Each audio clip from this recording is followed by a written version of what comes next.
Turn my sound on. That's smart. Turn my sound on. Hold on one second.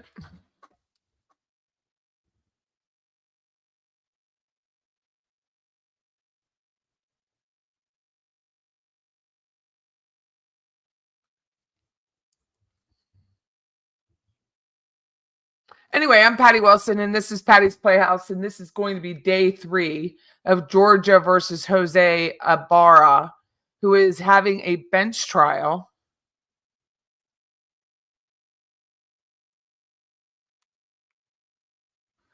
So he's having a bench trial. I'm trying to help a real estate agent that works with us. So today there was an accident, and the traffic was horrible. So I tried to be here like at 8 o'clock, but it just didn't work out.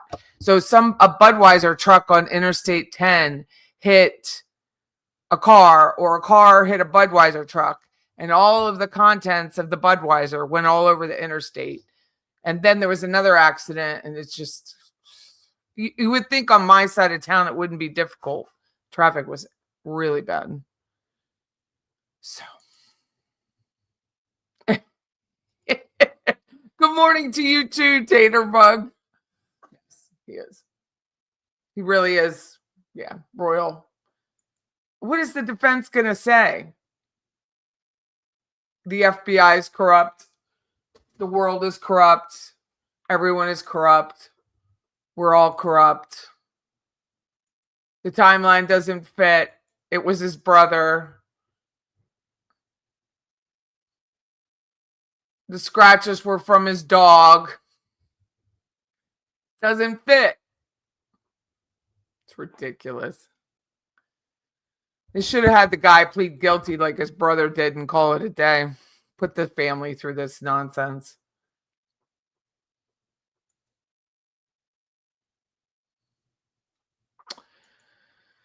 So we're just waiting and waiting. How was your evening?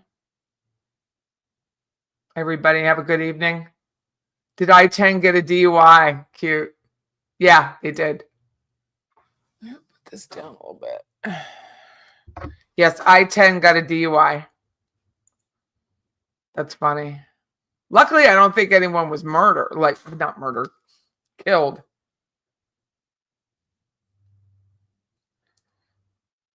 My watch is telling me to stand. I don't want to stand. Hi, my father's alibi, and Taterbug, and who else? Susan, I said. Raven, thank you for modding. Rayanne, we're on Twitter and we're on Facebook. So if you're on YouTube TV and you're watching or joining us as we watch the trial, you can go to Patty's Playhouse Facebook page and chat with us through there. So that is an option, which I figured out over the weekend. Because people were like, we can't chat. And I had to figure it out. I had to think about it. So now we're on Facebook.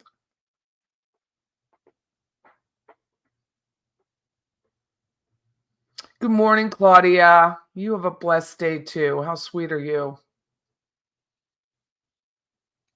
Very, very sweet. Your Apple Watch told you to stand while you were sitting in the Taco Bell drive-thru.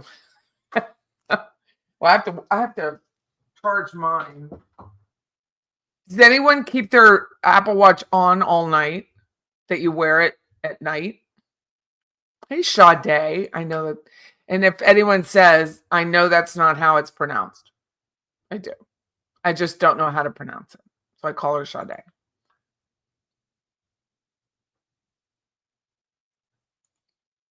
So in this chat, I can't believe this judge is late.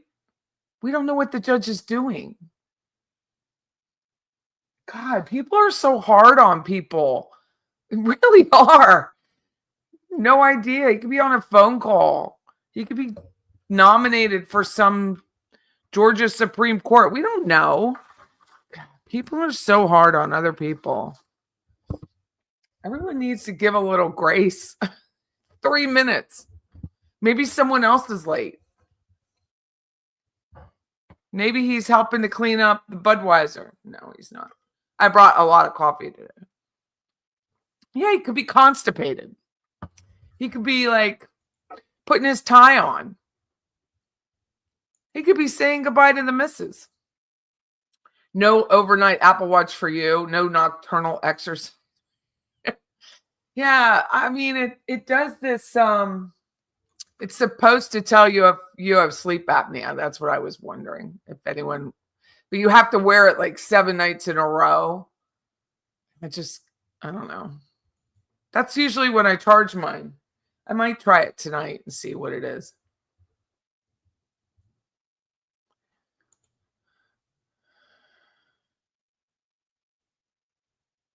What?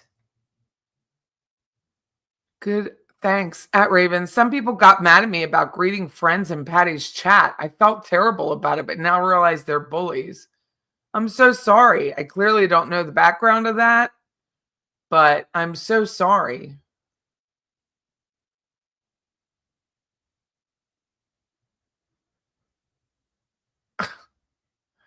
Okay, the screen's on. It's, this is a very decisive, I'm a very decisive, or what is it? Divisive. I am decisive, except about paint color. But I guess I'm very divisive, and I don't know. I can't even imagine what people think some days. Stipulation at 296 will be moved to admitting at this time. Defense want to be heard. No, Your Honor.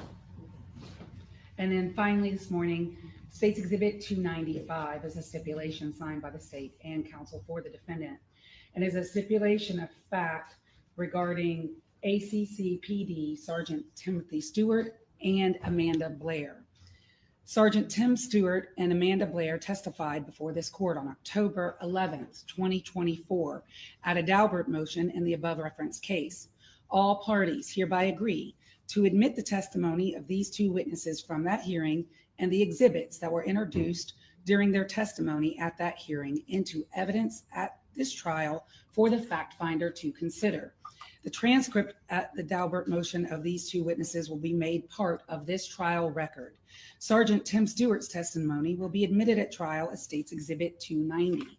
And I have State's 290 here, which is the transcript of Tim Stewart's testimony from the Daubert hearing on October 11th of 2024, along with his exhibits. And I'll move to admit State's 290.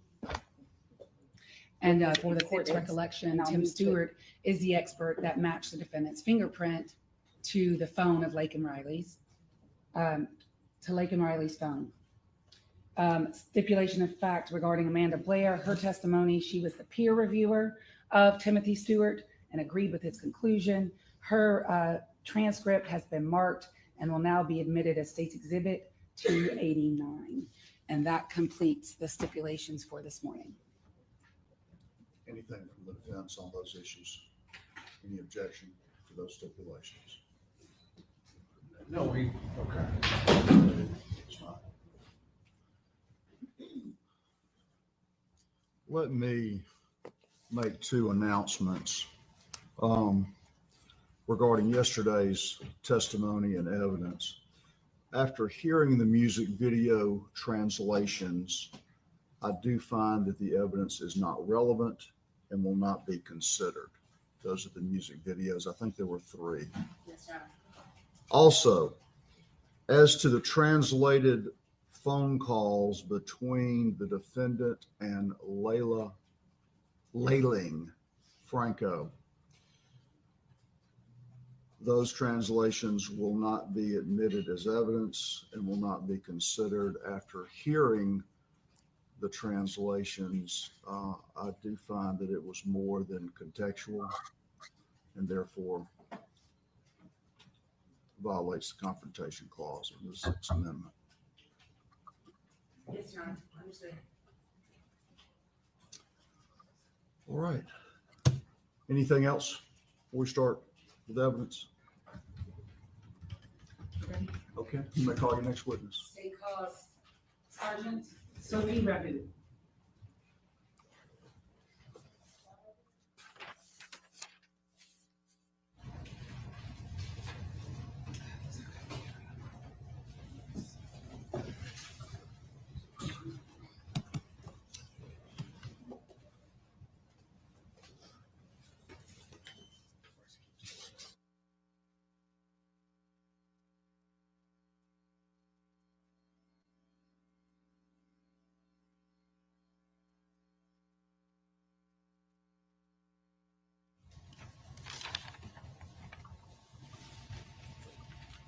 Would you raise your right hand, please, ma'am? Do you swear or affirm the testimony you will give today in the matter of the state of Georgia versus Jose Ibarra will be the truth, the whole truth, and nothing but the truth shall be done? I do. Please take a seat. If you could please spell your first and last name. Sophie, and last name is Raboud. Where do you work? I work at the University of Georgia Police Department. How long have you worked there? I have been there for 14 and a half years.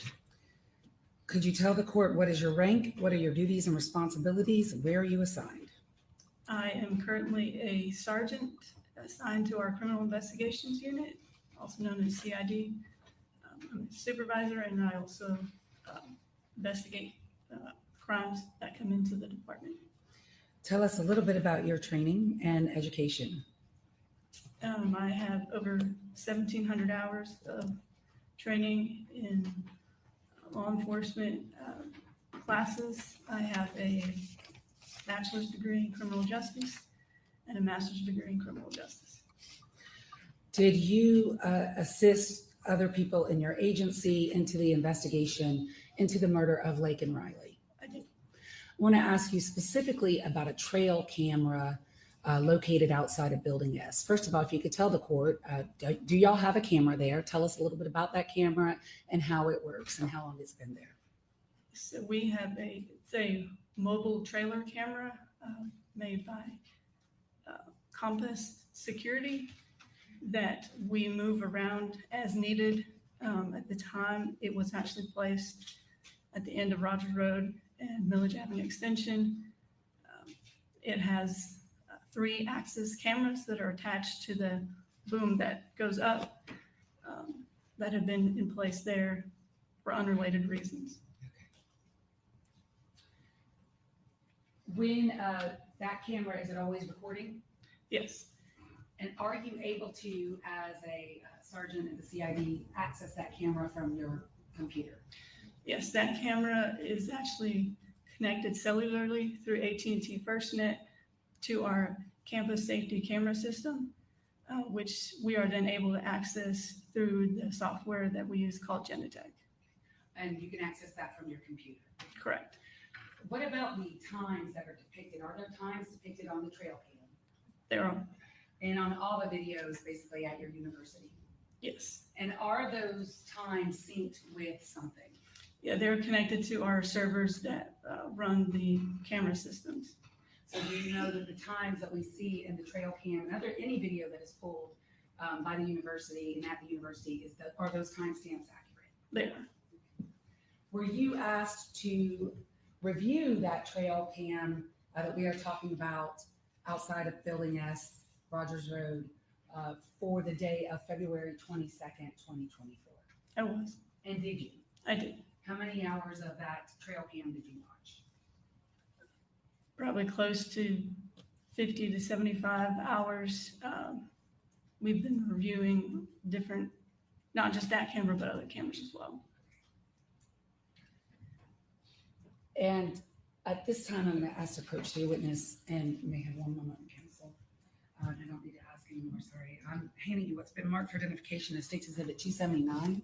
And while you're looking at that, I need to talk to the witness.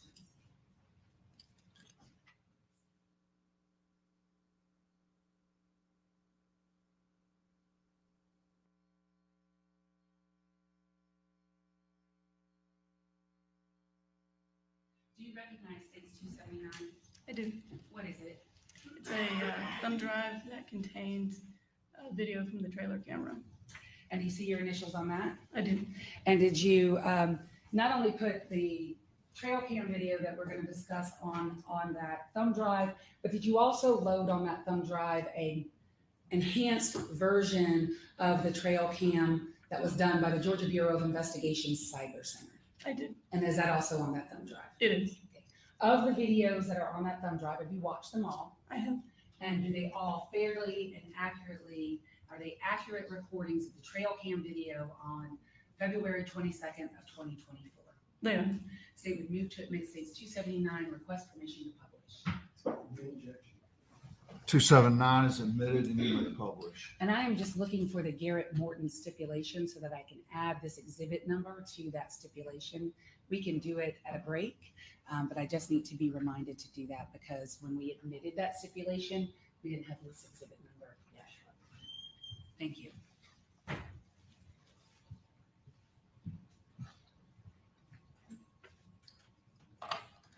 Just bear in mind, keep position right off.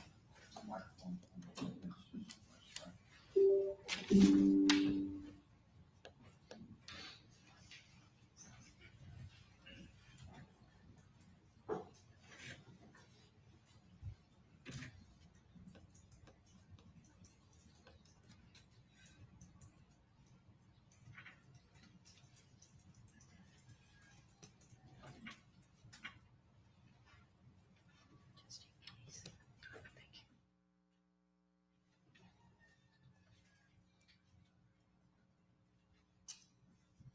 We don't have the cord. I was wondering why it wasn't showing. No, we do have the cord in. There's a problem. The cord is in, but it's not tracking my screen.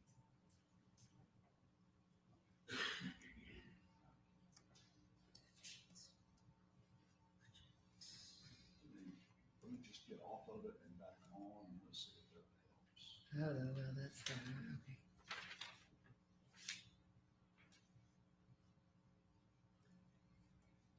See if I project it, if that will help. And do the old, let me unplug it and plug it back in.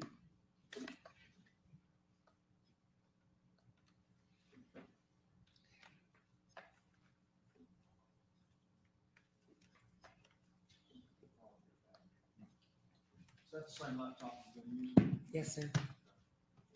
It is. Let's try again. No, it's not seeing my exact screen. You see that? It's not. Well, that's what F and F8.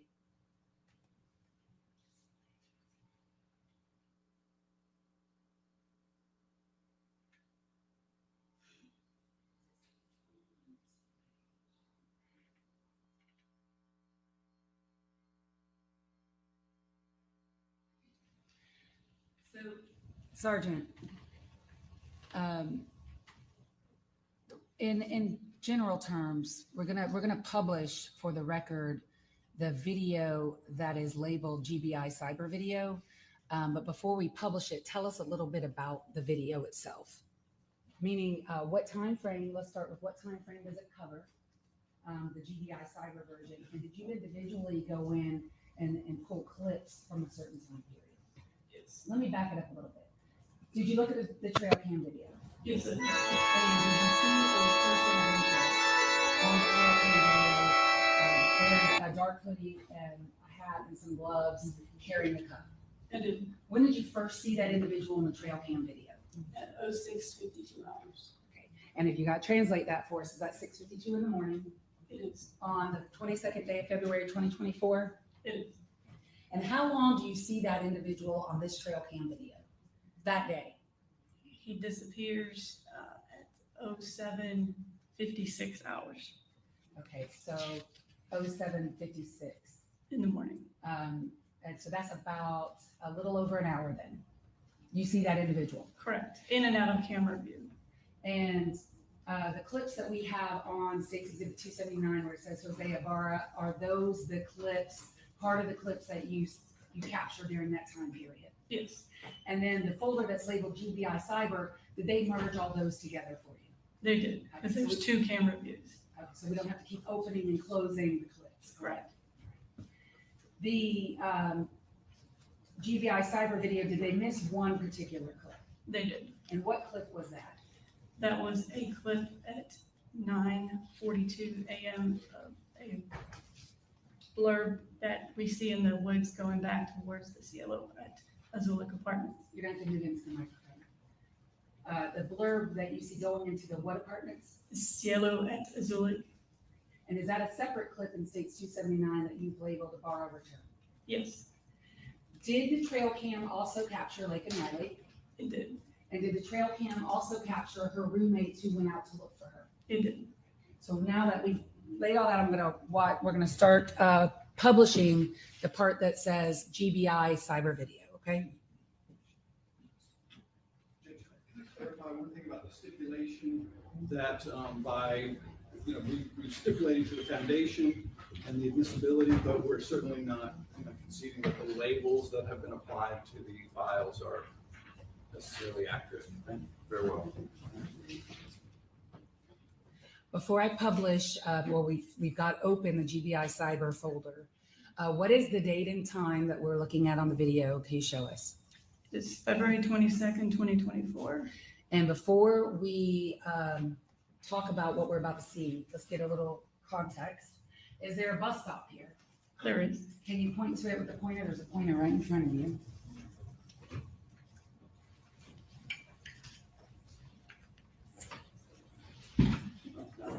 Right. And in this frame, where's building S? Building S is over here to the left. And the road that we see that there's now a red line on, what road is that? This part here is Village Avenue Extension. This is Rogers Road where they come connect at the bus stop. She cannot hear you. I can tell by the way that she's shaking her head. You're gonna have to say that one more time into the microphone. Just say it again. The road on the right is Village Avenue Extension. The road on the left is Rogers Road, and they come together at the bus stop. In this frame, do you see a pathway to the Celia at Azul apartment complex? I do. Where is the pathway? Is that where the individual is coming out of at this point that we see in the frame? Yes, And is there another pathway to that apartment complex? there is. Can you show us that one as well? Okay, so that's further back. And if a person were to continue walking down Rogers Road, where would you end up? At the very end, Yes. it makes a turn to the right and it goes down to Village Avenue. And is there a bigger road that is near here? Like, where's 10? Loop 10 is back here. Okay, thank you.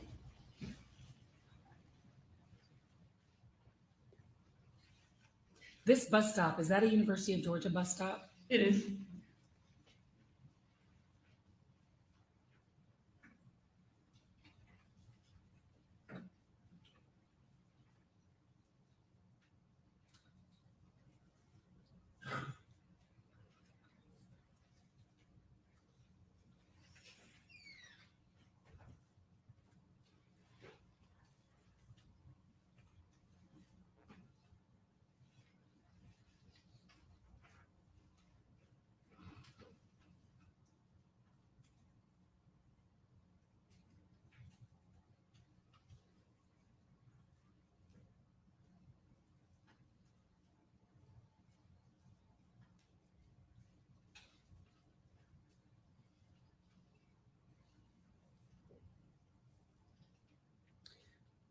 I am going to pause at 6:53.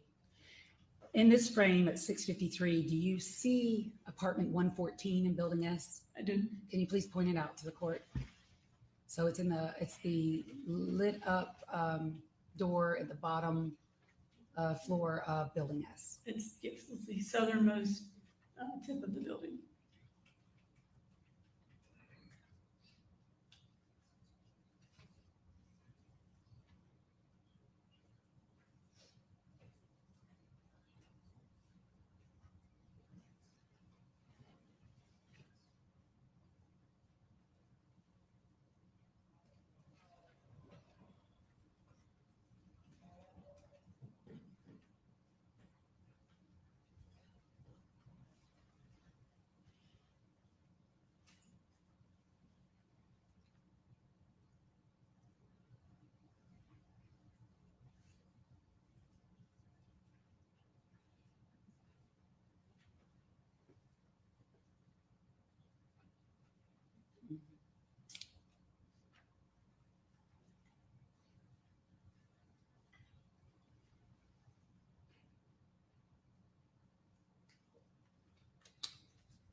I'm gonna stop it at 6:54.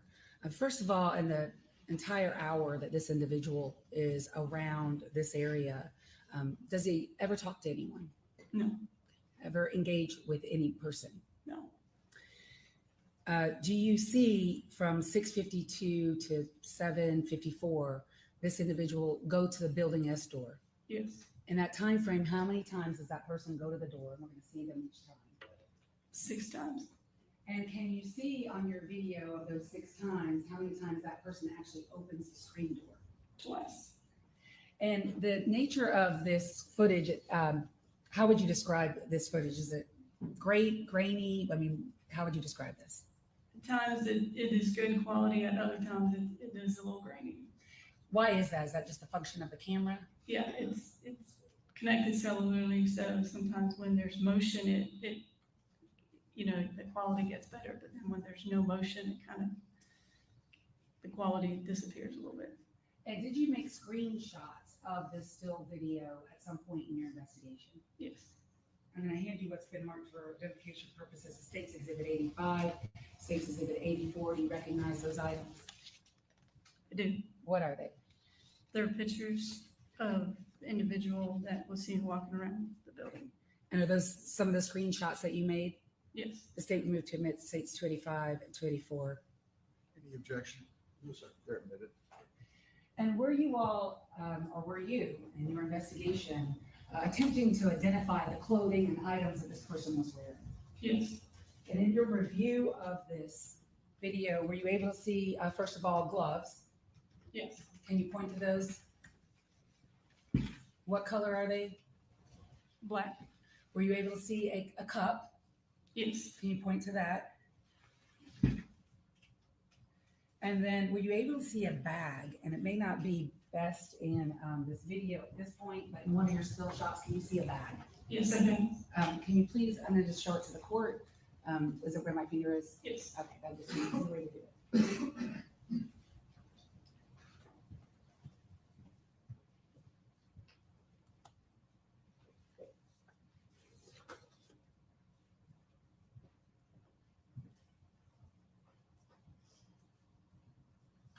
Oh, is that a better view of the bag now? Yes, it is. All right, at 6:54.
At 6:58, what door did that individual just walk by?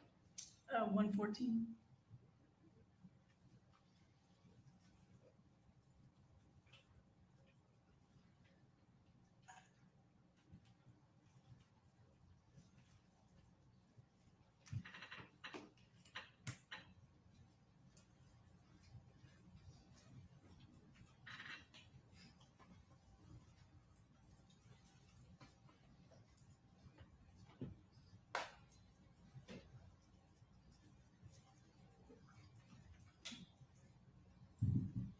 What are we seeing at 7:01? We see him walking up to 114 and he's standing in front of the door. Now he's opening this outer screen door of the apartment.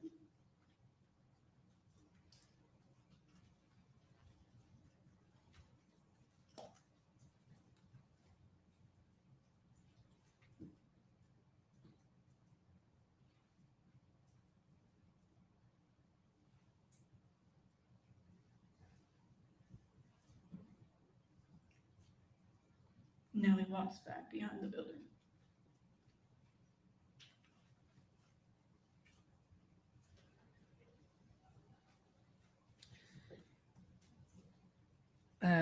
And now our next clip is at 7:06, so that's how Cyber just put it together. So we're not watching 5 minutes of dead video. Correct. But when you see him go to the back of the building, in the back of the building, are there windows in the back of the building? There are. And are there windows to 114 in the back of the building? Correct, and it's on the ground floor, so it would be at, head level, chest level of an adult.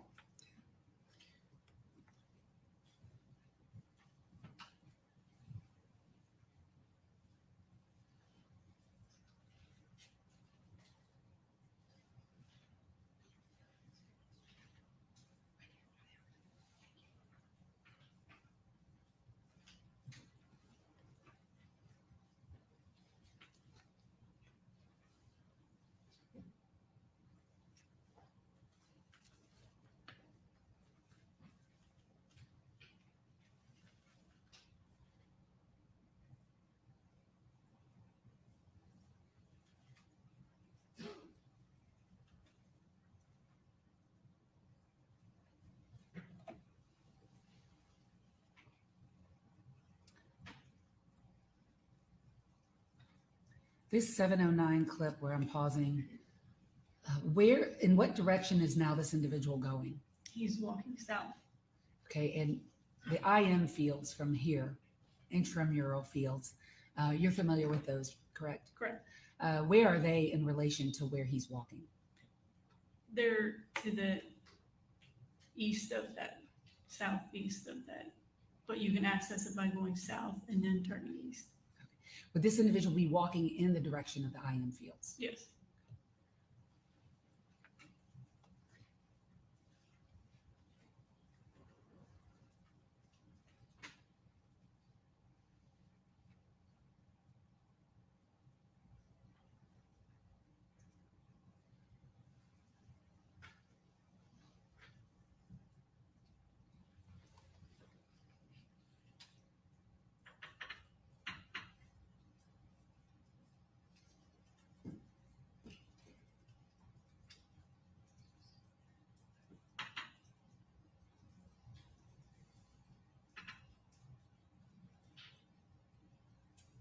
So now we're at 7:33. So between 7:09 and 7:33, do you see this individual on this trail cam?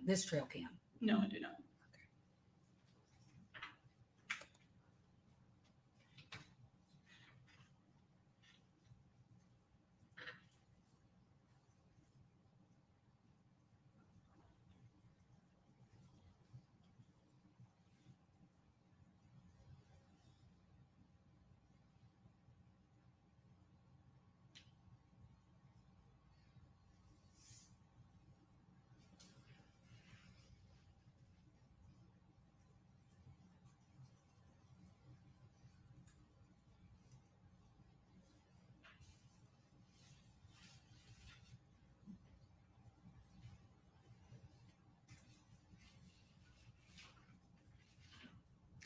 In what direction now at 7:34 is that individual walking? He's walking north back towards building S.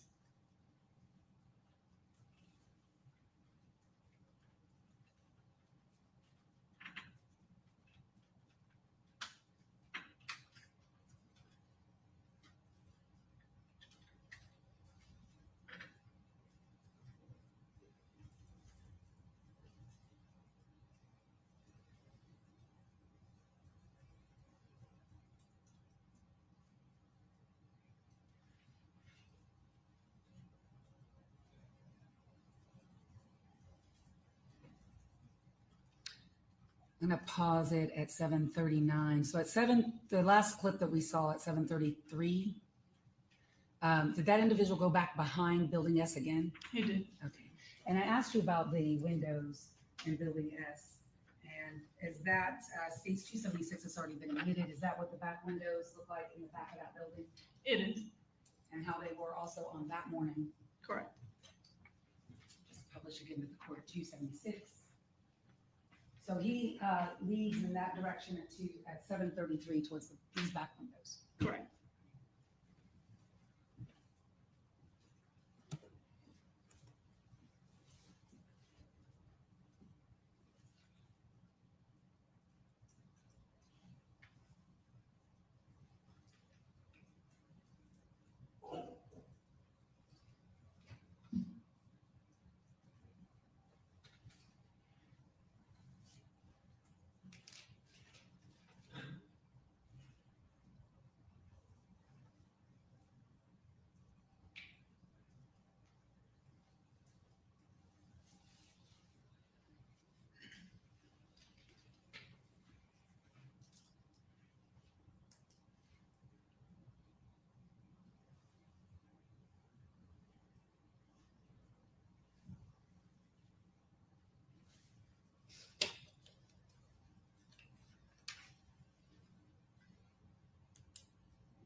He's now standing in the cutout window in the stairwell. What is that cutout window? There's a stairwell inside there and there's just the cutout that they have in there. And that's at 7:40? Yes.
What floor is he on now? 7:42.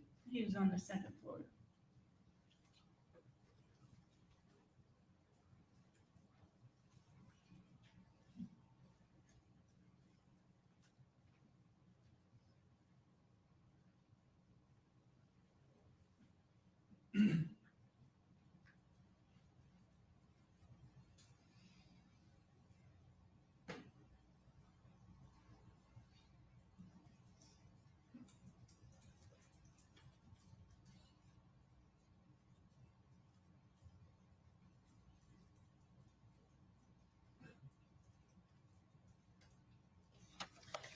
At 7:43, is that a UGA bus? It is. Does it pick up presumably students or the people that were waiting at the bus stop? Correct.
7:44, what door did he just walk by? 114. In the direction, and now we're at 7:46, so hold on. So it goes from 7:44 then to 7:46, so 2 minutes are missing because we clipped it together, correct? Yes, because But you watched all two minutes in between of 7:44 and 7:46. I did. We see him disappear at 7:44. Does he go again around the back of building S? Correct, he does. And how many minutes later does he come back again to the front? 2 minutes. And that's what we're about to see here at 7:46. Yes.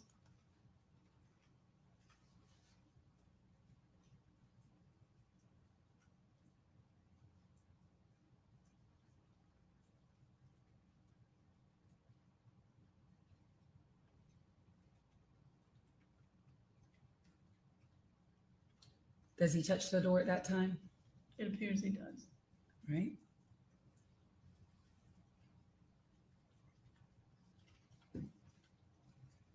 And again, it's now we're at 7:48. Again, we lost about 2 minutes. Yeah. In between 7:46 and 7:48, where does he disappear to, in what direction? To the back of the building and then comes back. So 2 minutes later, he's back at the front door. Correct. And that's what we just saw. Yes.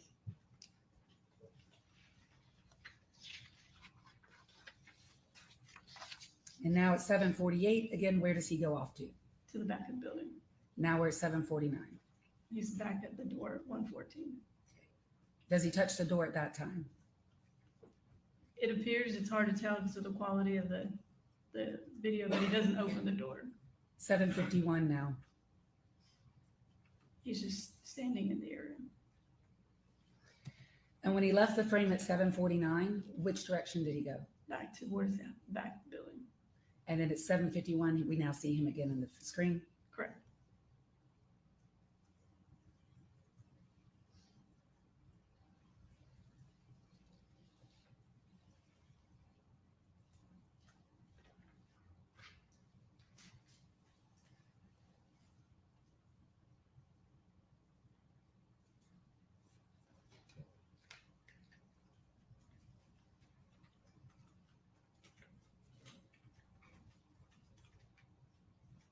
What do we see here at 7:54? 7:54, he had, from that 51, he had gone back behind the building and come back to the front of the building, and he was standing at the door. And can you see him open the door here Yes, at 7:54? yes. And what does he do right there at 7:54? He is ducking down.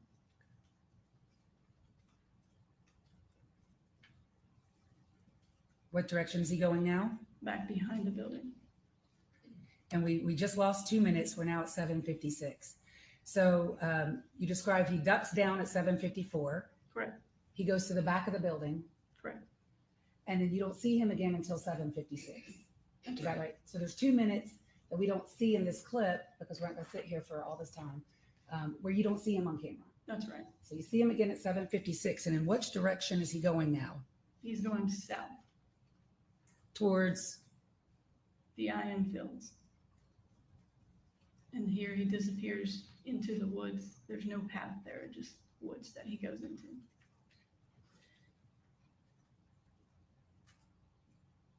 okay, and I'm going to stop it here. So in this time period from 6:52 to 7:54, we've just watched all of that. Do you see, first of all, is this person alone or with someone? Alone. And have you watched in all of your hours of video review in this case, have you seen Diego Ibarra No. in this time period? No. Okay. Have you seen him before?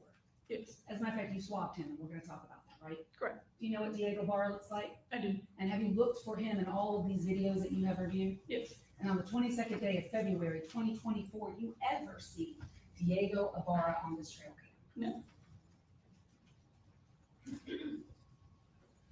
Now I want to move on to the other clips, and then we're going to go back to your last clip that you made. Okay. So what time are we at now? 9:05 a.m.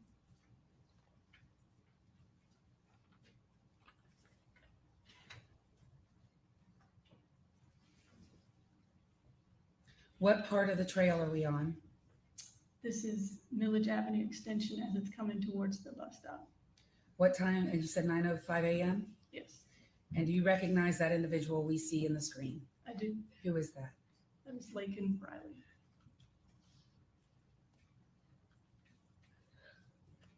Do you see if anything she has in her left hand? She is holding her phone in her left hand.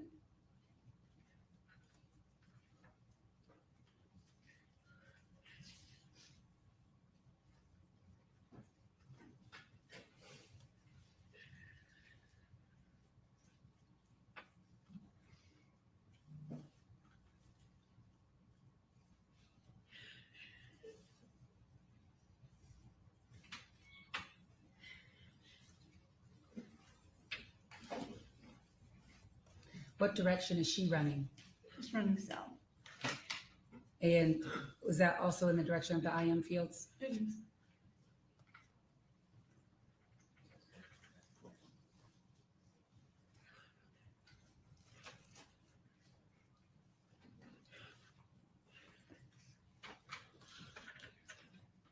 She now went east towards the IM fields and the railroad tracks. At 9:06 and 49 seconds? Yes.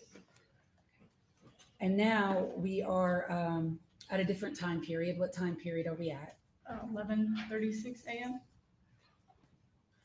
What part of the trail are we on? This is Milledge Avenue Extension.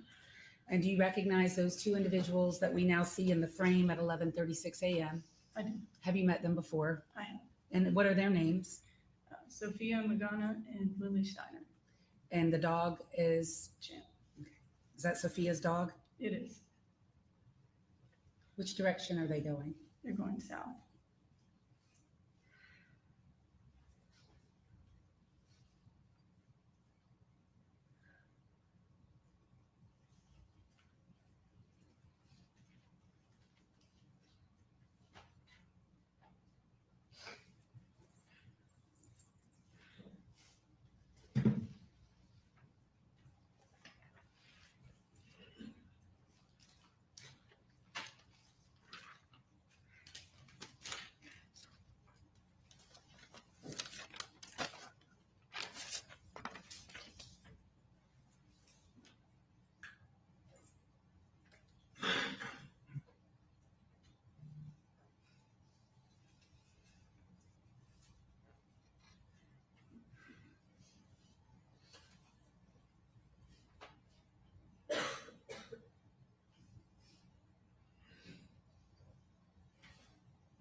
Now what time are we at? 11:55 a.m.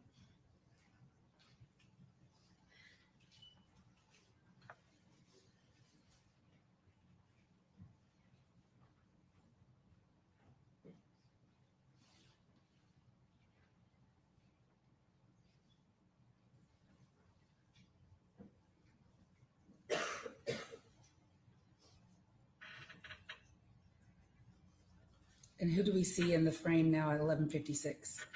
Sophia and Lily and dog Champ.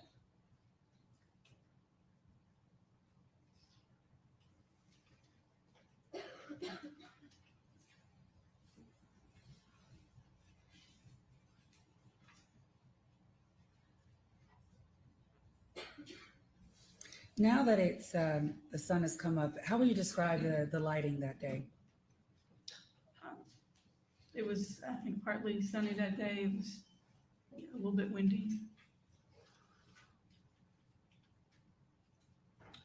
I have to load the Gentech player for this. This may take one moment. This is why we decided not to play it this way.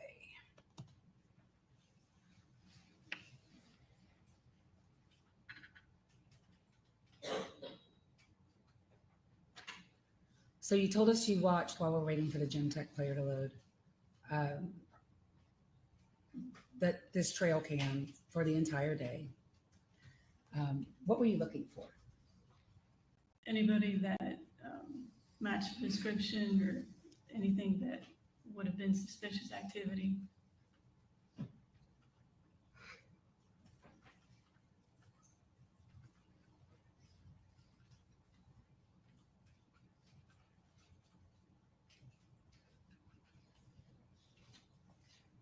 It's up.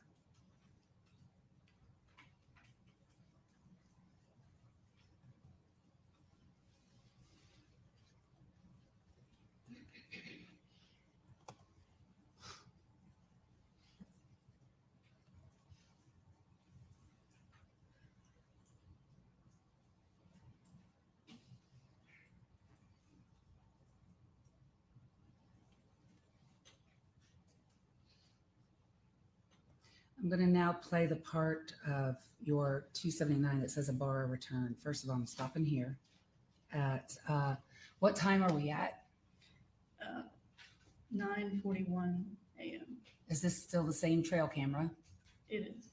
And in this frame, do you see the cut throughs, for lack of a better term, to the Celia, how do you say it again? Celio, Celio at Azuli. say it one more time. Celio at Azuli. Okay, was that the name of the apartment complex at the time? It was. Can you spell that for Madam Court Reporter? CIELOAZYLUK. Celio at Azul. Show us where the two cut throughs are to that apartment. Could you make it bigger? I can. One in the bottom screen and one in the middle of the screen. Correct. Play at 9:41.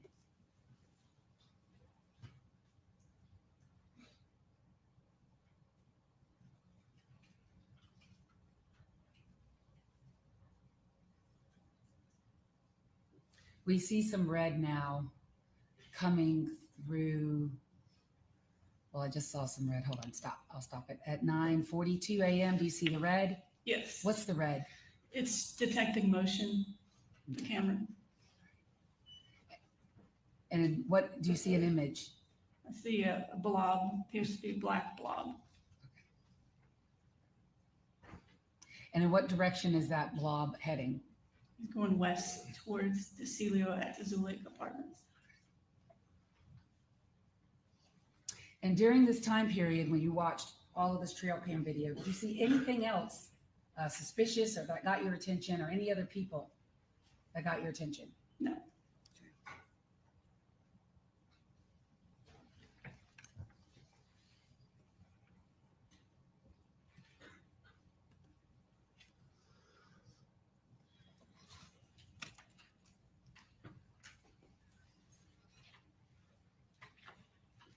I want to ask you about a few other things that you did in this case, Detective. First of all, did you review the cell phone of Laken Riley? I did. And it was extracted by your department? It was. Could you toggle over, Your Honor?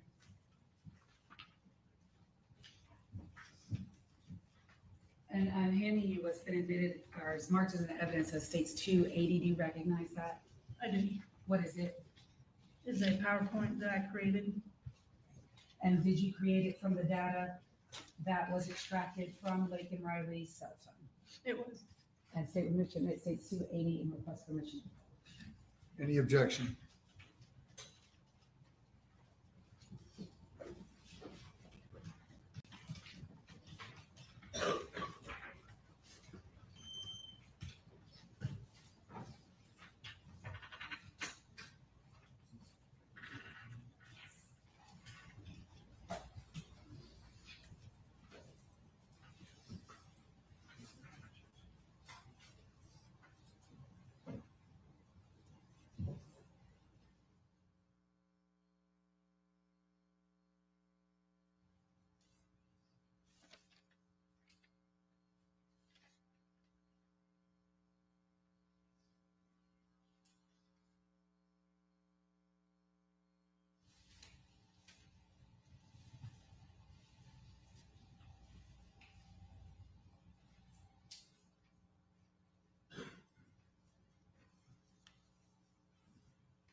object.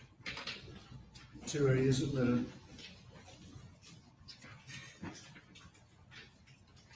Now publish it this way because there's no animation in it. It'll just be easier. Okay. So states 280, what are we looking at on your first page? That's just the title page of the PowerPoint. Second page, if you could tell us, line 1 where my finger is, can you read it or do I need to give you a copy of it? Up I there? can read it. You can read it, great. If you could tell us, first of all,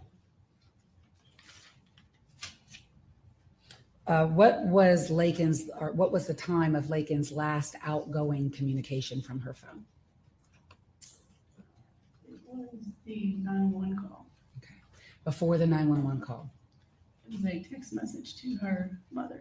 Okay, you're gonna have to speak into the It was microphone. a text message Okay, a text message to who? to her mother. At what time?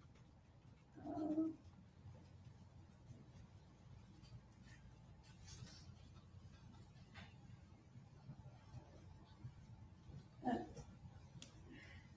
8:55.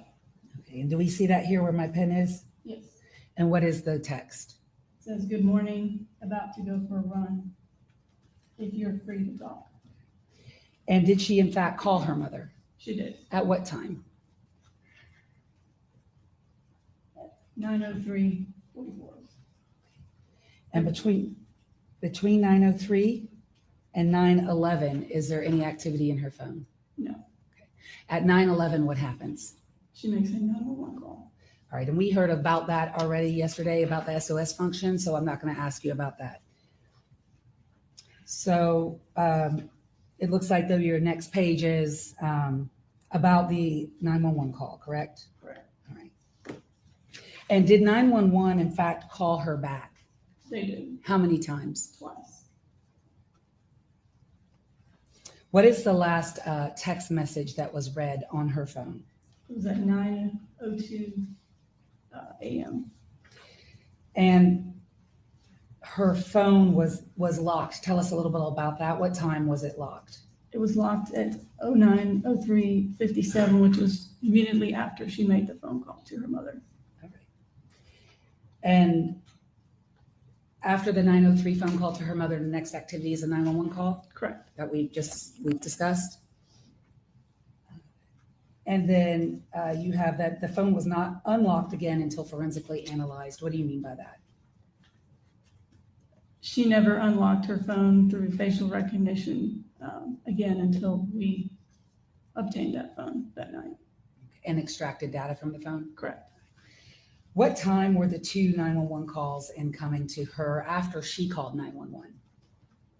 One was at 09:12:21 and 09:12:39. Were either one of those calls from 911 into Laken Riley's phone answered? No. At some point, did she get a incoming call at 9:24? She did. And who was that incoming call from? Her mother. Is that call answered? No. Is she then receiving texts from her family members? Correct. What are the time of those texts? First one down here at the bottom. 9:37:38. And what is the text? Who is it from? Her mother. And the content? Call me when you can. Is that text read or returned? It's not read. 9:51 a.m. She receives a call from her mother. Is that call answered? It is not. 9:53 a.m. She received another call from her mother. Is that call answered? It is not. 9:58 a.m. She received a text message from her mother saying, "You're making me nervous, not answering while you're out running. Are you okay?" Is that text read? It is not. Is that text answered? It is not. Next call at 11:04 a.m. incoming from whom? From her mother. Is that call answered? It is not. 11:12 a.m. She received a call from her mother. Is that call answered? It is not. 11:19 a.m. an incoming call from who? From her sister. Is that call answered? No. 11:47 a.m. incoming text. From her mother says, "Please call me I'm worried sick about you. Is that call and is that text read? It is not. Is that text responded to? It is not. Oh, 12:07 p.m. She received a phone call from her mother that was not answered. 12:20 p.m. She received a phone call from her stepfather that was not answered. And finally, were you able to determine when she was on her run if she was listening to music on her phone? Yeah, she was listening to Spotify. What is Spotify for the record? It's an app where you can listen to music on your phone. And just a few more questions, Sergeant. Were you the affiant on the arrest warrant for Jose Ibarra? I was. What was the date and time of his arrest warrant for the murder of Laken Riley? It was February 23rd at 1958, which is 7:58 p.m. And that was signed by what judge? Superior Court Judge Norris. Norris? Norris. And in your affidavit for his arrest, did you note his height and his weight? I did. What is his height It was listed as 5'7". and his weight? It's listed at 156. And at some point in your investigation into this case, did you have the opportunity to take a DNA sample in the form of a swab from the cheeks of an individual named Diego Ibarra? I did. Tell us a little bit about that, and before, while you're doing that, I'm going to hand you what has been marked as States 281. I made a search warrant, and it was signed by the judge on February 26th at 3:20 p.m.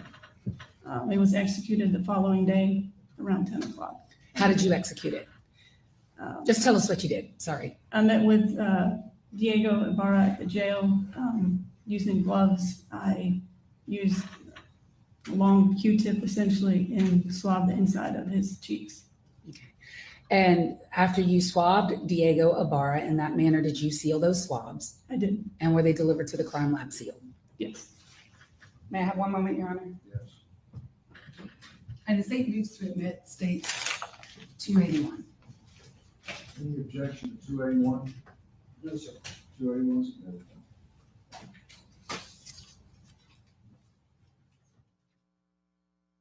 Witness.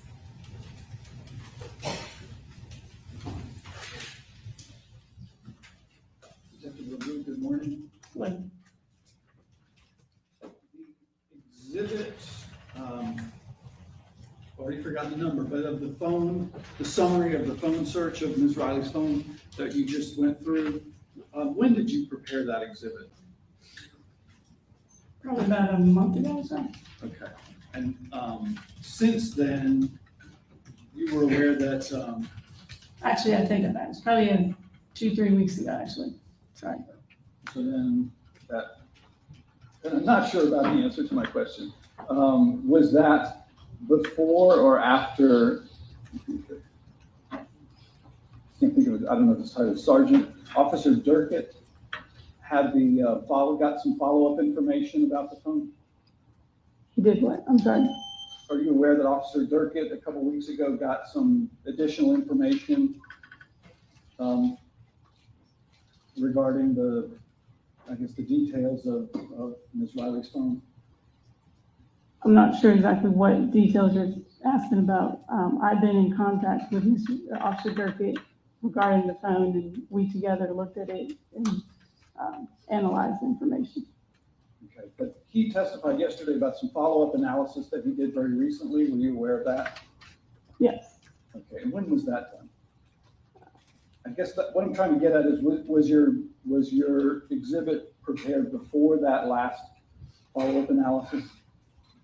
It was during that, when I was making that PowerPoint, we were discussing the facts of the phone and looking at the phone.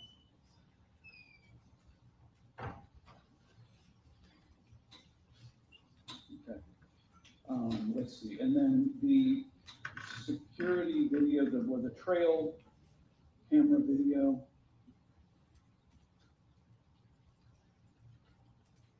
You described some of the clothing that the person was wearing. But it also, would you agree that it appears that the person is wearing slides on their feet? Correct. And then there were, obviously, so you're one of the lead investigators in this case. Correct. And there are a number of agencies involved. Correct. So UGA PD, and then Athens, Clark County, GBI, FBI, Correct. State Patrol even, Mhm. right? And you had to, I guess, keep track of a lot of what the other officers in those other agencies were doing, right? Correct. And I noticed that in Athens, Clark County reports, Officer Charlie Krisher, I'm not sure how to pronounce that, it looks like Krisher, collected some discarded clothes from the park. Do you recall that? I was aware of it. I wasn't specifically there when he did that. Okay. And then, did UGA take custody of these discarded clothes that he collected from the park? We did. You did, okay. And then in your investigation, you became aware of some gloves that GBI located during a search of apartment 126. Correct. Did you ever go by Bolton Dining Hall where Diego worked to see if they used those gloves? I did not. And then John Carlos, the other roommate, one of the other roommates, you learned that he worked at WNB. That's like a wings restaurant, is that right? Correct. Did you ever go by there? I did not. And you obviously were aware that the first person actually from that apartment that with whom contact was made was Diego, right? Correct. And that was in the morning of the next day on February 23rd. Correct. And that officers noted that he had a swollen eye and a red mark on his face. Do you recall that? Objection to outside her knowledge. The officer who encountered Diego or who was there on the scene with Diego was here yesterday. That is a question for him. This calls for speculation. She was not there. I'll suspend the objection. Can I ask it this way? Did you note those details in your report? I did. And then you also told us, well, I think you told us, you got the search warrant for Diego's DNA, right? Correct. And also a search warrant for his phone, Diego's phone? Correct. And you were made aware. Objection, hearsay. It's going to be hearsay. I just know it is. No, it's not. It might be. Okay, well, Not the first question. this is a difficult fact because this is our fact finder as well as a jury, so. So you became If you're gonna aware. ask the content of a search warrant affidavit, it's going to be hearsay. Well, let me. Why don't you finish your question, and then I will hear the objection further. Thank you. Were you made aware of a witness named Stephanie Slate? Yeah. And if the next question is, what did she say, it would be hearsay. Let's see what that is. You were aware that Stephanie Slayton gave an interview with the police. Correct. And you included some of that information in your affidavits. I did.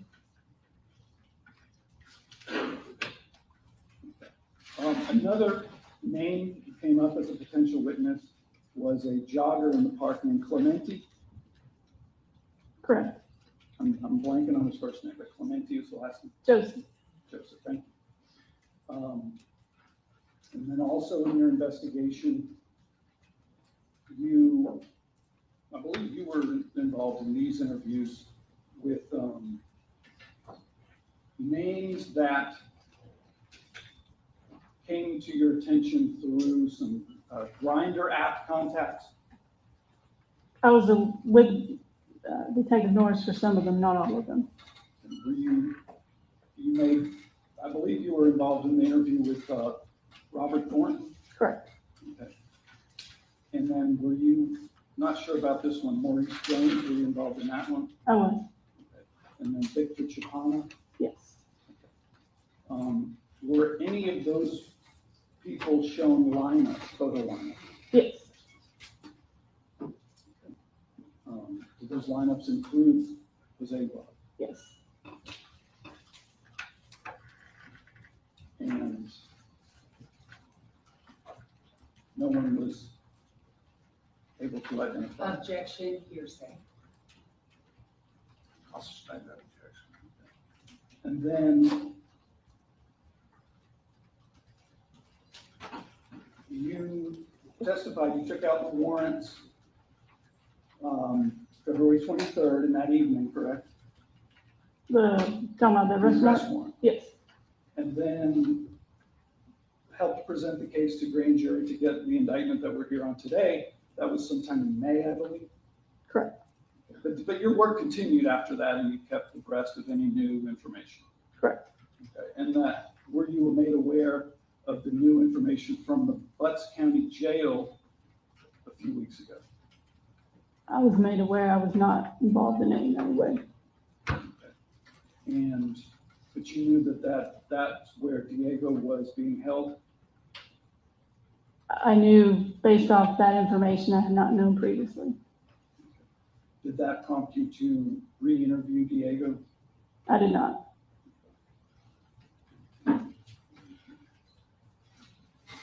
Thank you, that's all. Redirect? 1 minute.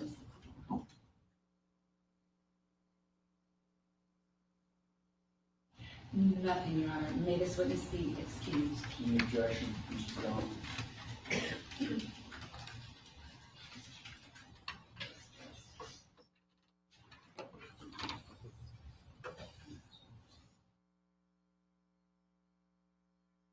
Could we just ask that she be subject to recall? Okay. You can sit down if you're subject to recall. Okay, thank Thank you. You can call your next witness. State call Special Agent Lucas Bayer and Community Approach Counsel.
Instructions to the media. There's about to be 5 body cam photos that I'm going to be reviewing that is not going to be published on the overhead. I'm instructing that there be no pictures or video taken of those documents if there might be a glimpse during the exchange. I'm told that after that happens, I'll tell you there may be something else, and I'll lift the restriction. Does that make sense? Good. All right. Thank you for your cooperation.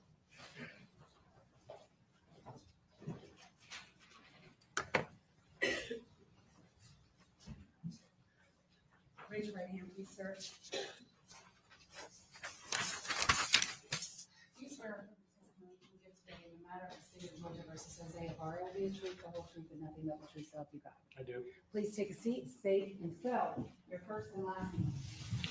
My name is Special Agent Lucas Bayer, Lucasbeyer. What do you do for a living? I'm employed by the Georgia Bureau of Investigation. How long have you been employed by the GBI? since 2020. What are your duties and responsibilities? I am employed at the GBI's Athens Regional Office. I'm a special agent and investigator. And tell us about your training and your education, or your training for your job. I have been in law enforcement since 2015. I started with Georgia Probation and Parole as a probation and parole officer. I was hired by the GBI in 2020 and went through Basic Law Enforcement Academy and also the GBI Academy. I have attended training for cell phone forensics. I have attended training for homicide investigations, child abuse investigations, and other general investigative tasks. Are you a post-certified officer? I am. And were you the lead GBI agent assigned to investigate the murder of Laken Riley? Yes. Will you tell the court when were you assigned to that and what did you do in that regard in the very beginning? I was assigned that role on Thursday, February 22nd, 2024. Shortly after 1 p.m., I was contacted by my immediate supervisor, Assistant Special Agent in Charge Heather Strickland. She advised that the University of Georgia Police Department was requesting GBI assistance in reference to a death investigation. I'm sorry, can you come into that microphone just a little bit more because I make sure that Madam Court Reporter and everybody can hear you. Thank you. So you were advised that the University of Georgia requested assistance. Go ahead. Yes, I was advised that the University of Georgia requested assistance in reference to a death investigation, and I was dispatched to an area on campus known as the Intramural Fields and the Lake Herrick area and the Oconee Forest Park specifically. I was told that there was a deceased female that had been located in that wooded area. When I arrived at the scene, I met with UGA PD personnel, specifically Major Hammock, and he provided me a briefing of the information that they had gathered so far. What time did you get on the scene? I arrived on the scene at approximately 2 p.m. And when you arrived on the scene, was Laken Riley's body still on scene? Yes. And did you assist your special agent, Daniela Stewart, in processing the scene, and were you on the scene that day? I was on the scene that day. I did not assist in processing the crime scene. There were some things that I did assist with, such as gathering measurements.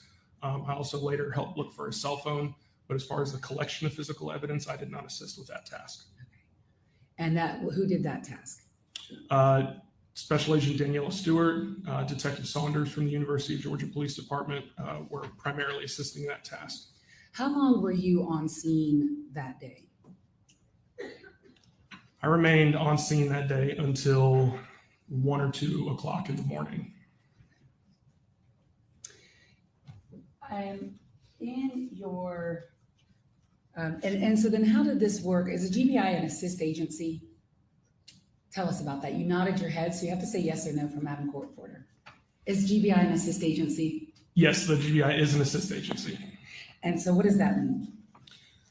The GBI rarely opens or has original jurisdiction over their own investigations. We are we are requested by chiefs of police, local sheriffs, judges, district attorneys, fire chiefs.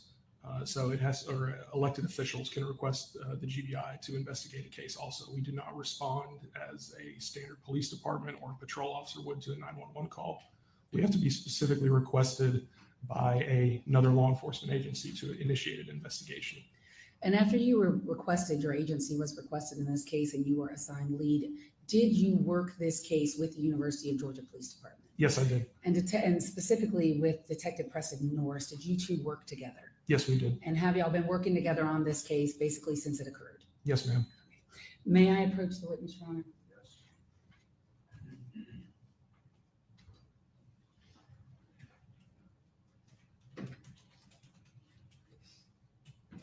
I'm going to hand you what has been marked for identification purposes as 286, 287, 288, 298, 297.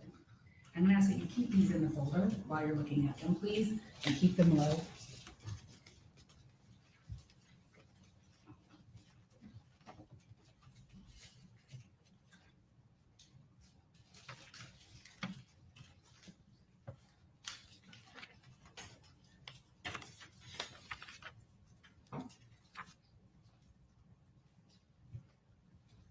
Do you recognize those exhibits?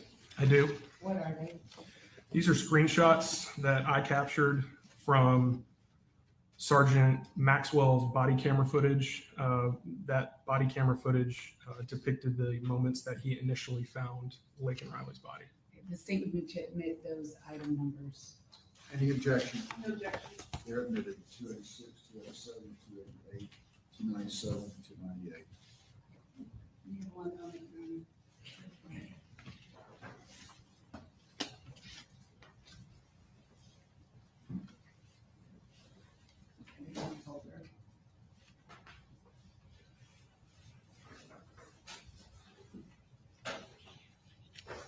I am going to tender those exhibits to the court in a folder for them to be discussed. So, Investigator Lucas, as part of your, Special Agent Hyder, as part of your duties and responsibilities in this case, did you do a great deal of studying of Laken Riley's clothing and how it was on the scene? I did, yes. Let's start first with what you personally observed when you arrived on scene at 2 p.m. Go ahead and start. First of all, just tell us what you saw about her clothing in general, and then I'm going to ask you some specific questions. At the time that I arrived on the scene, Laken Riley was still located on the scene, as I previously stated. Her the garments that were covering her torso, jacket, sports bra, they were completely removed from her body and they were lying on the ground next to her. She was still wearing shoes, socks, black pants, and we could also observe underwear that she was wearing. They were tan or pink in color, and they were poking out from the top of her, the waistband of her running pants. Her running pants, were they above or below her navel when you saw her body? They were below her navel. Okay. And did you see the back of her body? Yes, I did. Okay. So how would you describe the top of her pants versus in the front versus the back? Were they even or were they uneven? They were uneven. The back of her pants were significantly lower than the top of her pants. You could see her underwear protruding. What do you mean by that? I could see the underwear protruding from the top of her pants on the front of her body. The waistband of her pants had been moved, and the underwear was poking out from the top. As I just stated, the backside of her running pants were pulled down, exposing the top of her buttocks. Did you go back and review Sergeant Maxwell's body cam to see if what her clothing was like when she was originally found by the UGPD police officers? Yes, I did. And is that part of the photos that we've admitted for the court for his consideration? That's correct. Okay. How would you, first of all, describe her running tights and her underwear? Was it in the same manner in Sergeant Maxwell's body cam as it was when you saw it? Her pants and her underwear were in the same condition in the body camera as when I physically saw them on scene. Okay. So her underwear was protruding like you saw it on scene? Correct. What about the top layer of her clothing? What was it the same? No. Okay. So how would you describe the clothing that you've studied in Maxwell's body cam at the top of her body? The clothing on top of her body had initially in the body camera when Sergeant Maxwell found Laken Riley. Her jacket and shirt and sports bra that she had been wearing were heavily manipulated, and the clothing was pulled up extremely high above her breasts, which completely exposed her breasts. The jacket and shirt had been pulled up on her back, and all of her clothing items were bunched up around the back of her neck, and they were also pulled up off of her shoulders from the rear. Everything was pulled forward. Go ahead. I was The going to ask you about the sports bra. Did you see her sports bra? Yes, I did see the sports bra. The sports bra had been manipulated so that it had become the outermost layer of her clothing. The sports bra, as I was able to see in the body camera, was wrapped around her upper arms. They were wrapped around her triceps. And I was able to identify that was the sports bra in the body camera footage because the bottom of the sports bra, as it would have been worn, the bottom layer that would have been below her breast was a pretty distinctive ribbed material. And I was able to see that ribbed material in the body camera footage wrapped around her triceps and her upper arms. Were you also part of the investigative team in making decisions about what to test and what not to test in this case? Yes, ma'am. And are you aware that Laken Riley's part of her body was swabbed by the medical examiner? I'm aware of that, yes. Like her neck and her wrists and her ankles.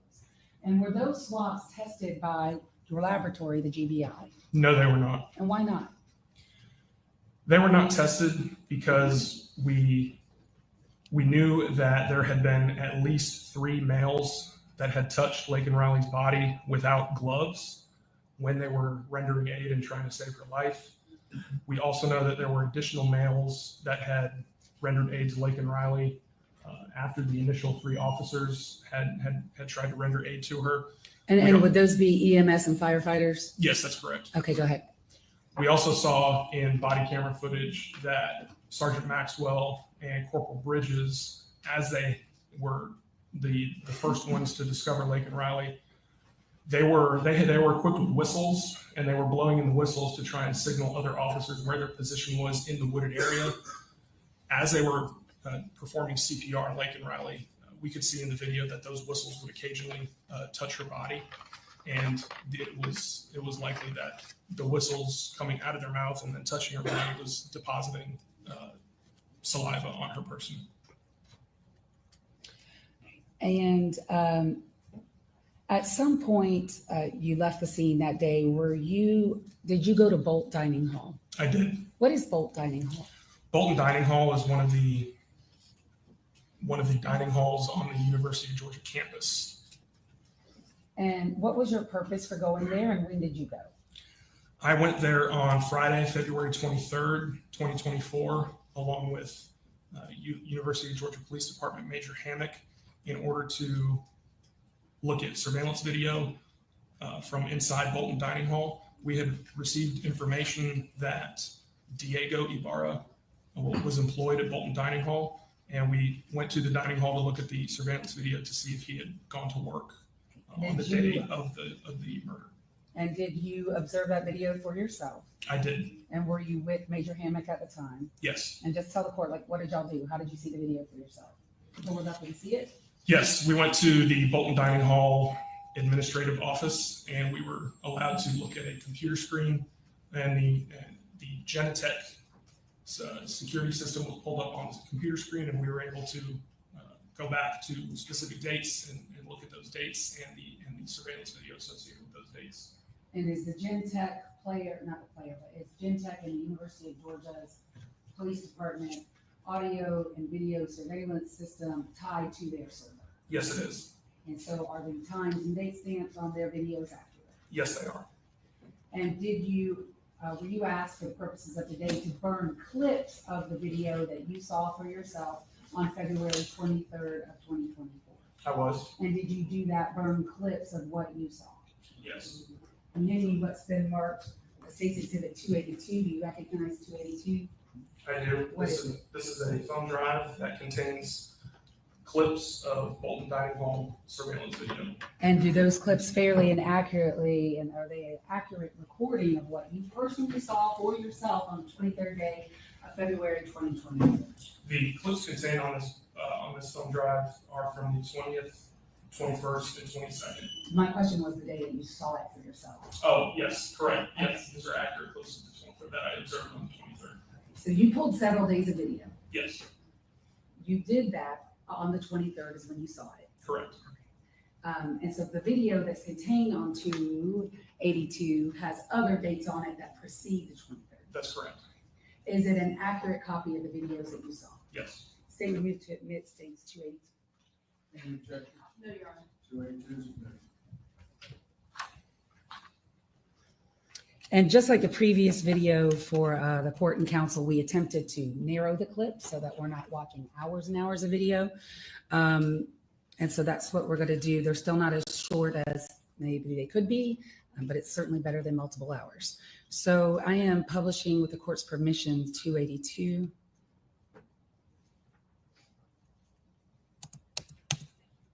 There we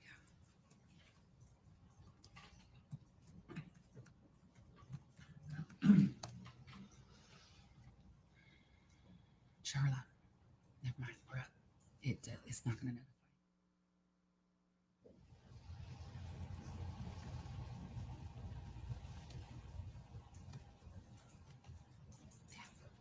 So what days did you look at and what days did you make clips of? Let's start with that. I observed Bolton Dining Hall surveillance video from February 20th, February 21st, and February 22nd. So we're first publishing the first clip, which is the 20th. And tell us the time stamp on this video. The timestamp on the video currently is 3:06 p.m. on February 20th, 2024. And in your investigation, first of all, have you had the opportunity to actually see Diego Ibarra in person? Yes, And so do you know him when you see him? I do. And do you see him in this video? We will see him in this video. All right, we'll just let it play. We'll just let it play.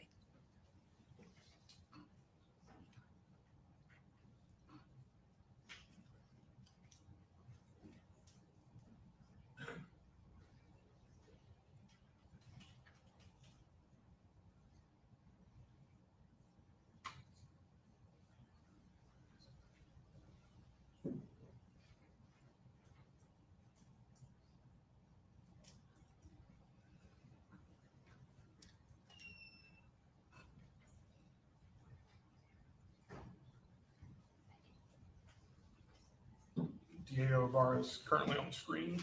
Okay, well, I'll wait till he gets a little closer to the screen.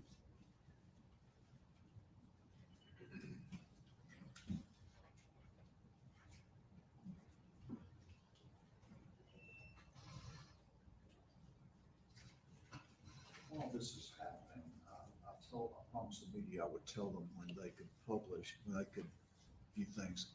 This is one, they can start reviewing. Yes, sir. Thank you for reminding me. Yes. Yes. Can All you right. wait? And then if I could tell my family so they can come back. That'll be fine.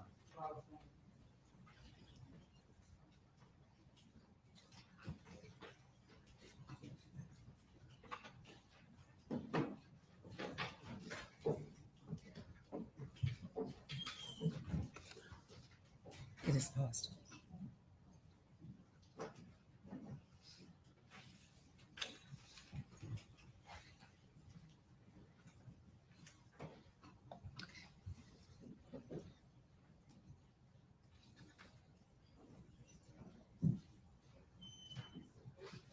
I'm pausing it at 3:08 p.m. Who is that individual? That is Diego Ibarra.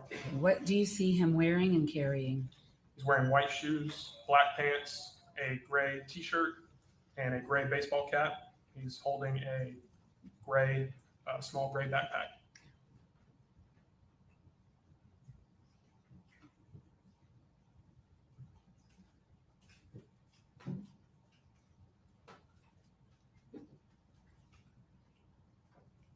Does he have tattoos on his neck? He does. Do you see those in this video? I do.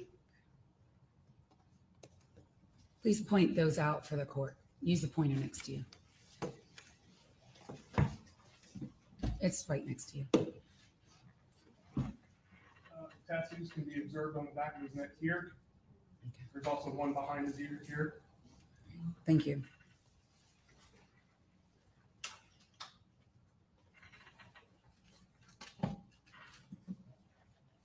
Does that complete the 20th clip?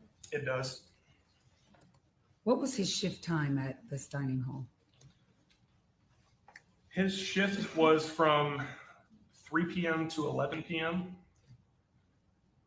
And I want to go to the next day, February 21st. Correct. I'm going to play that at this point.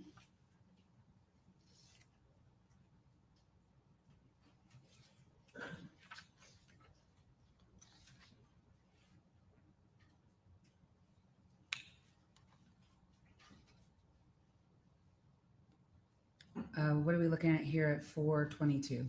There's also Diego Ibarra arriving to work at Bolton Dining Hall. What's he wearing? White shoes, black pants, a gray t-shirt, a red and white baseball cap, a small gray backpack, and a blue jacket. I want to ask you questions about that jacket when we see it in a little different position.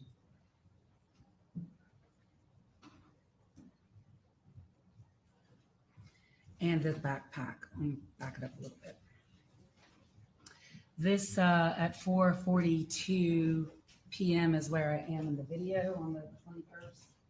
The backpack that you see in that video, is it same or different than one that Jose Ibarra was published on his social media? It's different. Okay, let me find that photo real quick so you can tell us.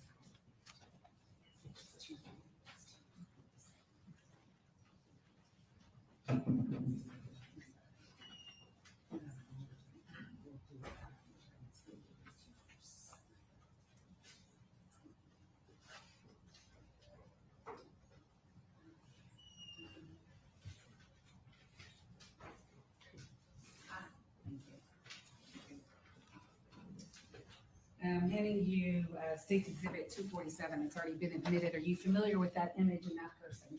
I am. Who is that person in 247? This is a photo of Jose Ibarra. And you see him with a bag in that photo. I do. Is it the same bag that we see here? No. Okay. How are they different? Diego Ibarra's backpack is slightly larger. It also has 2 shoulder straps on it. This bag is smaller and has a single strap. And as the investigator in this case, the GBI, did you personally, and many, many GBI agents along with you, look for that bag that you see in State's Exhibit 247? Yes. Did you ever find it? No.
Now publishing the 2/21/24 clock out video.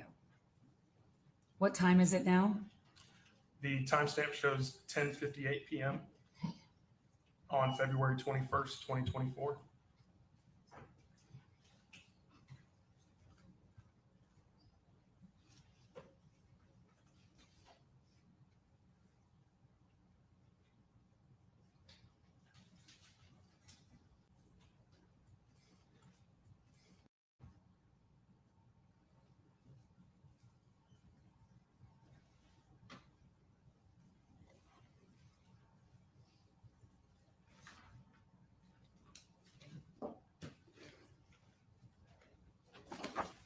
Who do we see now in the frame at 10:59?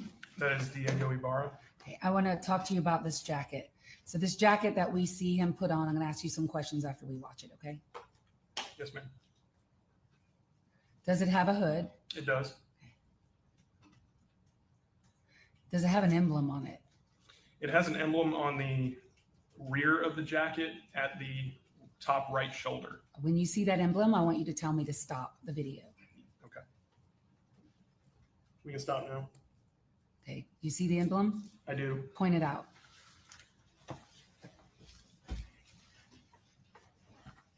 The emblem is located right here. And what type of emblem is that? It appears to be a logo for North Face.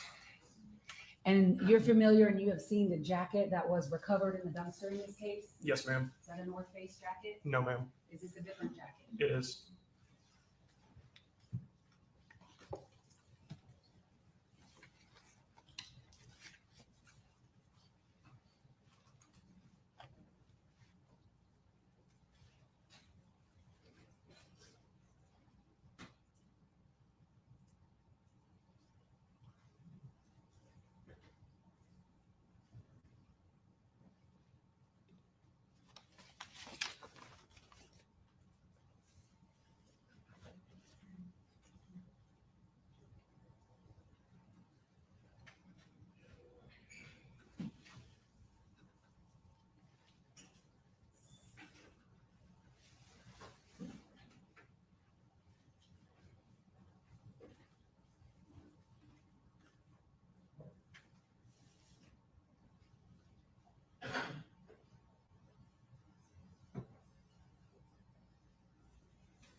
Does that complete the 21st?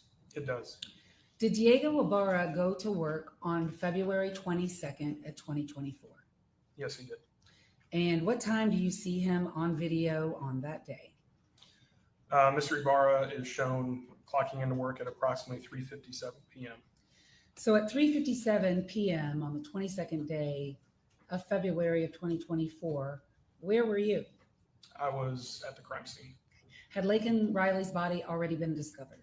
Yes. Had you, ACCPD, GBI, University of Georgia Police Department, had all of y'all already responded to the scene? Yes, ma'am. And how many police officers do you think, state, federal, and local, had descended upon the University of Georgia at about this time? I would have a difficult time putting an accurate number on that, but it was numerous law enforcement. More than one? Yes, more than one. More than 10? Yes, ma'am. If a person were on this campus on that day, would they know something's up? Yes, ma'am. And Bolton Hall, is that on the University of Georgia campus? It is. So he shows up to work at what time? He shows up to work at approximately 3:57 p.m. And I'm going to stop it right there. 3:57 p.m., what is he wearing? He's wearing white shoes, black pants, a gray t-shirt, a black and red baseball cap, and he has a small gray backpack. He also just deposited a gray or white jacket into the locker.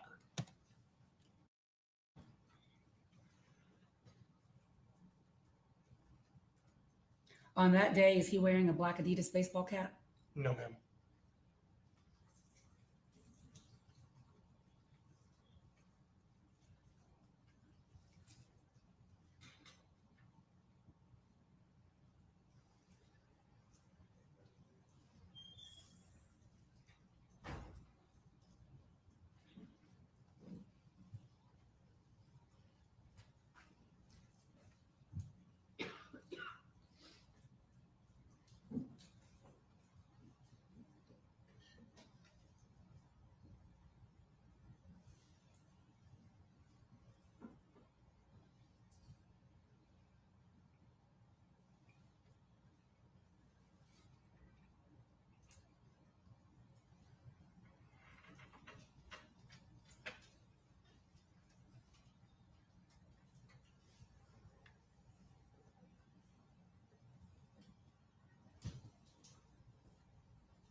Is that Diego Barr again at 3:59? It is.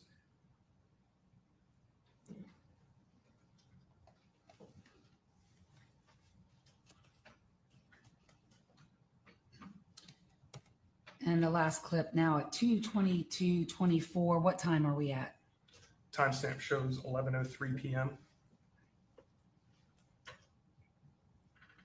Do you see Diego Ibarra again? Yes. What's he wearing? White shoes, black pants, gray t-shirt, currently wearing a black Georgia visor, and he's holding a white towel.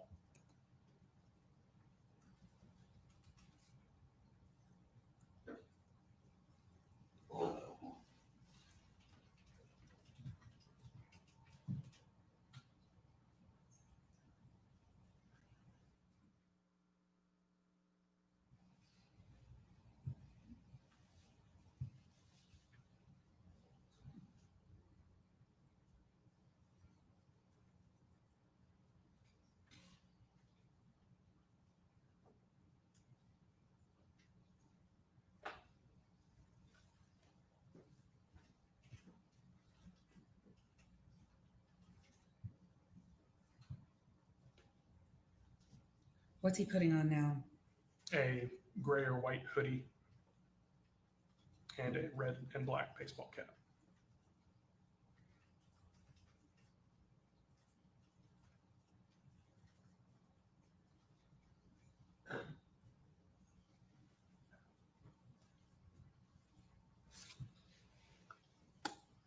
On the 22nd day of February 2024, do you see him wearing a black Adidas hat? No, ma'am.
You still see Diego Ibarra there? Yes, ma'am.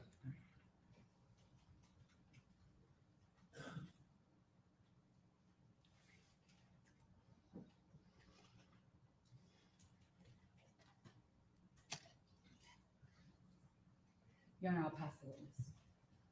Across the town.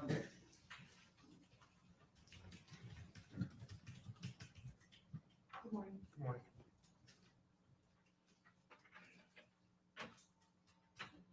Agent Byer, you were speaking with Ms. Ross about the crime scene, and I kind of want to start there. You were explaining your rationale for not testing some of the swabs taken from Laken. Was it your call what was sent to the GBI lab in this case? All evidence that was collected, including the swabs, were sent to the lab. We had collaborative discussions with the lab and amongst the investigative team, what we would request to be tested. There was also input by lab personnel on things that they would not test. Okay. And so the decisions were made by a combination of you and other GBI personnel, you would say? That's correct. Okay. So I want to talk to you about some black gloves. Did you ever observe black gloves collected from the residence where Jose Ibarra lived? I did not personally see them, but I'm aware of them, yes. Okay. Are you aware that they were not found in a box, but they were found in a drawer? Yes. Okay. You went to Bolton Dining Hall? Yes, ma'am. Okay. While you were there, did you ask to see what kind of kitchen gloves they used? I did not. You were aware that Diego worked at Bolton Dining, as we just discussed. Yes, ma'am. And I just want to clarify for the record the times you mentioned him clocking in on each day. On February 20th, he clocks in at 3:08 p.m. Is that correct? Yes, ma'am. February 21st, he clocks in at 4:43 p.m. Yes, ma'am. And on February 22nd, he clocks in at 3:57 p.m. Yes, ma'am. How far is Bolton Dining Hall from Diego's apartment? Approximately 10 minutes. And is 10 minutes a drive or a walk? According to Diego, he generally took a bus or he had a friend take him. And were you able to confirm that there was a bus route that could have transported him from near his apartment to Bolton Dining Commons? Yes, ma'am. And would that bus route include the stop near Rogers Road, that bus stop for UGA buses? Yeah, it would. So he regularly used that bus stop. Yes, ma'am. And sorry, you said it was about 10 minutes, you said? Approximately, yes, ma'am.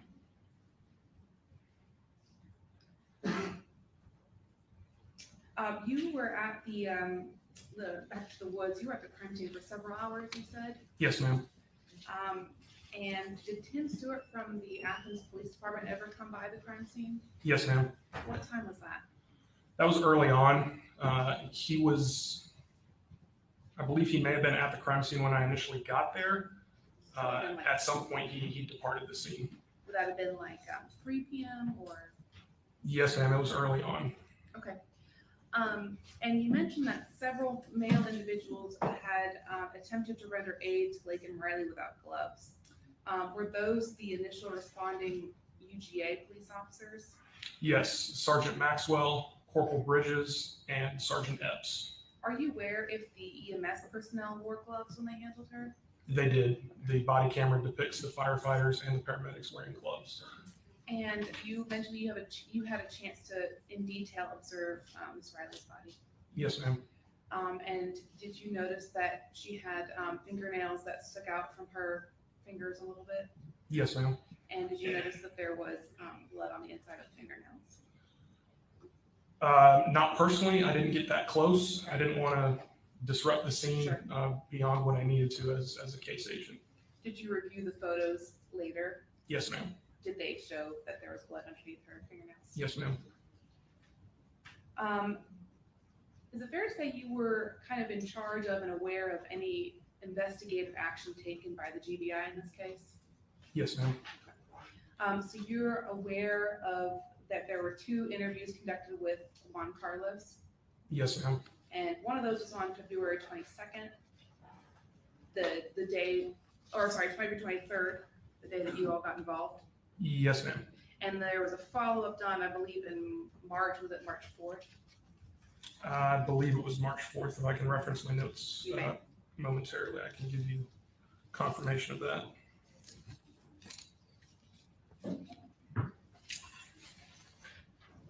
Yes, Monday, March 4th was the follow-up. Similarly, Arhanis was interviewed on February 23rd, Yes, ma'am. and then you were involved in a follow-up interview with him. That's correct. And what day was that follow-up interview? That follow-up interview was conducted on, one moment, please, I apologize. No, you're fine. Friday, March 1st.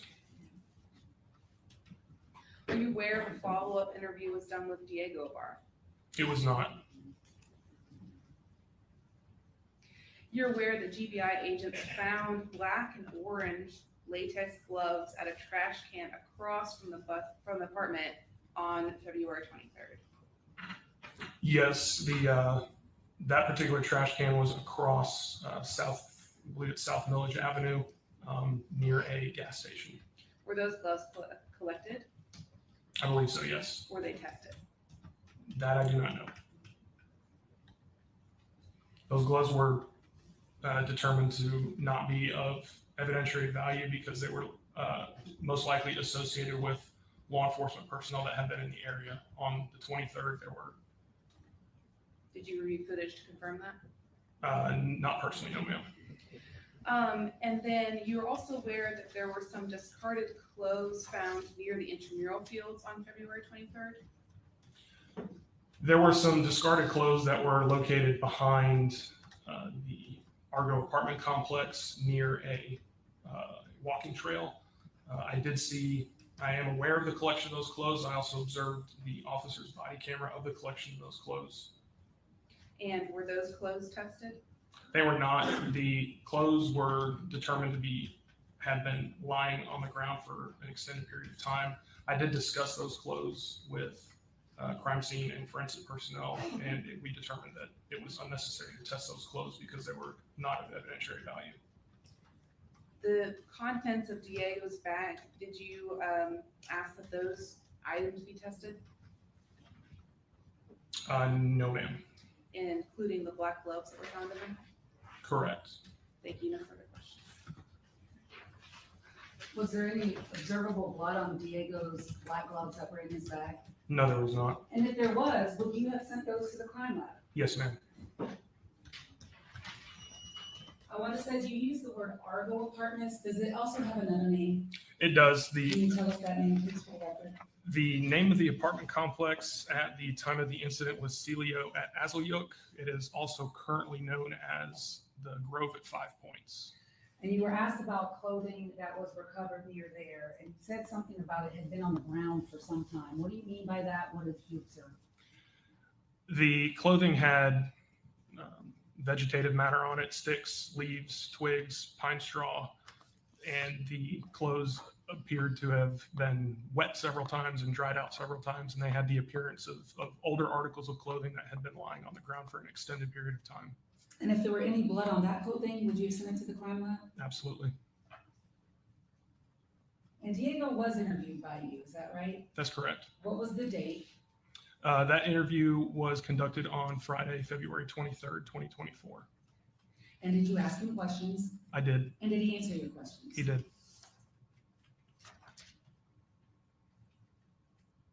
And the gloves that were recovered inside Jose Ibarra's apartment D126, were they in a common area where anyone could access them? Yes. And the trail cam video from 2/22 of 24, the one at Building S, you know which one I'm talking about? Yes, ma'am. You're familiar with that video? I am. Do you see Diego on that video at all that day? No. May I have one moment, counsel? Yes. Anything else, Ms. Beck? Just one minute.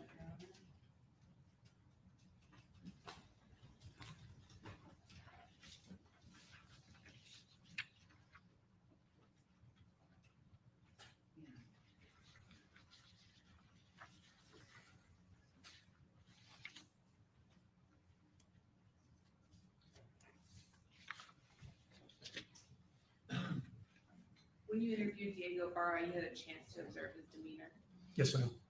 and he was not particularly helpful. He answered all of my questions. We conducted an interview for approximately an hour and a half. He was calm. He was generally respectful. He answered all of my questions. But you would agree that he was not particularly helpful. I don't know if I would agree with that statement. If he answered my questions and he agreed to talk to me and we conducted that conversation for an hour and a half, I would say that was helpful and an overall positive interview. But you chose not to re-interview him later. I did request to re-interview him later. He is represented by counsel on some unrelated charges, and I requested permission to interview him from his attorney and was denied that opportunity. Just a moment.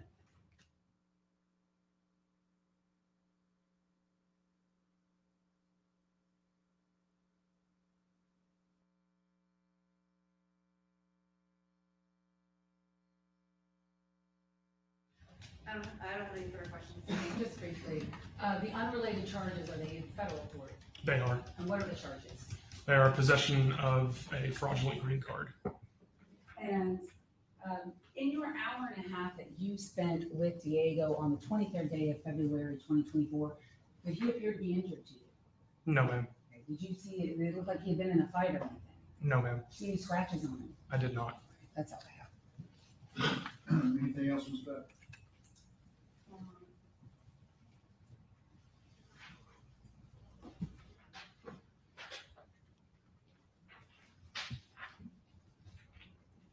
Nothing further, Your Honor. Can he be excused? Yes, yes, sir, but maybe he hopes for rebuttal. I'll work it out with him. Okay, you can go down. Thank you, Judge.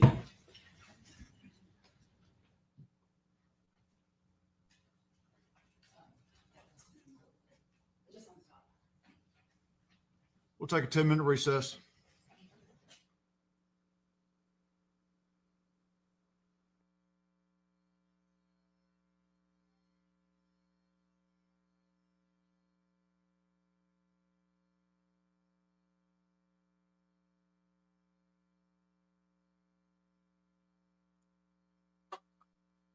Ten minutes. This is so disturbing. I'm sorry. It's very disturbing. I was reading about University of Georgia. I hope the family sues. I think they should. I can't believe they haven't. I mean, because it has nothing to do with the defense of this excrement. It's so hard. Patty, make yourself bigger. Oh, I don't want to. I like seeing tiny Patty. It's nice. It's nice.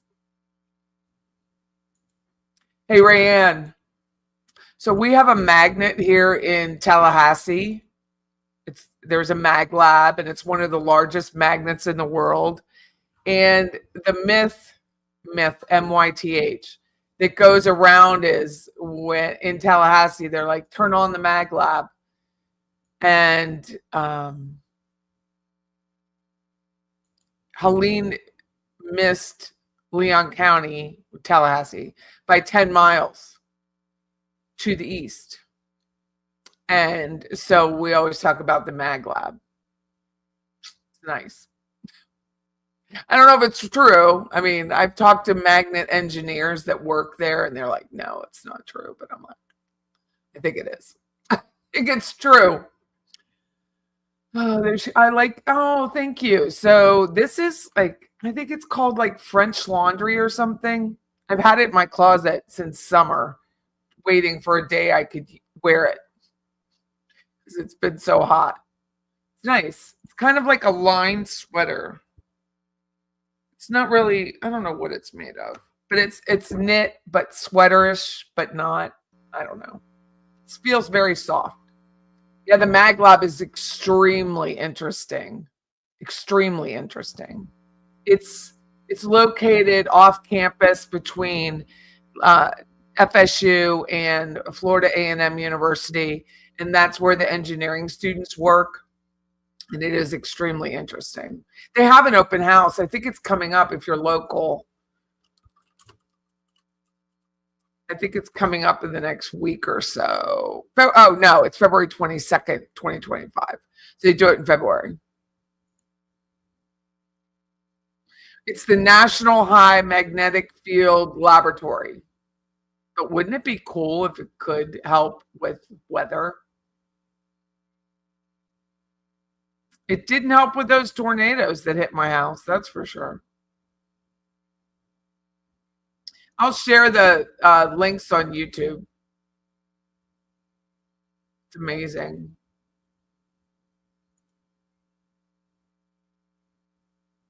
You heard weather manipulation and came running. Well, you got to look at the mag lab murder, because that is the myth in Tallahassee. Is if you go on Living Tallahassee, which is my Facebook group, people always, when bad weather's coming, they're like, turn on the mag lab, turn on the mag lab. You're back. You believe in the mag lab. I do too. I do too.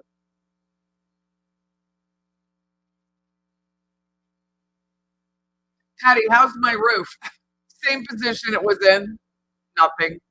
They're waiting for people to give quotes for the insurance company. In this case, I'm glad I'm not responsible for having to fix this. Back in May 10th, so what is that, 6 months already? My house got hit by a tornado, and I thought it was just some siding in the window. It took months to get the window, but it's not. Trusses are cracked, which hopefully they can be scabbed. Hopefully it's not a big deal. We'll see, because we don't even know, because we don't have a quote. You believe in it too. I do believe in it. I do believe in it. It's fascinating. I'm going to put the link here. And that way, Murder has a link to Mag Lab. But it did. I mean, it was coming straight for Leon County, Helene.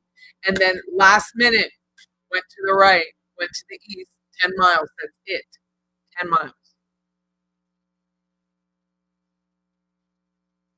Yep, 3 tornadoes at once started on west side of Lake Talquin, but I heard the mag lab was off at the time, that it wasn't functioning.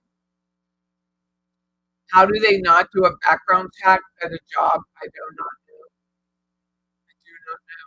That's why I was wondering, I was looking up to see if ARA Mark was responsible for food services. They're responsible here at many of the hospitals.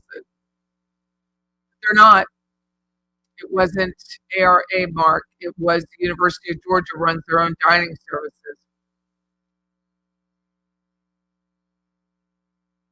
You did have a horrible tornado season.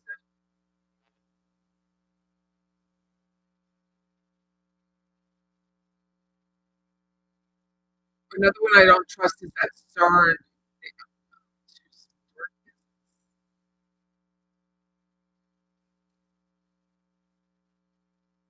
Oh, yeah. Nuclear research. I don't know why everyone's so anti. I lived through 3 Mile Island, 1979, March 28th. Don't know what it is.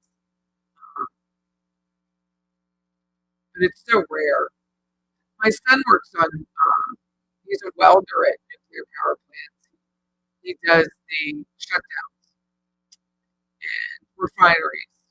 I think he's like one of 100 guys in the country that do what he does. Several of his cohorts have gone to France to work on their nuclear power. But I think if we had the smaller nuclear power stations and plants, it would be better for everyone. They're going to open, they're going to reopen on wave 3 Mile Island.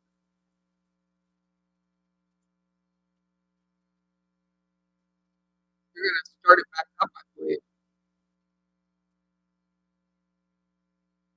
Yeah, it's planned to reopen in 2028 and will sell its power exclusively to Microsoft, with the company aiming to use the energy for its growing AI.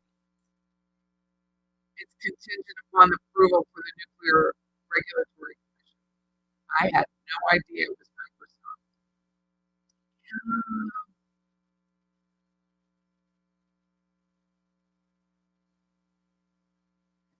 20-year deal.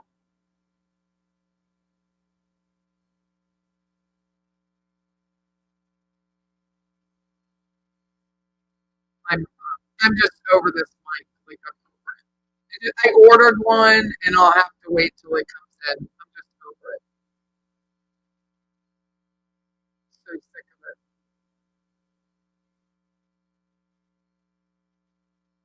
Hold on.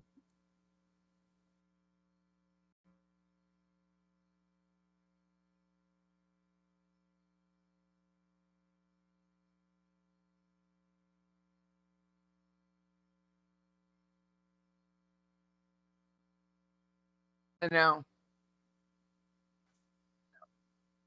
I'm going to use the webcam mic when it comes back on.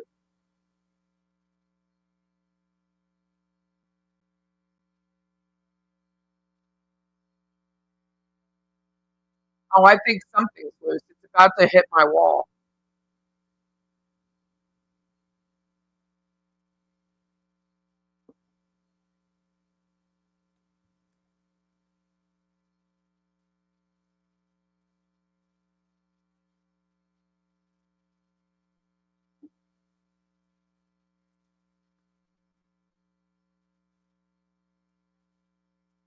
Anyway, AI. So, 3 Mile Island is in Middletown, Pennsylvania, and March 28th, 1979, it was the largest nuclear breakdown in the United States.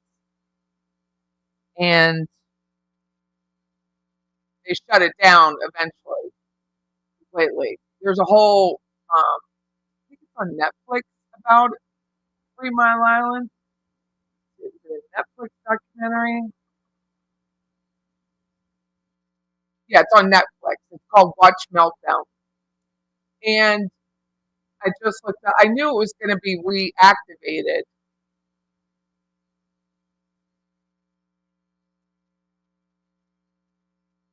And apparently, Microsoft is purchasing all the power that's going to come from 3 Mile Island to support their AI.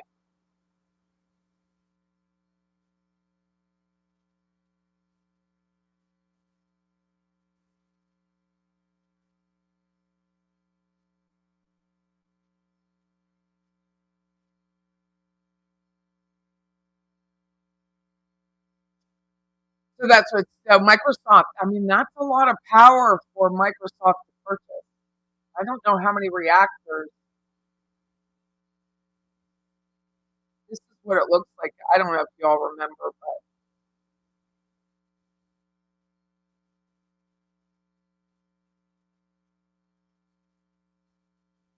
I remember the day. Like I was only I was 12 years old when this happened, and I remember the day.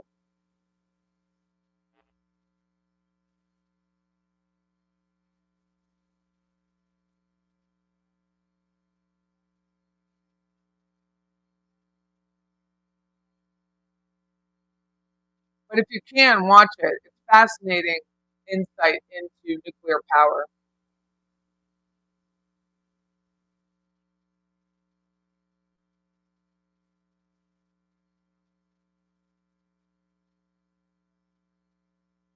You know, people knew so little about nuclear at the time. So I was in school, and they told us we all had to get on the bus and go home and put the windows up because the glass windows on the bus were going to stop nuclear radiation. It doesn't stop it. You remember that day? Fun.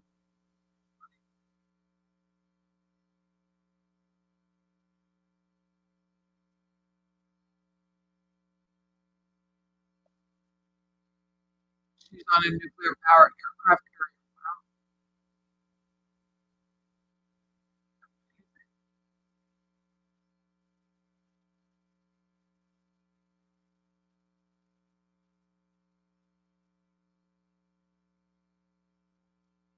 They're on a break. But unfortunately, right around them, there's a lot of mess, a lot of sickness. They try to say it's not from radiation.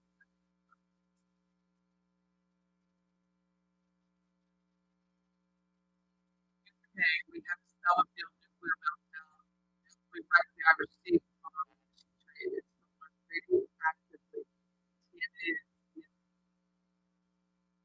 I received. I know it's bad. When it's on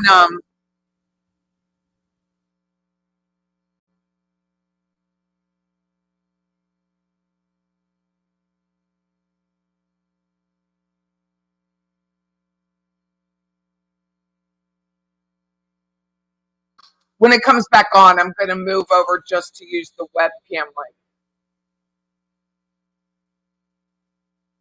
Sounds metallic. I'm swear to God, I'm going to go off. Talk amongst yourselves.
maintenance issues, for lack of a better term. And so the state agreed to permit them to call this witness out of order. So at this point, they're going to call their witness, and then we'll go back to our case. This is an ACCD officer who's off shift. Okay. So I'm trying to get him in so he can get back to work tonight. Officer Charlie Krisher.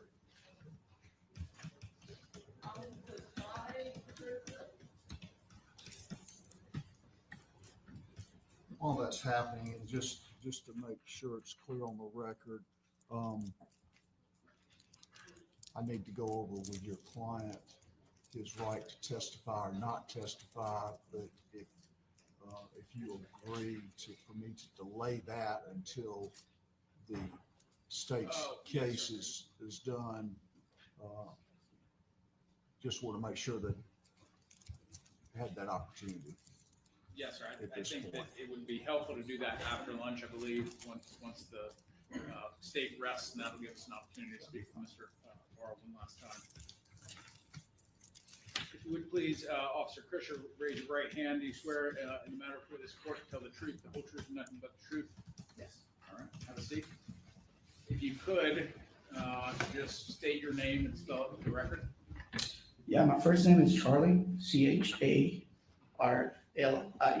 Last name Krisher, Krischeer. Okay. Officer Krisher, I'd just like to direct your attention to February 23rd of this year. You're who do you work for? I work for the Athens Parkland Police Department. Okay. And were you working that day? Yes. All right. What were you doing that day? If you could just tell the court what it was, what your role in this investigation was. So on that day, I was working my normal shift at 6 a.m. to 6 p.m. I was called on scene in reference to translation because the suspects were Spanish speaking only.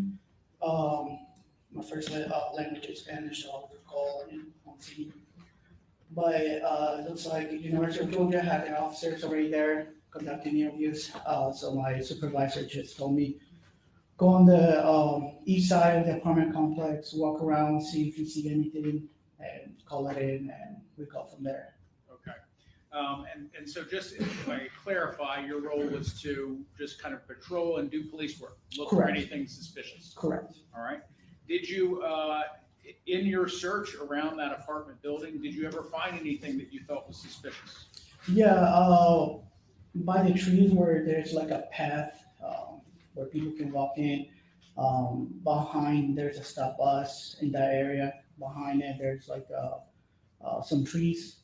I found a pile of clothing. It seems like it's been there for quite some time. It was wet, so I call it in, and University of Georgia officers arrive and collect those items. Okay.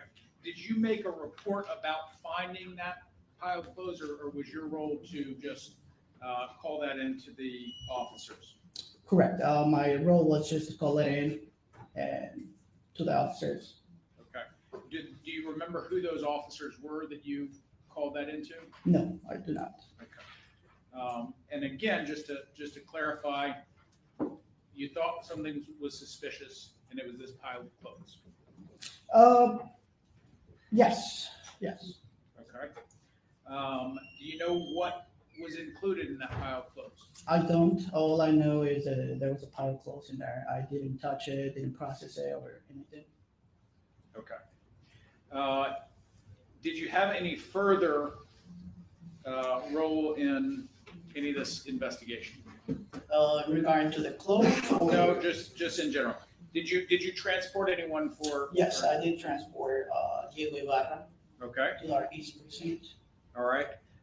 And you did make a report about that because did you collect some of his clothes? That's correct. Okay. And was part of that collection, was there a hat that That's you correct. collected? Yes. Could you describe that hat, please? It was a black Adidas hat. It had the logo, the normal logo, called white color. Okay. And was he wearing that at the time that you collected it? When I arrived and when I arrested him, he had it on his side, he put it on the side of the window with his backpack. Okay. Was he ever wearing it when you saw him? No, to my recollection. Okay. When you arrested him, did he say that it was his? Yes, he said that it was part of his belongings. Okay. And that's why you took it? Yes. All right. That's all the question I have, Judge. Good afternoon, or morning. You first told us that the clothes have been there for quite some time. What did you observe that made you think that? It was wet and it had a lot of debris on top, a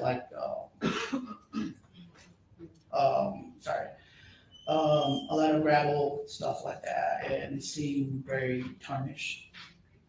And you did call the University of Georgia Police Department, they responded and collected the clothes? That's correct. And you just said when you transported Diego Ibarra, did he tell you that was his hat, or did he say that's part of my belongings? That's part of my belongings. Meaning of all the stuff that he had on him that day, that was Correct. his, right? Correct. Did he say it was exclusively his hat?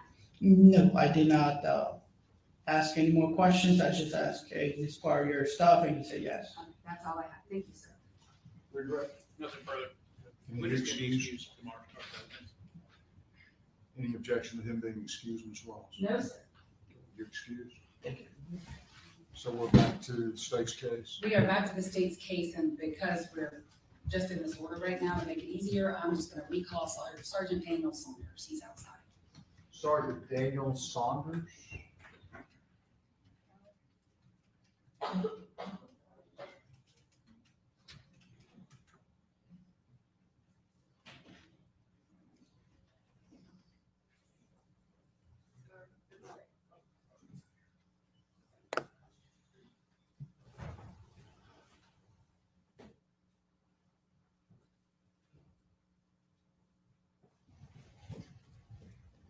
Raise your right hand, please, sir.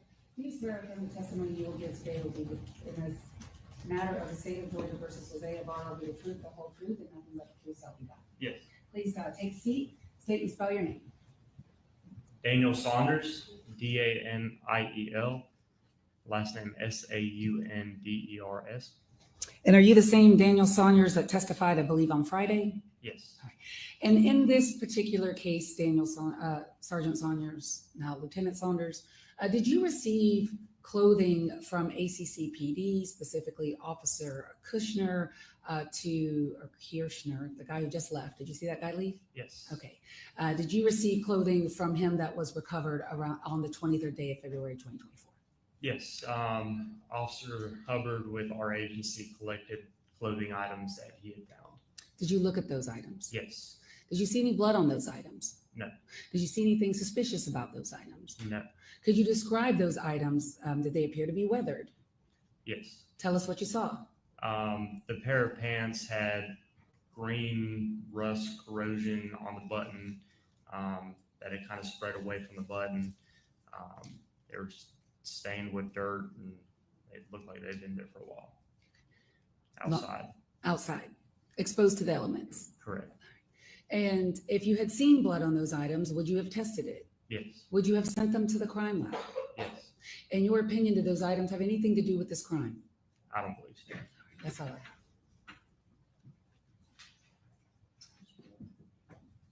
You're aware that there's at least one officer who disagreed with your assessment that the clothes have been there a long time. I'm not sure how he determined that they had been there a long time or a short time. But you're aware that somebody else observing the clothes disagreed with your assessment. I can say Officer Hubbard wrote in his report that it appeared that they had been there recently. No further questions. When you observed those clothing items, where were you? I was at our agency at the station. In your laboratory? Yes. Were you able to pull them all out and look at them individually? Yes. Is it your opinion they were all weathered? Yes. That's all I have. All right. Thank you. Next witness, Valencia Johnson. Ms. Johnson.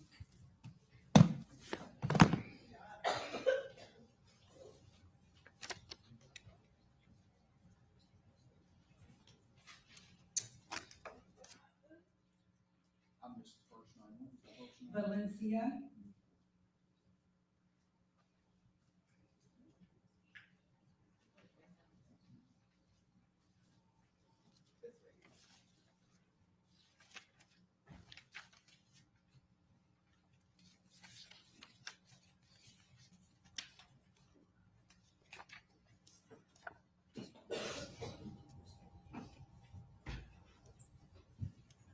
Would you raise your right hand, please, ma'am?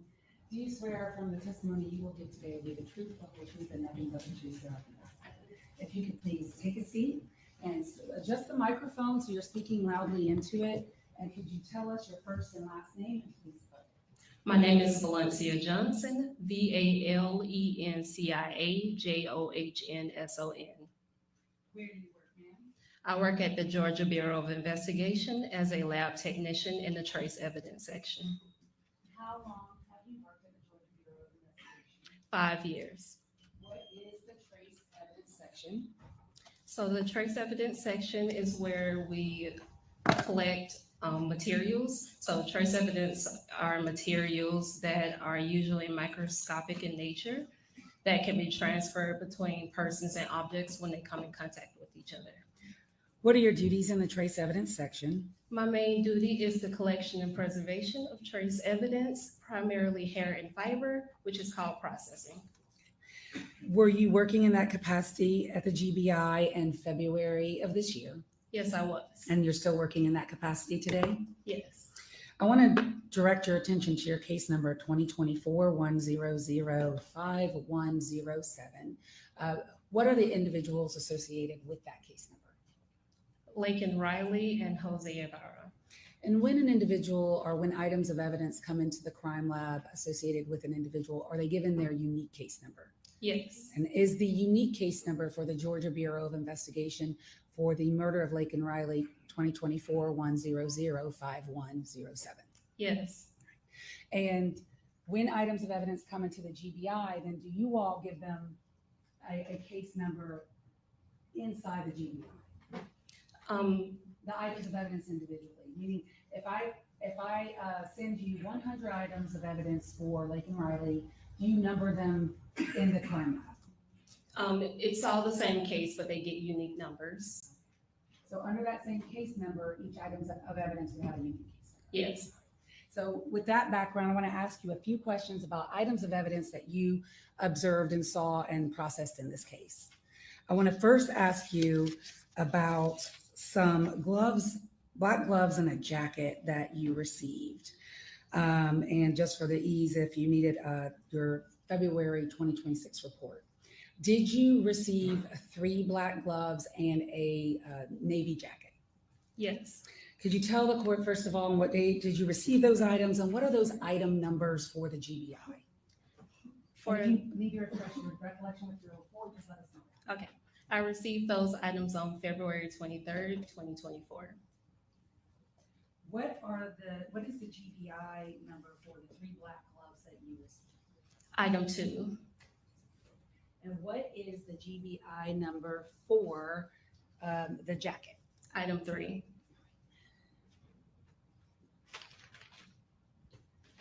I am going to hand you some evidence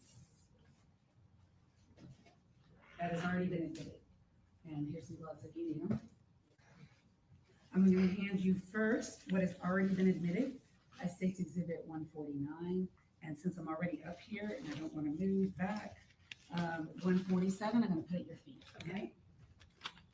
So first, starting with State's Exhibit 149, do you see your name and initials on that exhibit? Yes, I do.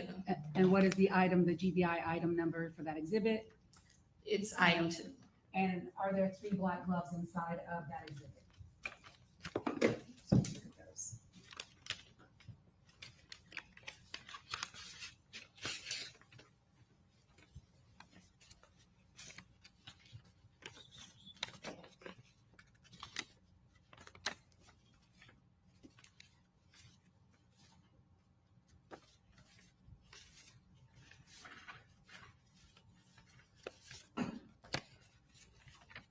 Yes, there are. Were you the first person at the crime lab to receive those gloves? I was the first person to work on the gloves. And to work on those gloves, or when you worked on those gloves, first of all, what did you do to those 3 gloves? I processed them for possible hair and or fiber. And how did you do that? I looked at them under a stereo microscope. And what did you do with the things that you may have, or did you recover anything from these? I recovered possible hair and or fiber from item 2A and item 2B. And that's a good point. Did you give the gloves an individual association 2A, 2B, and 2C? Yes, I did. I sub-itemized them. And did you observe the condition of the gloves when you received them at the crime lab? Yes, I did. What were the condition of these gloves when you received them? The gloves were damaged. They had holes and possible stretching. When you say holes, might be a silly question, but what do you mean by holes? There's like a hole in the item, so the outside, you can get inside them through that hole. You could see through them. Yes. And after you process the gloves, where do they go in your agency from there? They were transferred to the forensic biology section What do they do in forensic biology in general? in general. So they test for serology, which are fluids, and DNA. And when you received the gloves and you observed the holes and you collected items of evidence from it, did they pass on to forensic biology? The collected materials, we keep them in our section. But the gloves themselves went on to forensic biology. Yes. The jacket, did you receive, it's at your feet, if you could look at that. I think it states 147. And do you recognize that item? Yes, I do. Did you process that item at your laboratory? Yes. What did you do to the jacket states 147? I processed the jacket by tape lifting it, except for the neckline and cuffs, and I did a visual with a magnifying glass on those areas. Did you observe hair on that jacket? So we don't usually note where possible hair and or fiber is on the item exactly, because it can move around in the bag, but there was possible hair and or fiber collected. And do you recall seeing it on the jacket when you collected it? Yes. And the hair that you collected off that jacket, what did you do with it? They were packaged and kept in our section in case it was requested for them to be analyzed by our hair or fiber analyst. And looking at that jacket, do you recall where on the jacket you saw hair? I do remember one place where there was possible hair and or fiber around a button. And the jacket, when it left you, after you processed it, where does it go from after leaving you? After leaving me, it was transferred to the forensic biology section. Did you have the opportunity at your laboratory to look at the clothing of Laken Riley? Yes, I did. Did you find a key in Laken Riley's clothing? Yes. Where did you find her key? I found the key in her jacket. Did you have the opportunity to process the fingernail clippings of Laken Riley? Yes, I did. I'm going to hand you what we are marking for evidence of states 319. And this, Say the number again. 319. We have lots of things marked already in between, like photographs, and we will leave this up to the medical examiner who's outside. States 319. Do you recognize states 319? Yes, I do. Do you see your unique GBI case number that is associated with Laken Riley on states 319? Yes, And do you see your initials on 319? I do. What item number within that case number did you assign, or the GBI assign the fingernail clippings of Laken Riley? Item 18. And what did you do? And is that what you're holding right in front of you, item 18? Yes. Let's say we move to admit states 319 and link it up with the medical examiner behind her. Any objection to 319? I just think it's premature, but no objection. Do you see your initials on 319? Yes. Are they at the bottom there? Yes. Okay, let me just show it to the court. So what did you do to states 319? I looked at the item under a stereo microscope. And what, if anything, did you observe when you did that? I observed the nail clippings, but I did not find any possible hair under fiber. So no hair or fibers underneath the fingernails. No, And did you look at the right hand and the left hand? yes. And if you had found hair or fibers, where would they have gone? They would have been collected and kept within the trace evidence section. I'm going to ask you a few more questions about a few more of the items. Did you look at a cutting from a tree? Yes, I did. And what did you do to the cutting from the tree? I performed a visual with a magnifying glass and removed any possible hair or fiber I found. And I'm going to hand you, and did you look at some rocks? Yes. I'm going to hand you all those items at the same time. What's already been admitted.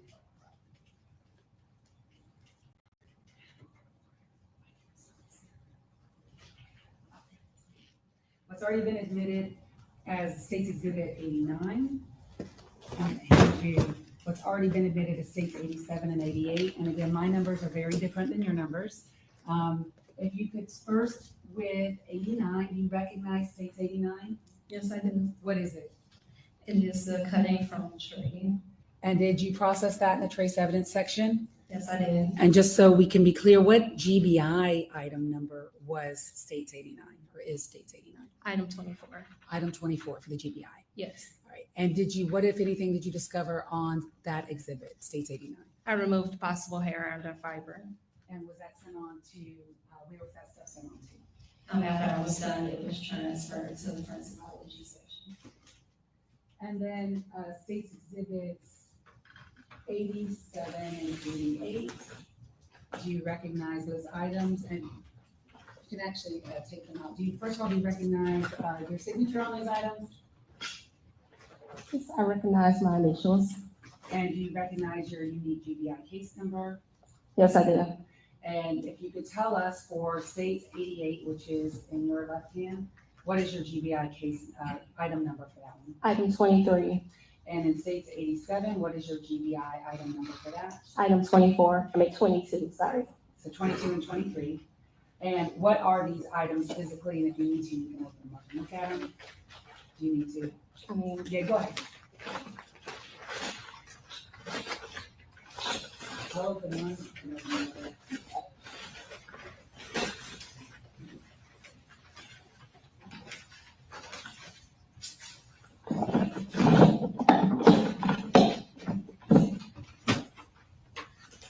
I opened one with the States 88, you opened 87. So 87, did you see that item? Yes, I did. And what did you do with States 87 at the lab? I performed a visual exam using a magnifying glass and removed any possible hairs and fibers I found. And did you see hairs on that item? Possible hairs and fibers. Thank you for correcting me. Possible hairs, right? Yes. Okay. And then those hairs go on to your trace evidence section? Yes. Thank you. And then I'll put that back in while you look at States 88. I'm going to ask you the same question about States 88. What did you do to States 88? I processed this item by performing a visual exam using a magnifying glass, and I removed any possible hairs and or fibers I found. And did you find possible hairs or fibers on them? Yes, I did. And did those go on to your trace evidence section? Yes.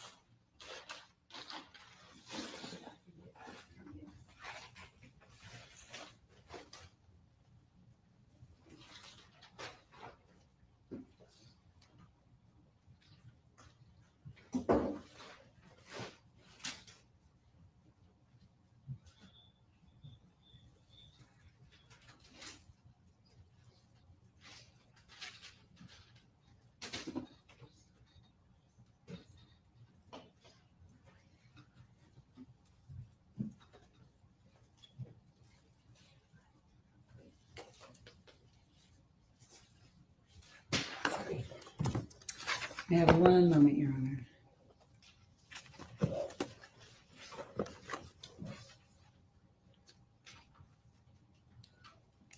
I believe those are my questions, except for one final thing. The key that you found in Laken Riley's jacket, did you know what color it was in your report? It was pink. Okay, that's all I have. Thank you. Your questions in? Ms. Johnson, hello. Just a couple questions, please. The gloves that you mentioned. Did you photograph them? No, I did not. The damage or the hole that you testified about, did you measure that at all? No. And then what about the possible hair or fiber that you collected from the other items? Do you photograph that when you remove it from the item? No. Thank you. Were they photographed by the forensic biology section, the gloves? Yes, they were. All right, thank you. That's all I Can she be excused? have. Yes, sir. Excused. Thank you. Call your next witness. Alexander Colvin.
Good morning, sir. Good morning. If you could please raise your right hand. Do you swear or affirm the testimony that you will give today in the matter of the state of Georgia versus the city of Laura will be the truth, the whole truth, and nothing but the truth, so help you God? Yes, ma'am. If you could please take a seat and state and spell your first and last name. My name is Alexander Colvin, last name C-O-V as in Victor, I-N. Where do you work, sir? I'm currently employed at the Georgia Bureau of Investigations, Division of Forensic Sciences, commonly known as the State Crime Lab. How long have you worked there? Going on 10 years now. What are your duties and responsibilities? I am a microanalyst or scientist in the trace evidence section, and I perform casework in the areas of gunshot primer residue, or GSR, paints and polymers, fractured materials or physical fit, as well as some general unknowns and pepper spray and bleach cases. Are you a microanalyst? Yes, I am. What is a microanalyst? A microanalyst is a scientist that is in the trace evidence section, performing casework in those areas I mentioned earlier, including hair and fiber examinations as well, typically using microscopes or analytical techniques that take a look at different components of evidence that are microscopic to the naked eye. Could you tell the court a little bit about your training and your education that qualifies you for your job? I received a Bachelor of Science in Chemistry from Albany State University. And upon being hired at the GBI Crime Lab, whatever area of analysis is needed at the time upon being hired, that will be the training program that you will begin. So for me, when I was promoted to a scientist, the first area of casework that I began in was GSR. And then once you start casework in that area, finishing the training, you will move on to different areas of analysis and complete those training programs as well. Have you completed a training program on plastics and polymer? Yes, I have. What is that in general terms? Plastics or polymers are monomers or molecules that are chemically bonded together to form structures. These are the basis for any natural or man-made substances or materials, to include plastics and rubbers, things of that nature. And could you describe what kind of training you have received in that area? The training for that particular area of analysis involves practical exercises, written and oral exams, lots of reading, and at the very end, for certain areas of analysis, there will be an oral board or a mock trial phase, and then a supervised casework phase where you're doing real casework while your trainer is going through these technical processes with you. And have you completed all of that training? Yes, I have. Have you previously been qualified before as an expert in the field of microanalysis? Yes, I have. And is plastics and polymers like a subsection of microanalysis? Yes, it is. How many times have you been recognized an expert in the field of microanalysis? Generally about 84 times. And would that include in the superior courts of the state of Georgia? Yes, it does. Your Honor, at this time, the state would tender Mr. Colvin as an expert in the field of microanalysis. Any objection? Witness will be allowed to testify as an expert in the area of microanalysis. And Mr. Colvin, I'm going to hand you some items. I have some less with you.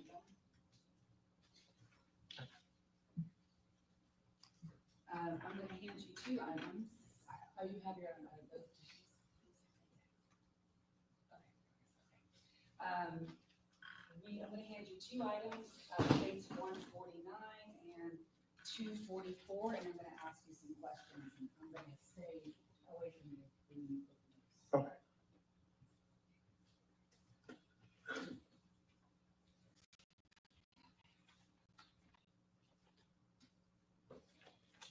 Okay. Okay. Do you recognize both of those items? Yes, I do. I want to start with the first one I handed you was at 149. You see my state exhibit sticker? Yes. Okay, let's start first with that. So my state exhibit sticker 149, do you recognize your unique GBI case number associated with Laken Riley on it? Yes, I do. And do you see your initials on that as well? Yes, I do see my initials and date when I began my examination, as well as my initials on the seal when I completed the examination. What is your unique item number for State's Exhibit 149, the 3 black gloves that I just handed you? That is item number 2. And were they sublabeled 2A, 2B, and 2C? Yes, they were. And the next item that I handed you is State's Exhibit what? State's Exhibit 244. Do you recognize State's 244? Yes, I do. And do you see your initials and your GBI unique case number on State's 244? Yes, I do, as well as the initials on the seal when I completed the analysis. And State's Exhibit 244, does it have 3 gloves in it as well? Yes, it does. And what unique item number were those 3 gloves given at the crime lab? Item number 40 and sub-itemized as item 40A, 40B, and 40C. And in your report, is it noted where item 40 came from? The gloves from item 40. Let's see. And that's your item 40 for the record? Yes, my item 40. Your Honor, may I look at my notes, please, just to make sure I'm getting this correct? So the gloves from item 40 were identified as being recovered from an apartment complex, or an apartment inside of a drawer. All right. So did you look at those two exhibits, states 149 and states 244? Did you examine both of those exhibits? Yes, I did. And what did you do to both of those exhibits? And tell us how you did it. So I did a comparison between the 3 gloves that were identified as found in bushes to the 3 gloves that were identified as being found in an apartment drawer.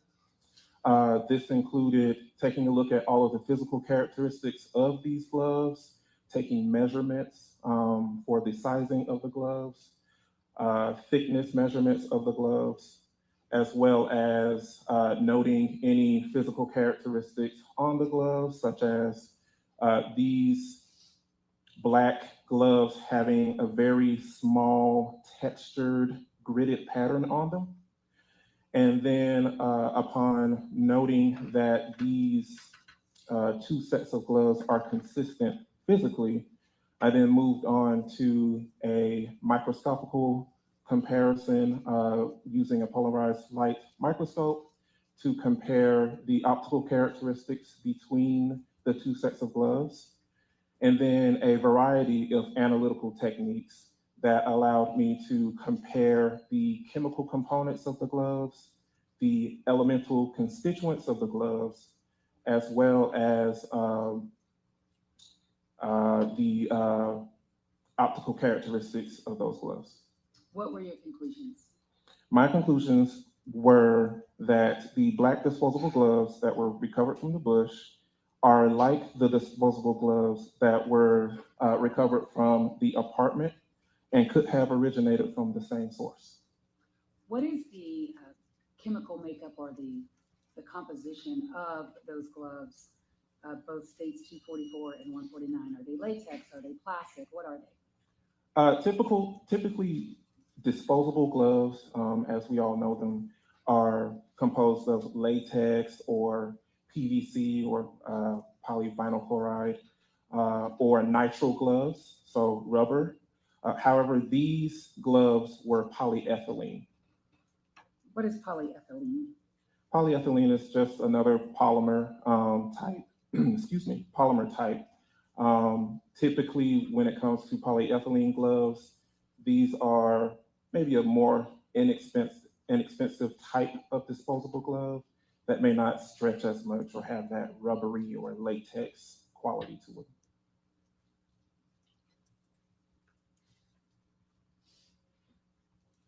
And when you say may not stretch as much, what do you mean by that?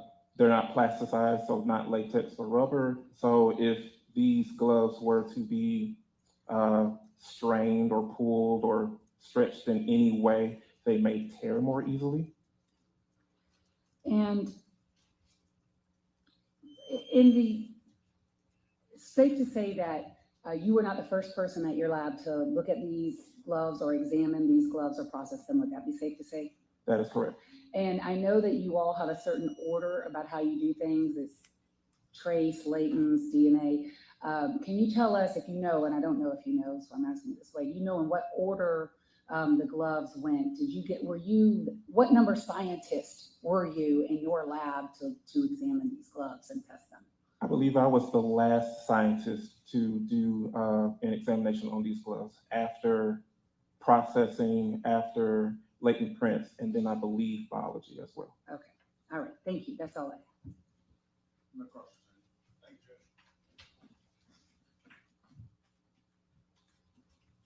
you, Judge. Is it Mr. Coven? Is it Agent Coven? What's the? Mr. Coven's fine. Okay. Yep.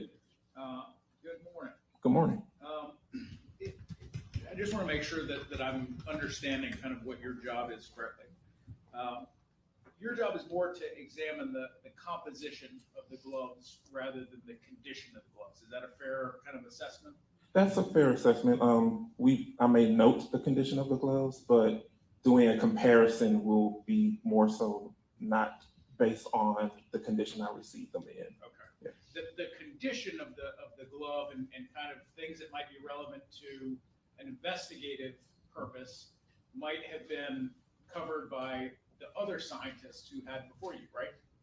That's correct. That's reasonable to expect. The Yes. trace people, the processing, I think is what Processing, is referred believe to. latent prints, and then DNA biology as well. Okay.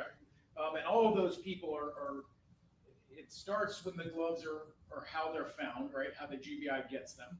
Correct. Okay. And each one of those kind of processes affects what those gloves look like in the end. Is that fair to say? That is fair to say, yes. Okay. They're putting chemicals on them perhaps, or fingerprint powder, that sort of thing? That is correct. Okay. They might even cut the gloves in half. That is correct. Okay. And so the condition when you got them would not have allowed you to, you talk about measuring the gloves, but what you were talking about is the size of the gloves, right? That is correct. Okay. Not necessarily holes that were in the gloves, or you don't know how those gloves came in the GBI, in other words. I did not lay eyes on these gloves as they were when they were received by the GBI. However, when it comes to doing the measurements that I did in this examination, any areas that if they were damaged or altered in any way, I tried to stay away from those areas so I could do the best comparison between the known gloves and the questioned gloves from the bush. And when you're making notes in your report, you said you might make note of holes or anything like that. Did you mention any of those in your report? In my report? Yes. Not in my report, but there's mentioned in the notes, yes. Okay. When you say they're like the gloves recovered from the apartment, that just means that they're the same kind of gloves, right? That's correct. So when we're referring to them being like each other, this is the optical characteristics I mentioned, the physical characteristics with the textured pattern, the same polyethylene-based type of glove, same measurements, etc. Okay. And that they could have come from the same source. That's correct. Okay. What source is that? That is not something that I could speculate to. The known gloves were identified to us as being found in a drawer inside of an apartment. So these question gloves found in a bush could have come from that source as well, but they could have come from some other source of gloves that were manufactured the exact same way. Okay. That's all the question I have. Are you correct? No, sir. Can you be excused? Yes, sir. Excused. All right, thank you. Can we call your next witness? I think this is the time when we might want to take an early lunch break, as we discussed. Thank you, sir. All right. So, are you asking for any more than an hour? No, sir. Okay. So we'll stop the lunch now, if that makes sense. Come back at 12:30, 1 hour. Thank you.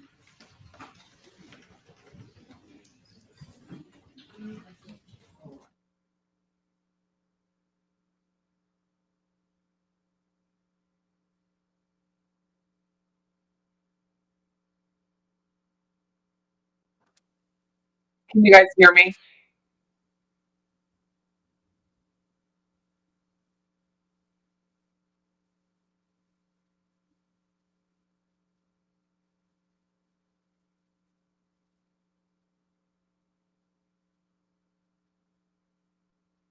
Oh, you can? Okay. It's just the webcam microphone. I found another USB cable for the other one, but I just feel like I want to throw it in the trash. So I'll test it later. I'll just make sure I speak up. Talk more so you can hear the quality. Let me tell you a story. I just got a call. Guy calls me. He's a longtime friend, business owner here in town, and he knows I love like cybersecurity and forensics. So some guy went into his corporate docs online, corporate documents, and changed himself to the owner, and then tried to take out a $100,000 loan on the property. And the only reason he caught it, his name is Raymond. The only reason he caught it was he went to go title his truck in that company name and found it out that way. Roscoe needs a dog. He can't. Wouldn't that be cute? So he literally found out some guy was trying to take a $100,000 line of credit on his property by going to title his truck, and he had to bring in the corporate documents. And that's how I figured it out. I know. But, I mean, Sunbiz, SUNBIZ, is the portal for all of our corporate documents. That's what I bring up when I find, like, how many properties does Harvey still own, that kind of thing, Harvey Adelson. But you can go in and amend it and pay a fee. So this guy went in, amended it, and paid the fee to get this $100,000 loan.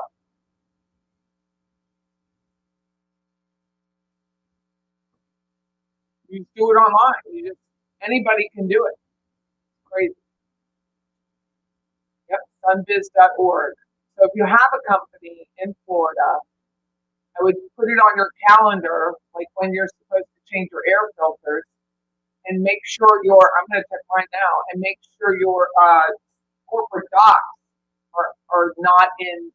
His name was Tobias. It's a fake name, Tobias Nelson. And then we figured, he and I were talking, and we figured that nobody's going to check. No one's going to check.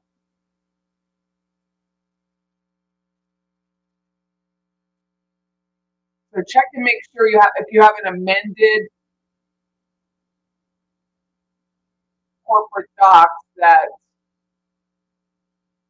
it's accurate.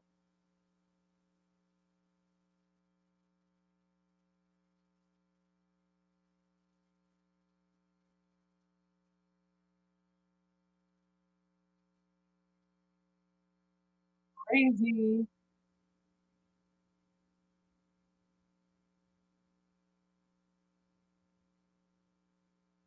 And I said to him, I don't think the bank will do anything about it. They didn't lend them the money, and they likely won't even look at filing charges.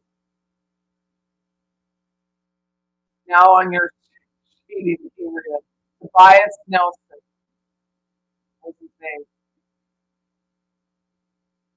Nothing will happen to him. The bank didn't lend him the money, so nothing will happen. I wonder if he has a Facebook page.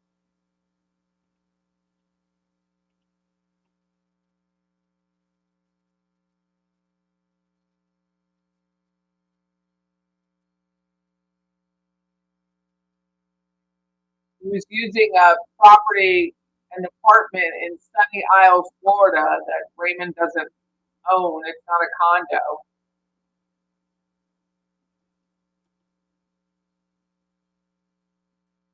No. Absolutely crazy. Oh, and Nelson is spelled Nelsen, not the traditional Nelson.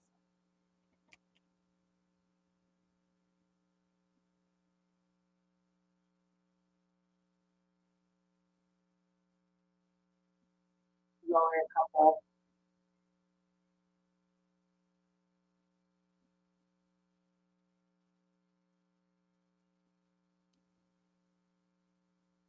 It must be like a Swedish thief. Roscoe, where are you? Don't you hate it when your dog's super quiet? Roscoe.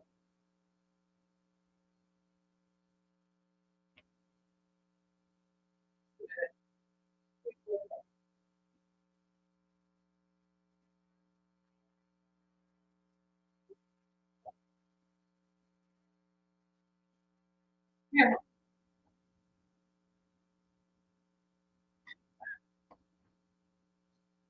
I think the state's taking longer than they thought today. You love it when your dog is super quiet. Oh, it scares me like with children. Right? Say hi. Say hi. You look good in this light, don't you? You look good. You look super white. Look happy. Well, I have you on camera. I have you on camera. You don't like it, do you? Like, you're the cutest butt ever. Don't you? Yes, here he is. I have an appointment at 3. He's going to go with me. Aren't you? You gonna hang out?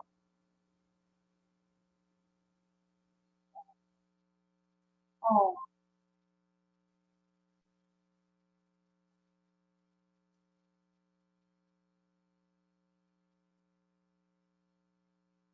you don't. It's still fraud. Filling out the loan documents is still fraud, but they probably won't do anything because they don't want everyone to know that they did it. Sunny Isles has Russian mafia ties. Not surprised. How's Roscoe doing? Did he get a clean bill of health? He did. You didn't like the shots though, did you? He's just a baby. He looks so sad, crying. How long is it break? An hour. Just an hour.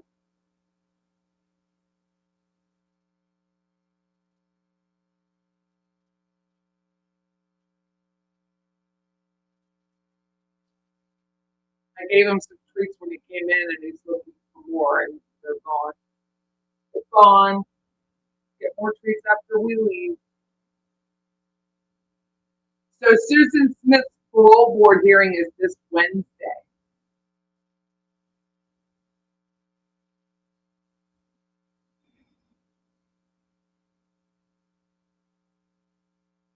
It's a 7-person parole board that will determine whether this more excrement gets released from prison.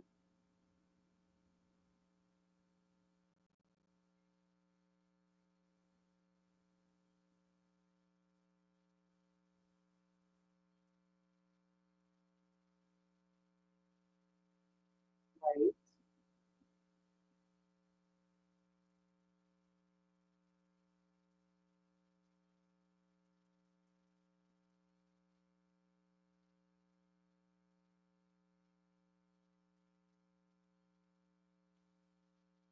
They're not calming down.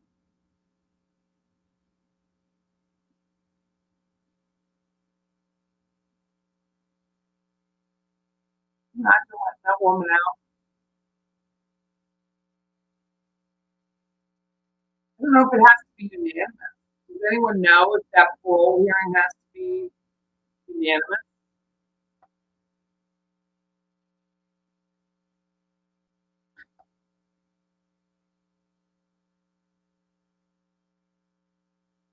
So, South Carolina's pretty tough. I hope so.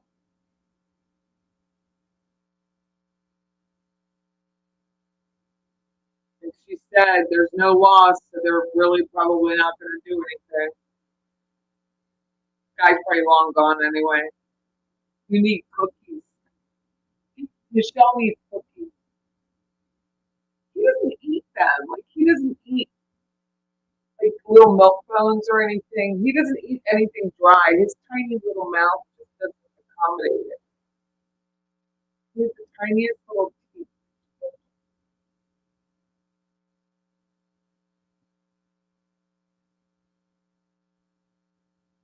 Just don't accommodate him. You know, she can't be free. I feel sorry for the ex-husband. need to take a bake soon. Shortbreads take me about 4.5 hours. Hear that? 4.5 hours to bake.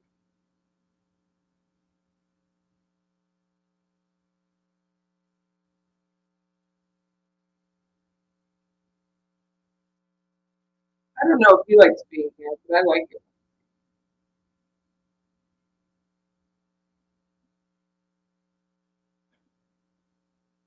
Yeah, hi. Muffin with Roscoe.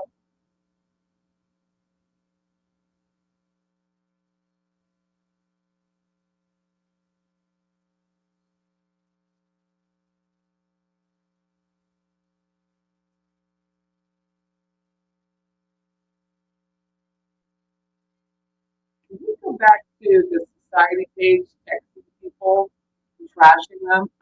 Can you imagine having that many balls that you just feel like you can basically text a stranger, you know him, and just start trashing her to her phone?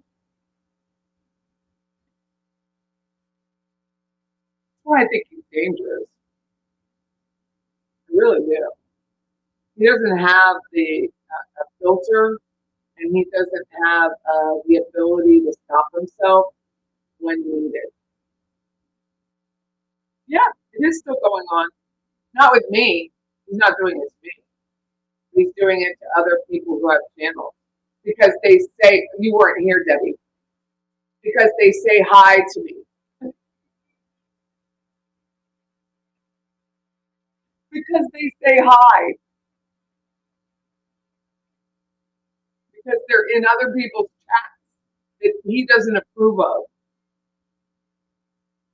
Unbelievable.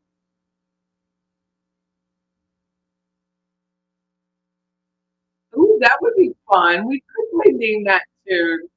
I love that show. Happy Lee. Yeah, I just found out today. I mean, you can see it in the chat. My father's alibi told us that she felt that he tried to bully her into not being in a chat, whether it's mine or I guess anyone else's, but mine specifically, or Roberta's, or Murder by Maestro's, and saying hello to people. Like he's in charge. It's psychotic. Dude, we know you have an anger problem because we see it in the court doc. You got rage, dude.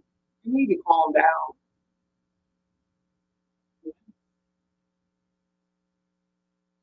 It's unbelievable. Like, how do you, like, it would be like me. I don't know. Like some random person that decided not to subscribe to me. It was like, how dare you be in her DMs? I don't even know how you say it with a straight face. You're a grown ass man. Psychotic. Who is he? I've avoided asking who he is. It's the society page.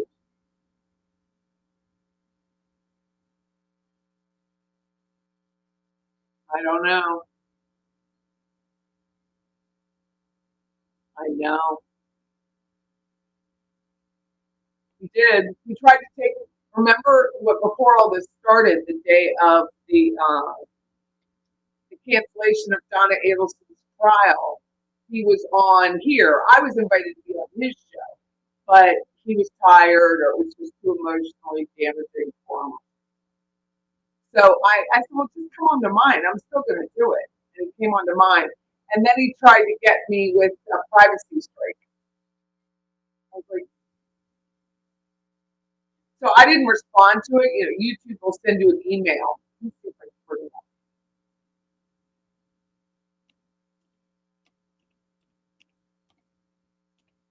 It was a privacy strike with YouTube months ago now, And September.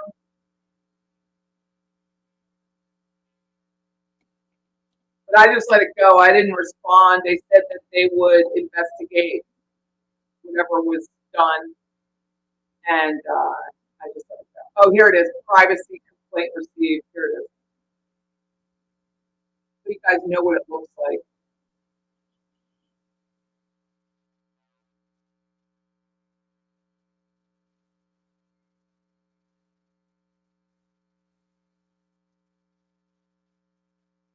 Let me show you what it looks like. So if you have a channel and you get it, this is what it is. So it says we would like to inform you of a privacy concern about your content. Before we review the content, we would like to give you an opportunity to review it, if necessary, modify or remove any potentially private information within the reported content. Receiving this notice does not imply a violation of guidelines, and no action has been taken against your content or channel. Please find the links below. And when I opened the link, it was the when I invited Society Page to come on. Receiving this notice has not resulted in any penalty or strike. Should the content be found in violation of the guidelines, no penalty or strike will be applied. Community guideline penalties will still apply if the content is to be found in violation. Will also apply penalties and suspend accounts of users who maliciously circumvent our policy. And then it's the one with him in it. Because it's down here, joined by the society page, which I will tell you what, I will never remove that video. Like, ever remove that.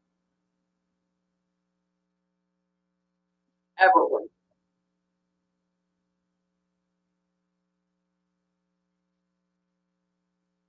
Ever.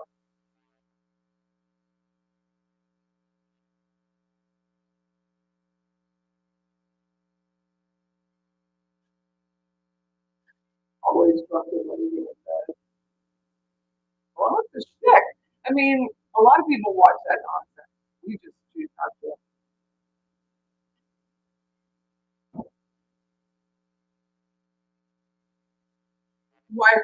Have I heard from KCL?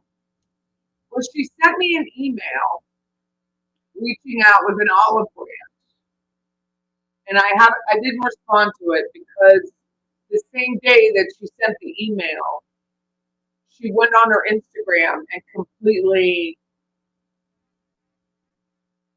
how do I say, like, contradicted her email. So I just did. I thought about it. I sent it to a couple people to get other opinions because I didn't want my emotions to overshadow maybe what I should do in the end. But her own Instagram contradicted everything she wrote. So, I mean, it was long. It was long. And I was like, you know what? I know. It's what I was telling them. My father's alibi. I was telling them it early in this little episode of Patty's Playhouse, where we're watching, so you know, the Laken trial, the Laken Riley murder trial. My father's alibi, who has an amazing channel, and unfortunately is the victim of her father allegedly murdering her mother. She was very young. Yeah. And she mentioned to us that Mia Wallace, who also came into the chat, she actually followed, I think she used to follow me on Instagram, but of course, with all this going on, she unfollowed me on Instagram, and I rarely go in there. And so I went in there and read what my father's alibi suggested I read. And she calls them out like I did. Like, she was calling these people out. It's just a shame. Like, who you watch in the privacy of your own home or on your phone is none of anyone's business. It's not my business. But that's why people say to me, Patty, can we share another another channel in here. And I'm like, yeah. I mean, to me, what did I look up? 64 million channels? One channel is my competitor, but it's not I don't see it like that. I don't see it as like you're promoting a competitor. I just don't feel that way. Or believe that. It's not a feeling, it's a belief. So if you share one, it's probably someone I've never heard of. And I appreciate it because I do like to learn from other channels, see how they conduct their shows, because I'm still new at this. It's just been a year and I really don't know what I'm doing. I really don't. And so when people share other channels, I appreciate it. I never take it as a slight to me. I mean, it's foolish if you think that. So all the other channels are like, don't mention it, it's disrespectful. No offense. It's time to learn from other people instead of saying that they're taking it for granted. I always try to come, when I was with that other company, Keller Williams, it was always, you were coming from contribution. So my whole life, since I went to Keller Williams years ago, I guess it's 20 years ago, was to be part of that, to come from contribution instead of worrying about lack. I think the YouTubers who worry about other channels in their feed are coming from lack instead of abundance. That's just my theory that I try to stick by. And then I have a whole new source of learning. Because if you watch me for like an hour, you know that's all I care about is learning and getting better at whatever I do. The sound is going in and out. It might be my video card then. It might be my sound card.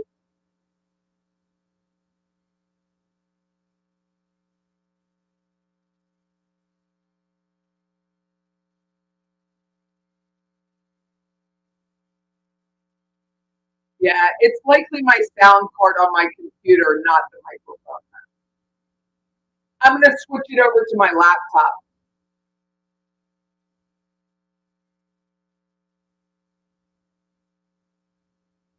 Once they come back on, I'll switch it over.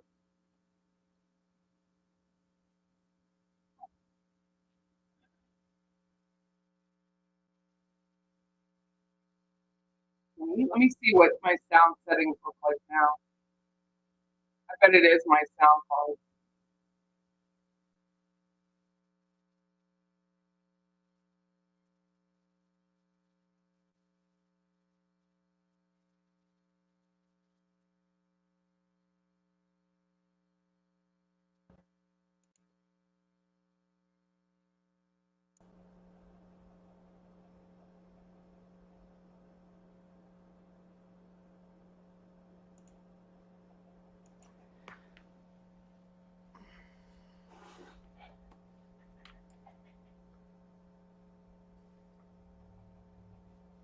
You think I need to be closer to the mic? How's that?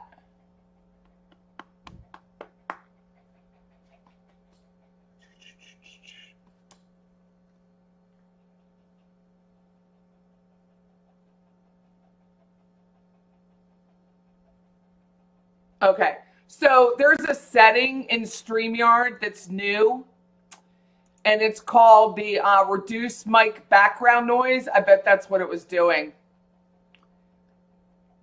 It was reducing all of the noise instead of just the mic noise. It is a Maltese. Oh. Yeah, I unchecked that setting, so thank you for the help. So the background noise setting, if you use StreamYard, is shit. That's so funny. It says it's new, so.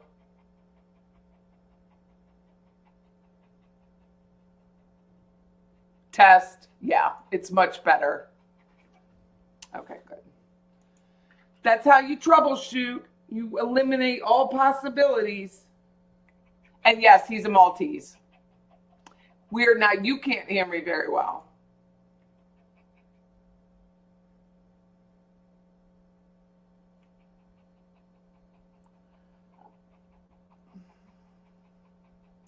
You thought Society page was editing your video. I'm going to move the TV closer. Hi. Hi.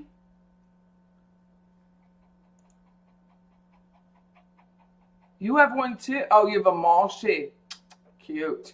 Who is TSP, the Society page? He doesn't have a channel up anymore because I told everyone about his criminal past.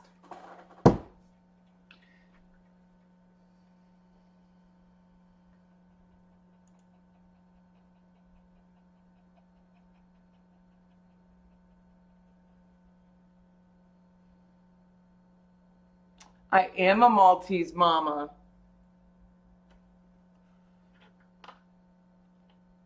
Usually when the audio sound card goes bad, it just goes bad.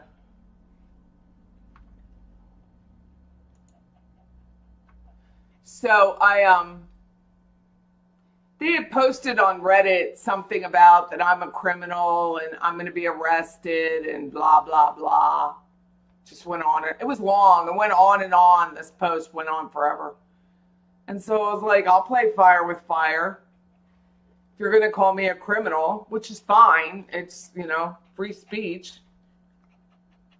Then I'll just tell everyone what your arrests were for. And you were convicted.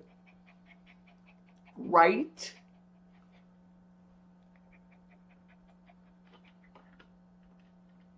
What is going on? Oh no, it's not a rumor. They are being sued. It's that Sebastian Rogers case, and they are being sued by the family. I'm a smooth criminal. Yeah, they're being sued by the family of Sebastian Rogers. And then there's some content creators who are suing each other.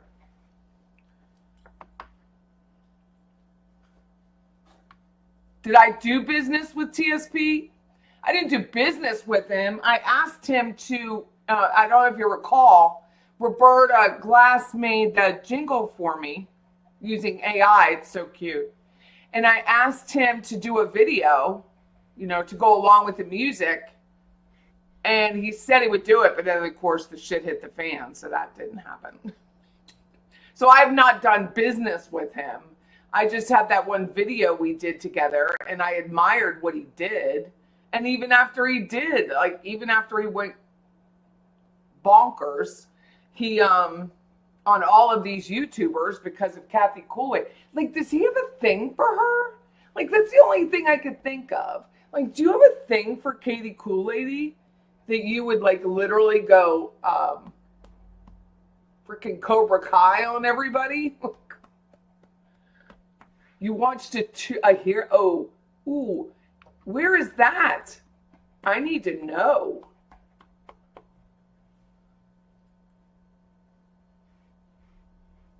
I mean, well, why would you go Cobra Kai on everyone if you didn't have an emotional attachment to this content creator?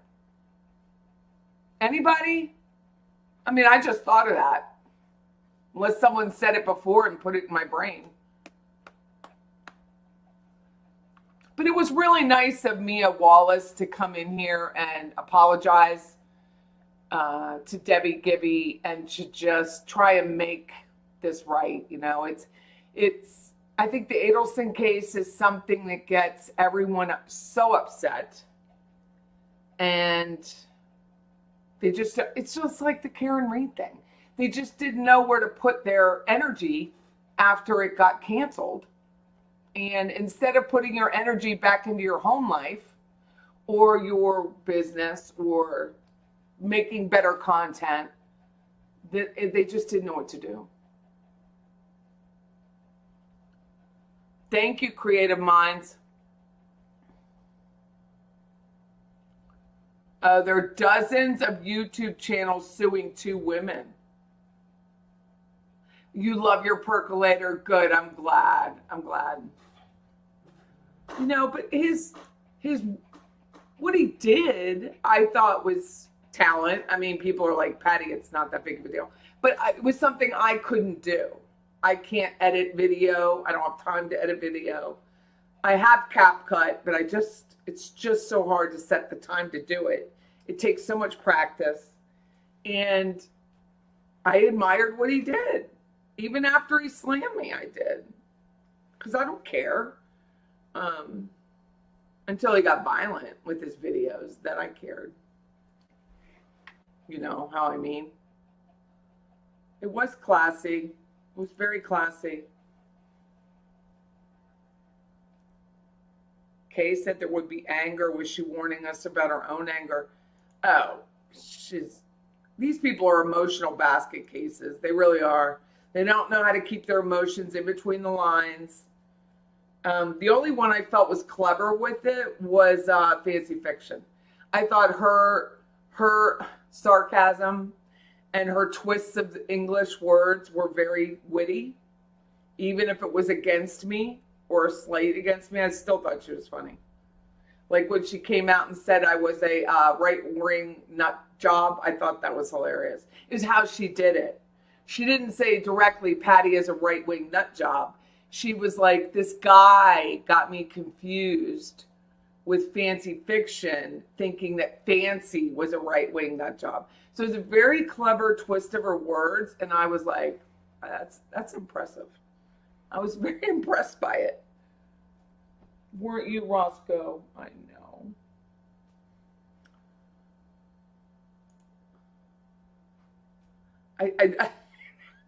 That's what I mean. Like, how do you send that in writing? It's one thing to call somebody and be like, bash them and say it to their ear. It's another thing to put it in writing so that it can be shared at a later time. Just don't do it. You can't follow all this true crime and then put this kind of text messaging together and send it out. Just can't.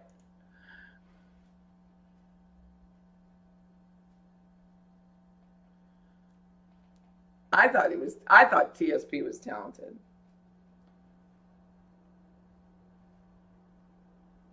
How long is this trial supposed to be today, Lorraine? I think it'll go to like 4:30. I won't be here in the afternoon, so I'll just let this run. I have an appointment at 3, so I got to leave around 2:30. I know. It used to be a big, fun group. Honestly, I don't think Fancy Fiction was ever fun. In fact, I know she was never fun. She was witty, but not fun, if that makes sense. I don't think she has fun. I don't think when you see her, you're like, that's a girl I'd like to hang out with. No, it's not. It's not a girl you would hang out with. Not at all.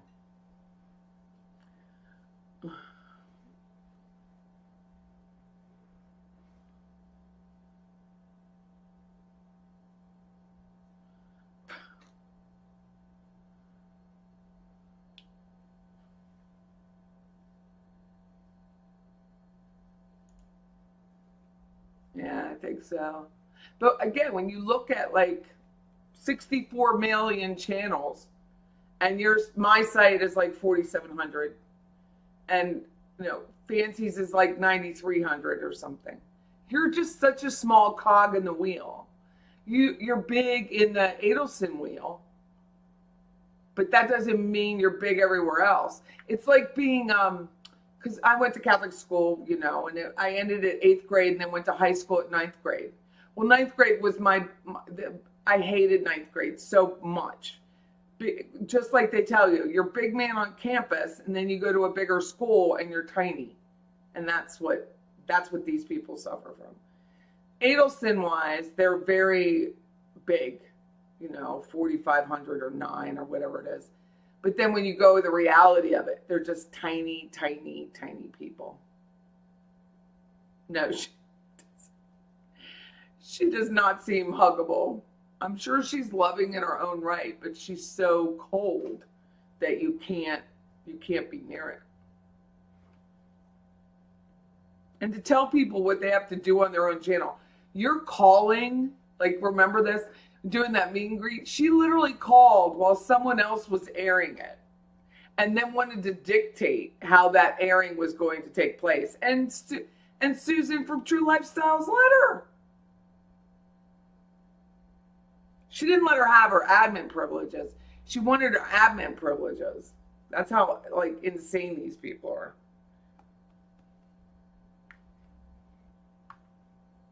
Yeah. I'm like, you're not getting my admin privileges. I'll take care of it. It's just crazy to me.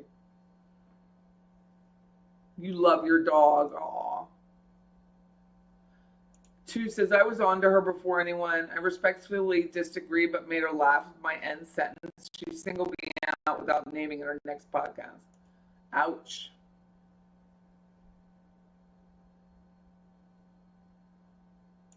I am a trigger. I am a trigger, Eric. Oh, it's so funny to me. Me and my Bugs Nunny and my Ollie Mae, and I am a trigger. I don't know why it's so divisive, but I clearly am. Oh, you meant Allison. How is Allison a trigger? Maybe because she was like the new person on the block, like new to them. I don't know. She said she would have blocked you, but she made you laugh. I could tell right then she was a ticking time bomb. Wow.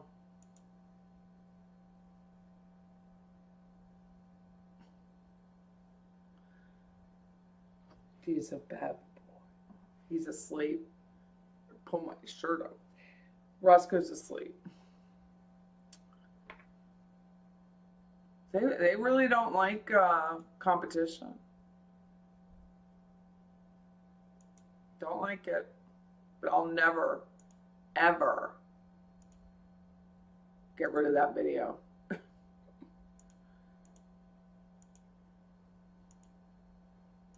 Right. Yeah, I think it's manipulate. To let her know who the cool kids are.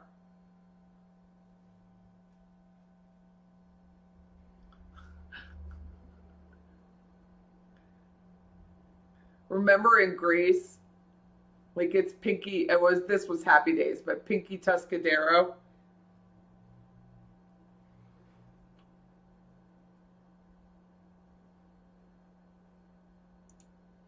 You would think, oh, bless it. Yeah, I mean, I think they were, I don't know. You're new on the scene, you've got to do things their way. Like it's the days of the Philly Mafia with Mayor Rizzo. You got to pay to play.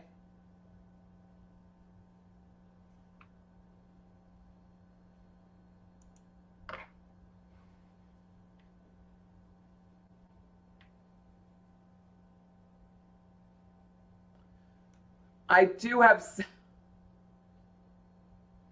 I'm sorry, that's so funny. I do have several members of the detention center. It's so funny when people send me an email. It's not funny like haha funny, but it's quirky funny. And they'll say, Patty, am I in the detention center? No, you're not. I don't know why you think that.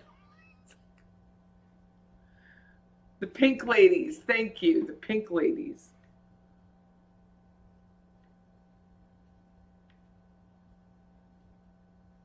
Yeah, I don't have time to control people. I barely have time to control myself.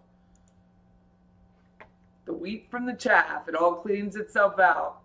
But what's the shame is for the Adelson. I mean, not the Adelsons, the Markells. For the Adelson mission and the Markells saying that this, they just want justice for their son.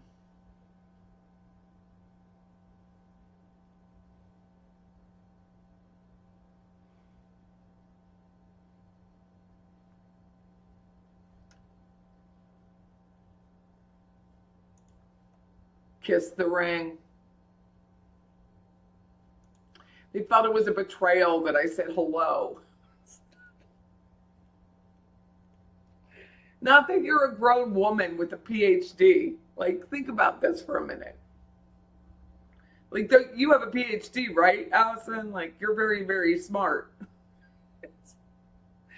Like, you can't make your own decisions about who you're going to watch and spend a moment of your life with. So funny to me. Like, she has a PhD. The rest of us are such slackers. It's just, one's a photographer, one has a failed business, the other one lives off her inheritance. It's crazy. I don't know what KCL's new channel is. I don't know.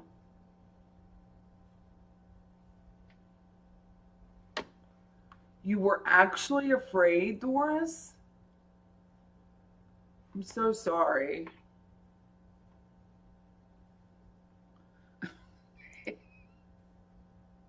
Seriously, she's like got a PhD.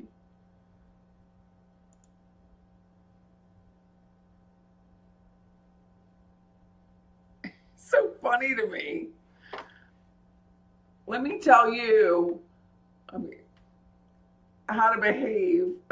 It's so funny. What is her degree in? Because I don't know if she'll answer.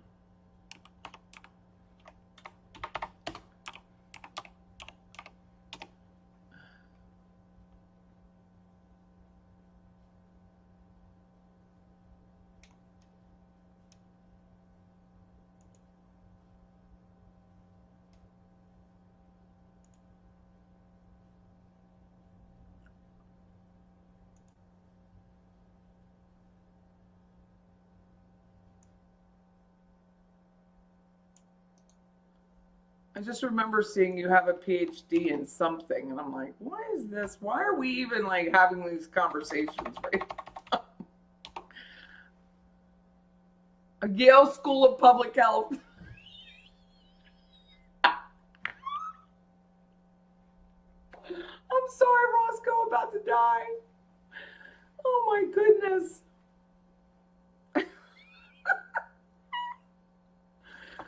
Oh my gosh, she's a founding director of Yale Center for Infectious Disease. And we've got, what's his face? The society page dictating who she walks around and speaks to and watches. Have you ever seen anything more ridiculous? Perfect. Epidemiology.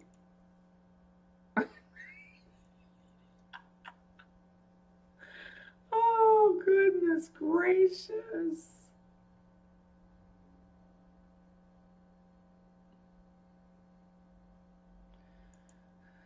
Oh, did you hear me, Allison? It's so funny to me. They're literally telling you a freaking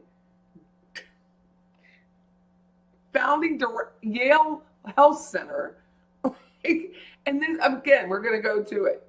A photographer, a failed business owner, and a woman who lives off her inheritance. It's telling this one right here who to talk to. Oh my God, it's hilarious. I can't even with it.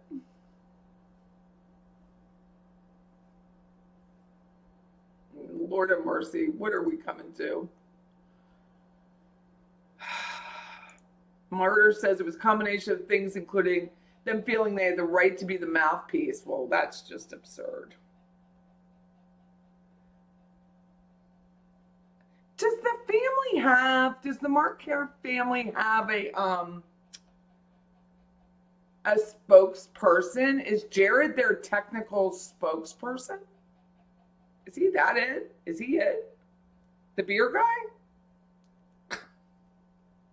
I mean, it's great if he does. He has a big network, but. It says, I know the people in the chat support you and said so explicitly, as did I. I wouldn't have done so if I'd realized that you and the other friends would feel that to be a betrayal. Oh, that's what he's saying to you. Oh, I know that people in chat support you and said so explicitly in the chat. I wouldn't have done so if I'd realized that you and your friends. Oh my God.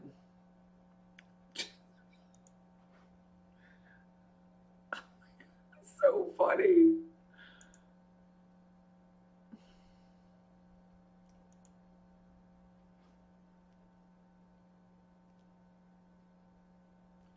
Oh, I'll tell you why it got out of hand. Because I made it. I mean, in a lot of ways, it's my fault that it got so out of hand because I didn't let up. Instead of just letting it go, I didn't let up. So it was a lot of my fault that it got, I know, I'm sorry. I'm sorry, Roscoe. That it got out of hand. It really was. I kept ranting on a Sunday afternoon. Every time I heard something else, I would just get so pissed off. It's just like I would just rant. You know, you go to hurt show subscribers, and you're literally really trying to hurt strangers who happen to watch your channel. I just couldn't stand it anymore. And then to come out and say that the Markells were upset with me for turning in Rash Bomb. I mean, that's the stuff this woman would write and say and videotape. So that's why. A lot of it's my fault that it got out of hand.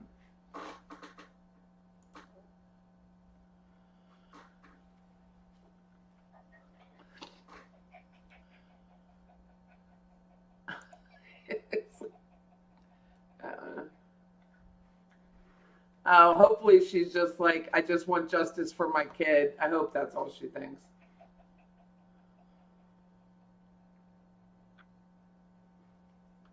Who's the failed business owner? Fancy fiction.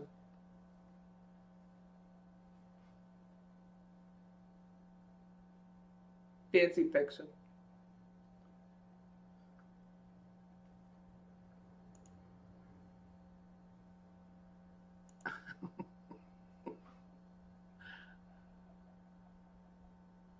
Yeah, it's pretty much what my kids said when I told them. They're like, Mom, you need to like only use it. My son was like, Mom, you only need to be using a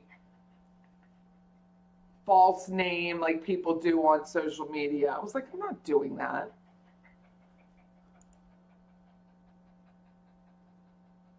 Jared said he does not represent them. Well, he comes off like he does, doesn't he? Doesn't he kind of?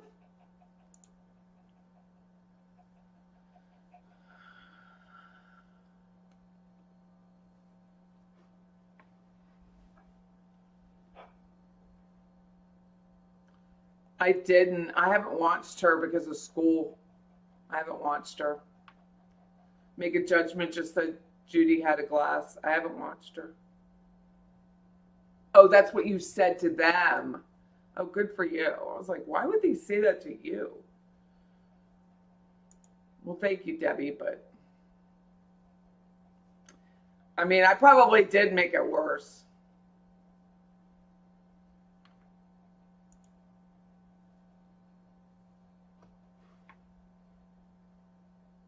Oh, nice. You laugh each and every time.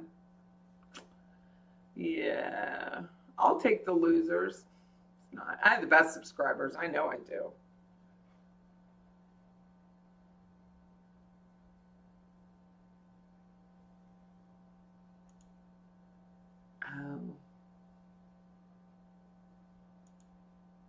Well, I think I just could have handled it better, but thank you very much. I mean, I was pissed.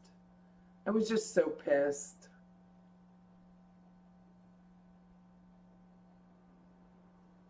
And trying not to let it affect my day, it really affected my day.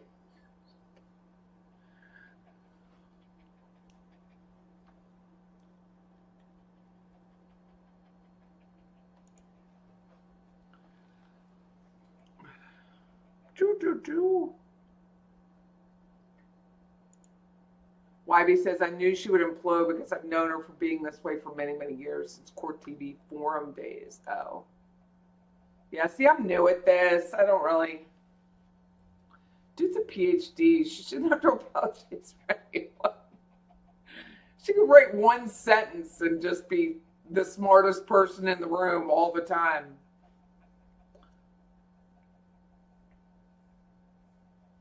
Yeah. I could have done that a little bit, but it really pissed me off. I felt it was a twisted kind of thing.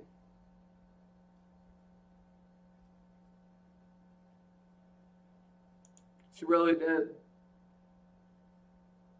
Because what I didn't know at the time was that a lot of people felt the way I did, even though I never watched one episode of Katie Cool Lady, not one. Because she was just openly so rude to me to begin with. It just was like, why would I watch you? So I never did watch her. But I did find a lot of people still felt the same way that I did, right?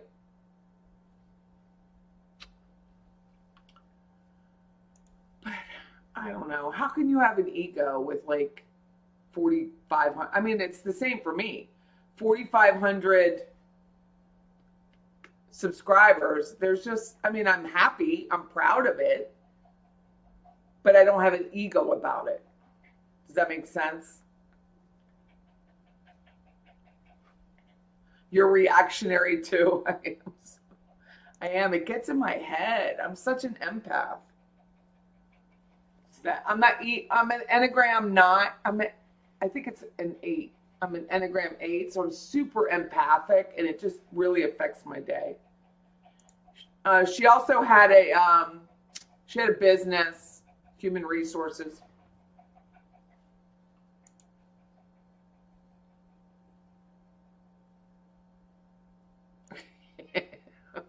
Tater says, when I'm the kind of person that when someone tells me not to talk to someone, I'm going to run right now and talk to them.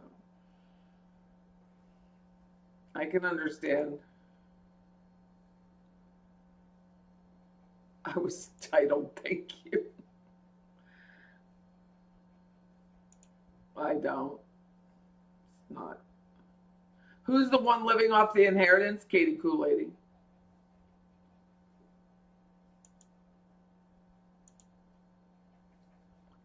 You were a mod for KCL and I was in there chilling. They never said a peep to me, likely because I would have told them politely to stick it. Oh, thank you, Pat, Arlene, about me. Thank you. You shouldn't have to apologize for saying hi to anyone. And I can't imagine. Talk about ego.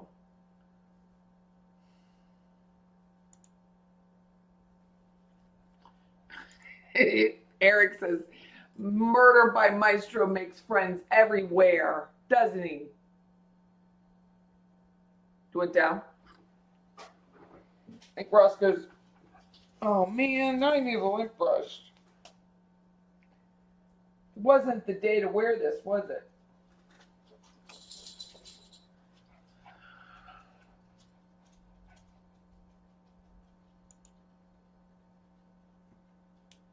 I want to come for part of Donna's trial. Never been to Tallahassee. It's pretty. I'm curious when the trial's going to start. I'm very curious. She probably aren't. Isn't she married to one? Like, isn't she married to a shrink? Oh, my God. Yes. Yeah. That's the one. Fancy got mad because her real name popped up on the phone, but you couldn't see it. I mean, like, whatever. Stop it.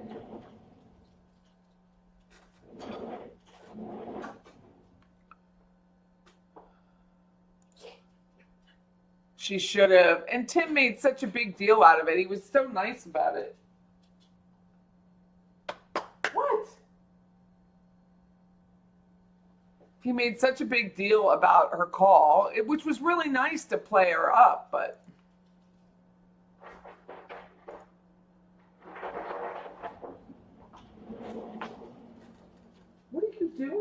You want it? Oh, you want some? Oh, you want water? I'll be right back.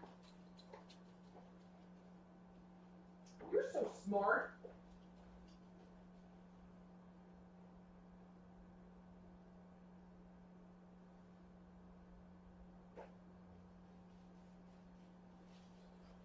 Here you go.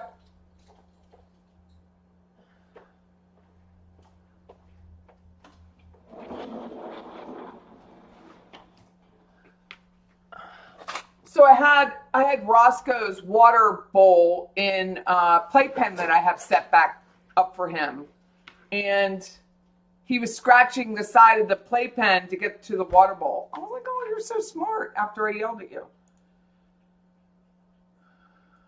Are you serious?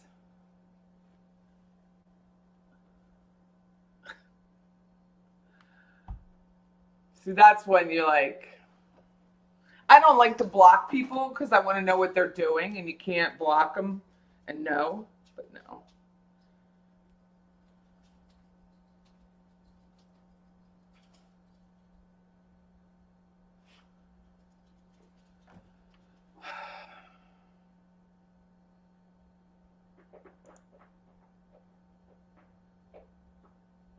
I would buy a Ring camera. Yeah, I don't know where you live, but if it's within driving distance, I have some lint brushes.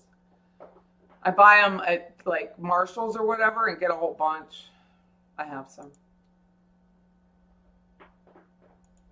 No, he wants you to worship KCL or Fancy or one of them. That's what he wants. He's just their bag man.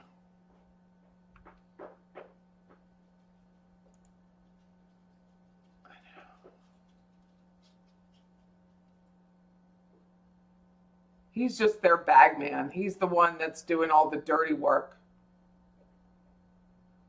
Patty shirts. What's the inheritance from her father?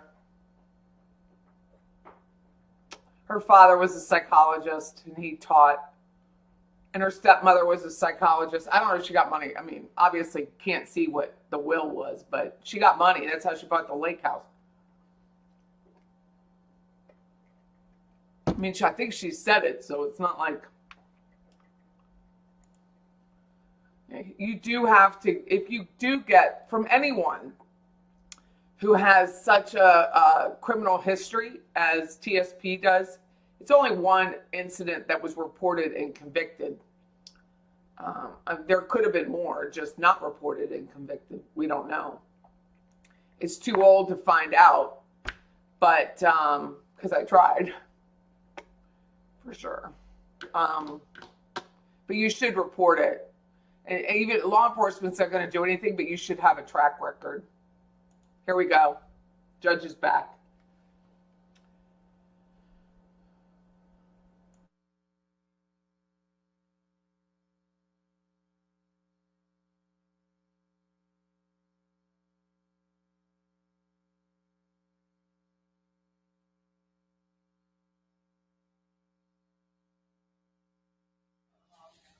Okay, that's fine.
question for you, Mr. Don?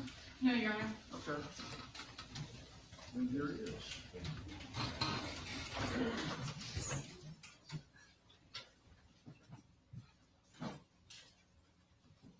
Ms. Ross, you may proceed. State calls Dr. Michelle DeMarco.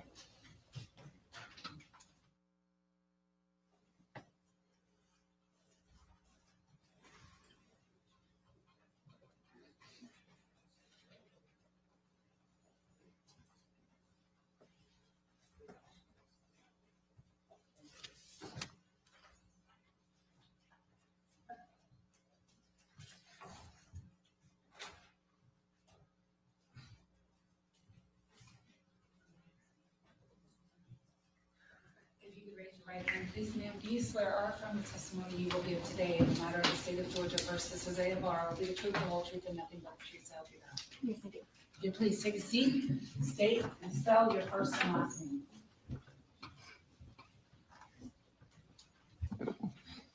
Good afternoon, Your Honor. My name is Dr. Michelle DeMarco, MICHELLEDIMARCO. Good afternoon. Where are you employed? I am currently employed at the Georgia Bureau of Investigation in the Medical Examiner's Office. What are your duties and responsibilities there? I am an associate medical examiner, so my duties include performing autopsies to determine the cause and manner of death, as well as testifying in court. How long have you worked as a medical examiner for the Georgia Bureau of Investigation? I've been an associate medical examiner for 3 years now. Could you tell the court a little bit about your training and your education that qualifies you for your job? Of course. So starting out back in college, I had a 4-year degree in a major in biology with minors in chemistry as well as biomedical physics. So I had my bachelor's degree in 2011. Following that, I did 4 years of medical school at the Medical University of South Carolina in Charleston, South Carolina, to get my MD degree or medical doctor degree. Following that, I moved to Atlanta to have a 4-year residency at Emory. My 4-year residency was in anatomic pathology as well as clinical pathology. Following that 4-year residency, I entered my first fellowship. I spent a year at the Children's Hospital of Atlanta for a pediatric pathology fellowship. Following that, I entered my second fellowship with the Georgia Bureau of Investigation in forensic pathology. Are you licensed to practice medicine in the state of Georgia? Yes, I am. How long have you been so licensed? Since residency training. And what year is that? I started residency in, oh gosh, what year was that? Sorry, I blanked. I started residency in 2015. Are you board certified? I am board certified. I am board certified in anatomic pathology, clinical pathology, pediatric pathology, and forensic pathology. Do you belong to any professional organizations? I have been a member in the past as a trainee when the memberships were free, but currently I am not paying any membership dues for those organizations. Is it your duty to perform autopsies?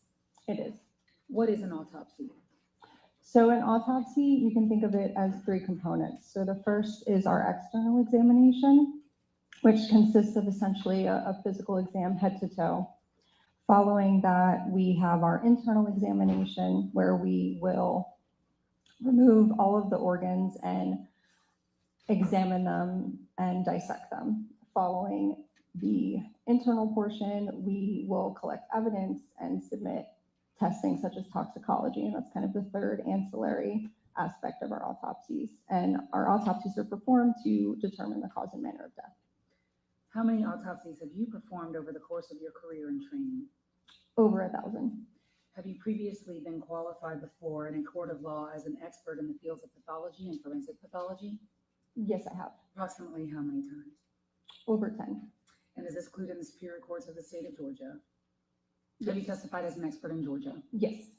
Your Honor, at this time, the state would tender Dr. DeMarco as an expert in the fields of pathology and forensic pathology. No objection. The witness should be allowed to testify as an expert in the areas of pathology and forensic. And what is briefly pathology and forensic pathology? Of course. So pathology is essentially the study of disease.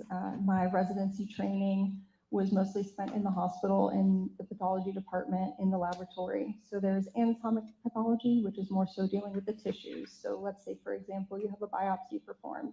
A pathologist is the person that will oversee the lab that processes the biopsy and look at it under the microscope. In addition to that, anatomic pathology also includes autopsies. So there will be medical autopsies in the hospital that are performed. Clinical pathology, instead of dealing with diagnosing disease in the tissue, it's diagnosing disease in liquid. So if you get a blood test performed, that goes to a laboratory that is run by a pathologist to get your hemoglobin level, per se.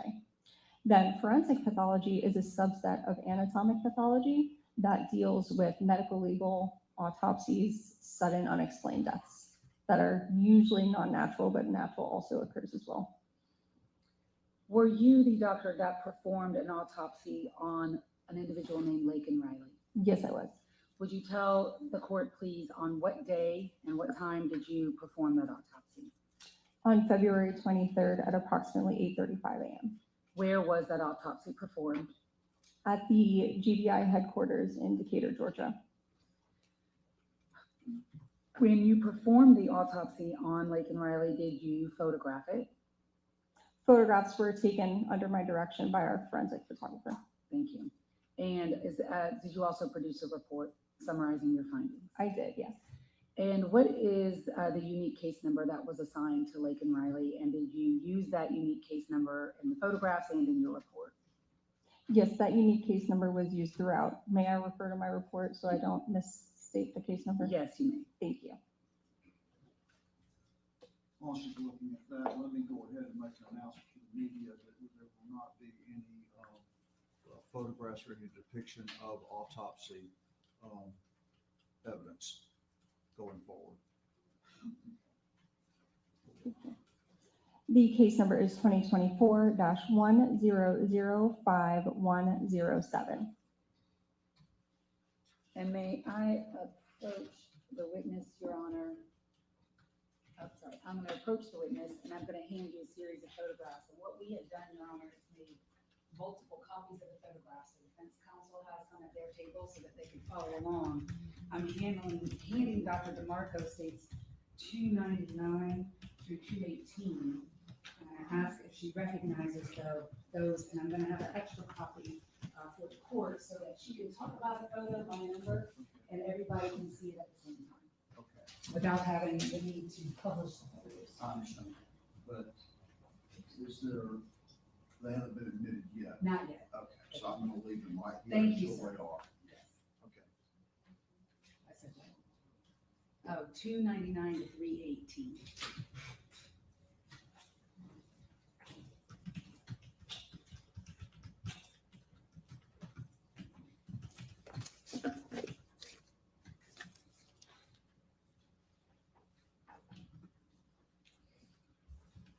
Do you recognize states 299 to 318? Yes, I do. What are they? These are the photographs that were taken at the time of autopsy. Of Laken Riley? Correct.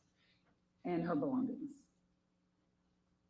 Or items that came in with her body, sorry. Right. Okay. Yes. The state would, no, do they fairly and accurately depict Laken Riley and her body as you saw it on February 23rd of 2024? Yes, they do. State would move to admit states 299 to 318.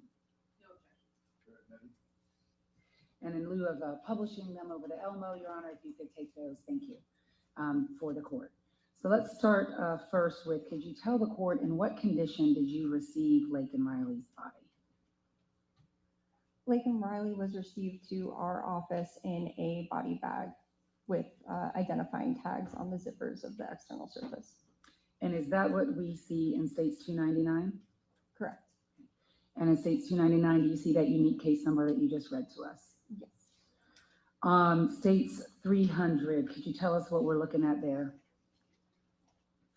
Following the photographs that are taken of the tags on the bag, we will take as quote unquote as is photographs. So as we receive the body, we will take photos how they come in. And that is photos 300 through 302. So I want to talk to you about the condition of her body. First of all, were her hands bagged? Yes. And do you see those bags in states 300? Yes, and 301. 301. And what other, could you describe her body in terms of how was she clothed and what, if any, other items you saw around her hair? She came in wearing pants, undergarments, as well as shoes and socks. She had a necklace on her neck as well. There was a hair tie in her hair, as well as admixed leaves and twigs, vegetative debris.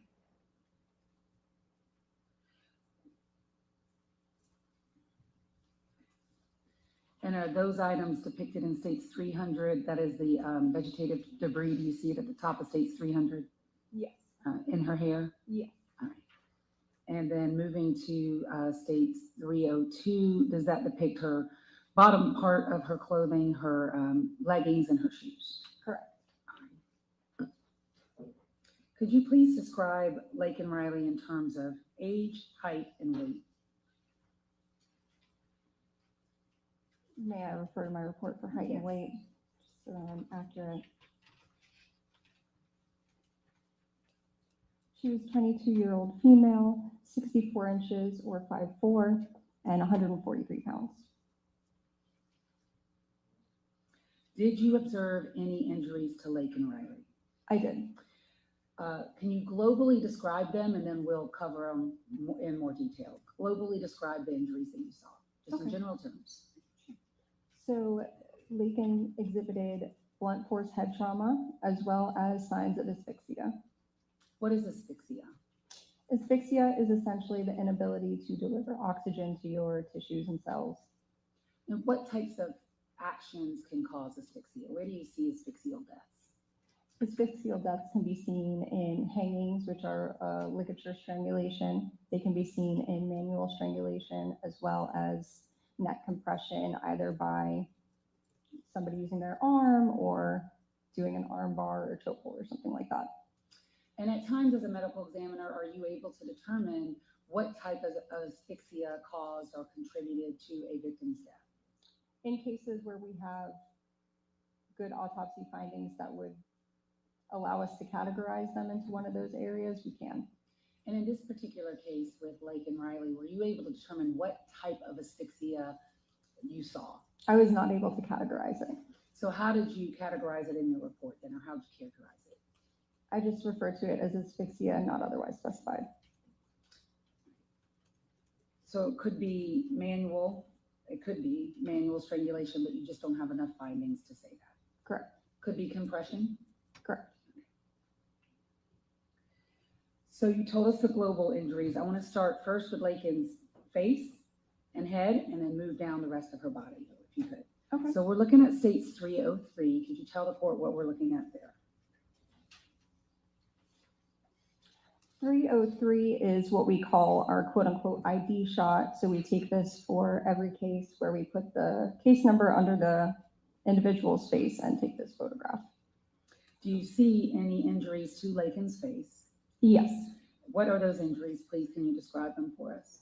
She has a combination of abrasions, which are scrapes, as well as contusions, which is just the fancy medical way of saying a bruise, so bleeding under the skin, as well as lacerations. Lacerations, as opposed to an abrasion just being a scrape of the skin, a laceration is a defect of the skin and the tissue immediately underlying it.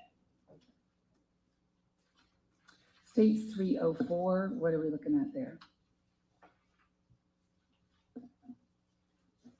This is another photograph of her face with a little bit of a closer view, as well as more exposure of the injuries to the left side of her head. And can you see in States 304 her neck? Yes. And did you observe any injuries to her neck? And if you did, could you please describe them for us? Yes. On external exam, she had approximately 1-inch cluster of small abrasions on the left side of her neck. And what can cause abrasions? Abrasions are a form of blunt force trauma. States 305, what does that depict?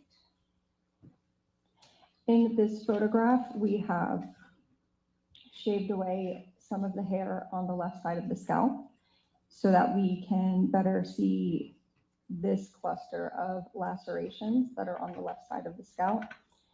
In addition to these lacerations, there are associated areas of contusions, which is that red bruising that is around the lacerations, as well as some abrasions associated with them as well. What is a laceration? A laceration is a form of blunt force trauma in that the skin and the tissue underneath the skin are separated. Did you notice any injuries? You told us the lacerations. I'm going to ask you to describe them first. If you could describe for us the most severe injury that you saw to the left side of her head first, and then I'll ask you to describe the other lacerations. The largest laceration was over an inch in greatest dimension, and you can see it associated with a defect of the underlying skull. And when you say a defect in the underlying skull, what do you mean? A fracture. So did she have a skull fracture? Yes. How did you describe that skull fracture, or how would you describe it? It is a complex displaced fracture of the left calvarium. What does that mean? It is a segment of her skull on the left side is displaced from its usual anatomic location. And displaced in what way?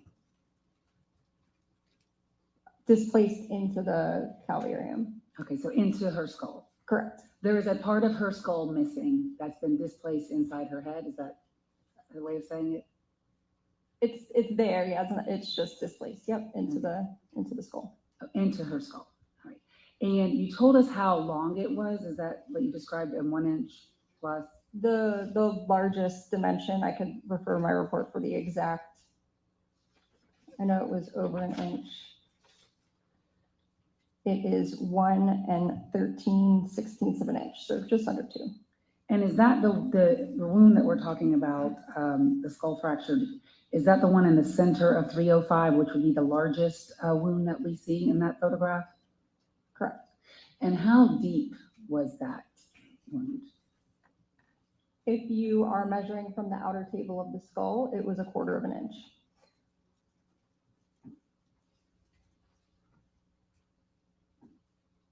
And would you expect that wound to cause Laken Riley to bleed? Yes. And that wound itself, this skull fracture, is that, or could that be a fatal wound to Laken Riley? It could be fatal. Explain to us why and how. Well, the wound, as you've mentioned, caused a displacement of the skull into the brain. In addition, underneath the wound, there was some subarachnoid hemorrhage. So essentially, there's a coating around the brain. Right under that coating, there was a little bit of hemorrhage associated with it as well. And like was mentioned, there was bleeding under the scalp associated with this injury and associated with that laceration. And why could that be fatal to a person? It essentially is causing trauma to the brain. Did you observe any other lacerations to the left side of her head? Yes. How many did you observe? There were 8 in total. And if you could go through with us, do we see them in State's Exhibit 305, the others? Yes. Okay. And could you describe them as you describe, how would you describe the other 8? They ranged in size from 1/4 of an inch to the largest wound that was over an inch. Some of them were curvilinear or linear, whereas others had a more irregular shape to them. What type of, you said the lacerations are blunt force trauma? Correct. Is a rock a blunt surface? It can be, yes. And are the injuries that you see in States 305 consistent with a rock? They could be consistent with a rock. On the left side of her head, we're still on States 305. Could you tell us what, if any, injuries did you observe to her ear on the left side? She also had a contusion or a bruise to the helix of her ear, as well as an associated abrasion in that area. And the helix of the ear, could you just tell us for the record, what part of the ear is that? It's, my apologies, it's the upper earlobe. Kind of where my hand is right now? Yes. All right, on the left upper top of the earlobe. All right. And what type of injury did you say that was? A contusion with an associated abrasion. And is a contusion also a way of saying a bruise? Yes. All right. And it states 306, if you could flip the photo for us. What are we looking at there in states 306? This is just another view a little bit further away, showing all the injuries to the left side of her head and neck. So complete photo of the 8 lacerations that you discussed? Yes. States 307. Tell us what we're looking at there. 307 is a closer up view of those injuries to the left scalp. And 308.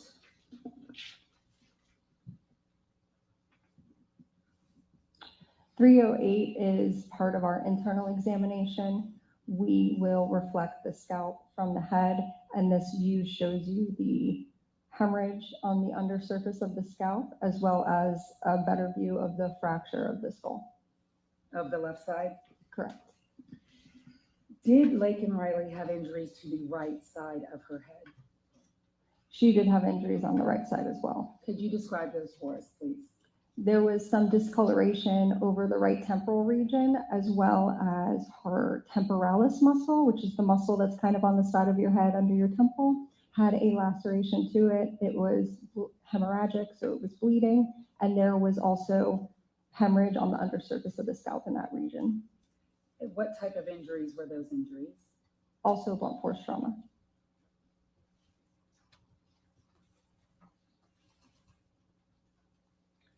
What is petechia?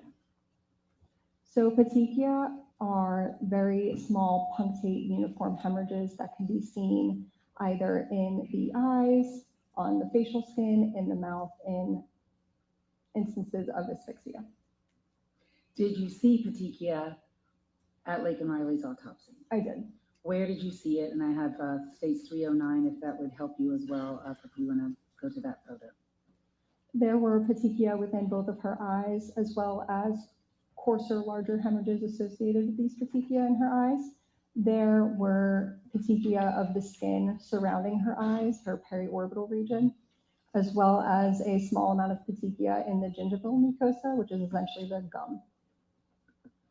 So are those things documented in your photographs that extend all the way to states 315? Yes. And that is that the petechia you observed on Laken Riley's body? Yes. So what causes those types of injuries? Petechia are a result of increased pressure within the vasculature that causes small vessels to burst and create those tiny pinpoint hemorrhages, and that can be seen in asphyxia.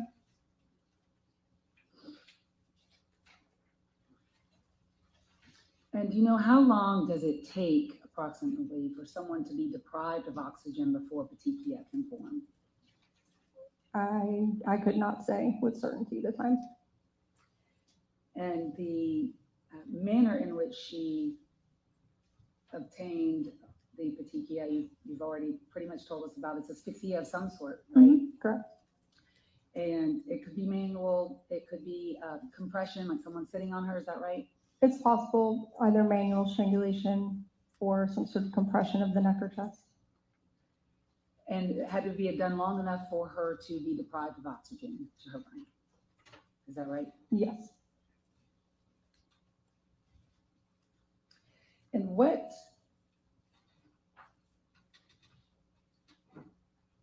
other injuries did you see to her body? In addition, there were also abrasions of her torso, her abdomen, as well as abrasions on her left hand and left leg. Let's talk about her torso. States Exhibit 316. Do you recognize that photo? And do you see those? Do you see her torso? Yes.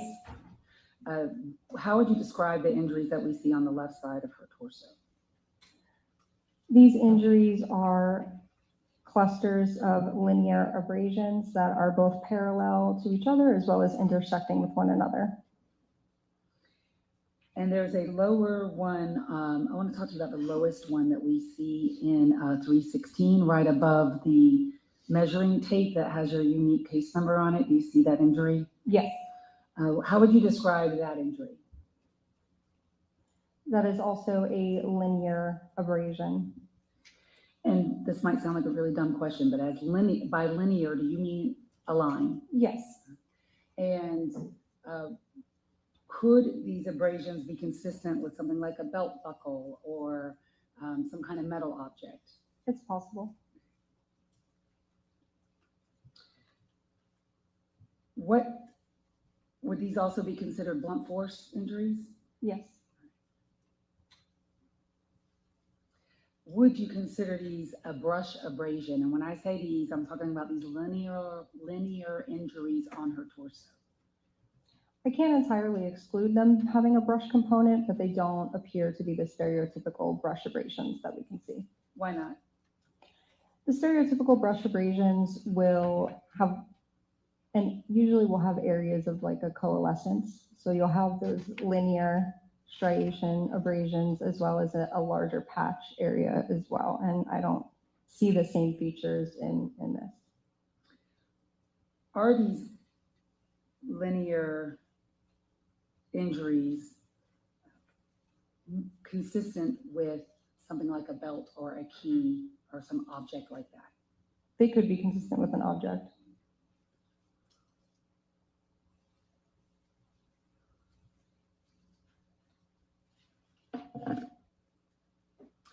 States 317, what are we looking at there?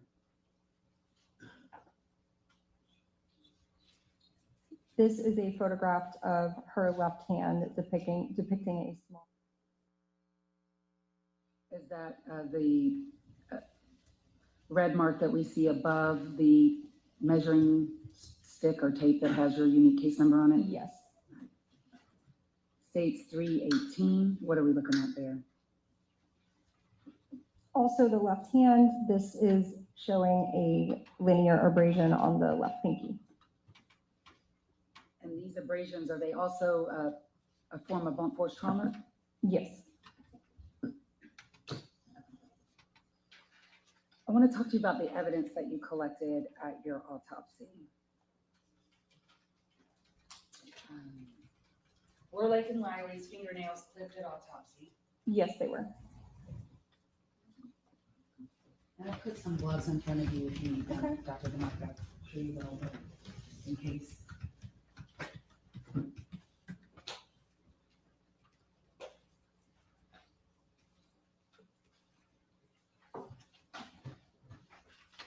So states 319, I'm going to hand you states 319, and we're not going to open it, but we're going to open some other stuff, so you should if you want to. States 319, do you recognize it? Do you recognize your unique case number? Is your name on it?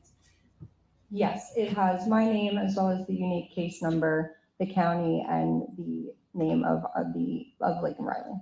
And are those the fingernail clippings that you took at autopsy of Laken Riley? Yes, these are the ones taken at autopsy. The state would move to admit 319.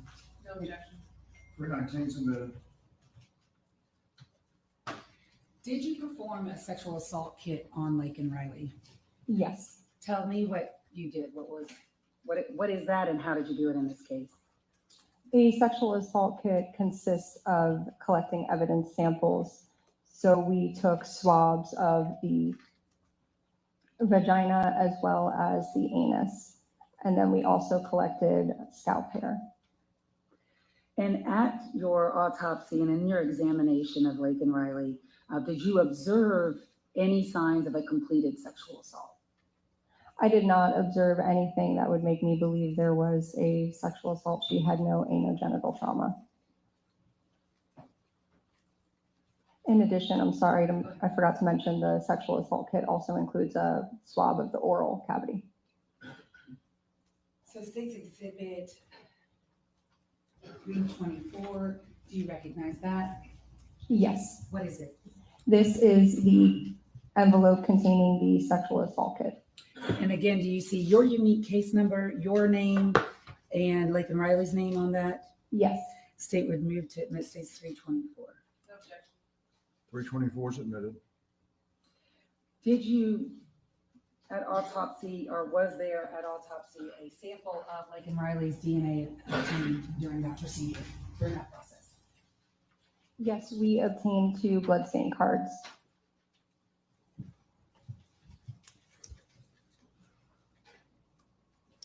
Did you also, at autopsy, have samples of Laken Riley's hair collected? Yes. How, and what's that process like? Some of the scalp hair will be removed from the scalp, and when it's removed, you make sure that there's, the root comes along with it. So a collection of scalp hair from different areas of the scalp is collected.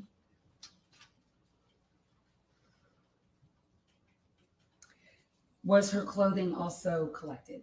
Yes. And the vegetation that you observed in her hair when she arrived at your facility, was that also collected?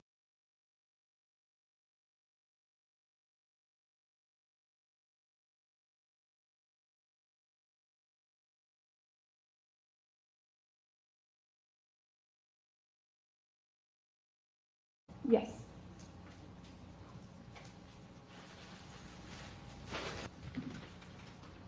This is a sample of the vegetative debris, so leaves and twigs taken from her hair. And again, do you see your unique case number and your name and Laken Riley's name? Yes. State would move to admit states 323. No objection. 323 is admitted. Did Laken Riley have a hair tie with her hair or some hair in her hair? Yes. And was that collected as well? Yes. States Exhibit 326, can you tell us what that is? This is a evidence bag containing the black hair tie. And the state would move to admit states 326. No objection. 326 is admitted. And I want to move to her clothing. Let's start first with her shoes. States 322. Do you recognize 322? Yes. What is it? This is an evidence bag containing her athletic shoes. State would move states 322. Move to admit states 322. No objection. 322 is admitted. States 320. What is that? This is an evidence bag containing her pants. State would move to admit states 320. No objection. 320 is admitted. States 321. What is that? This is an evidence bag containing her underwear. State would move to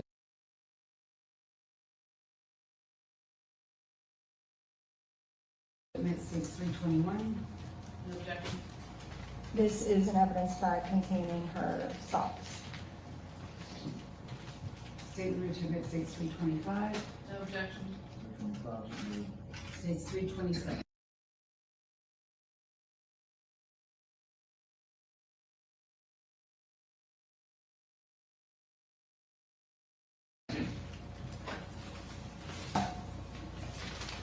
And the state would move to admit states 327.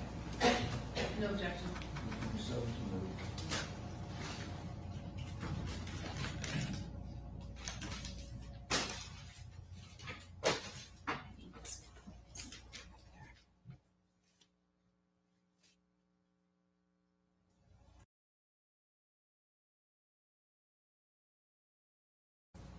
An opinion as to the cause of death of Laken Riley.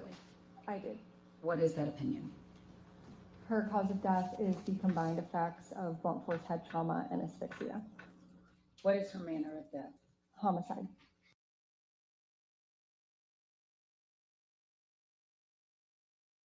May I have 1 moment, Your Honor?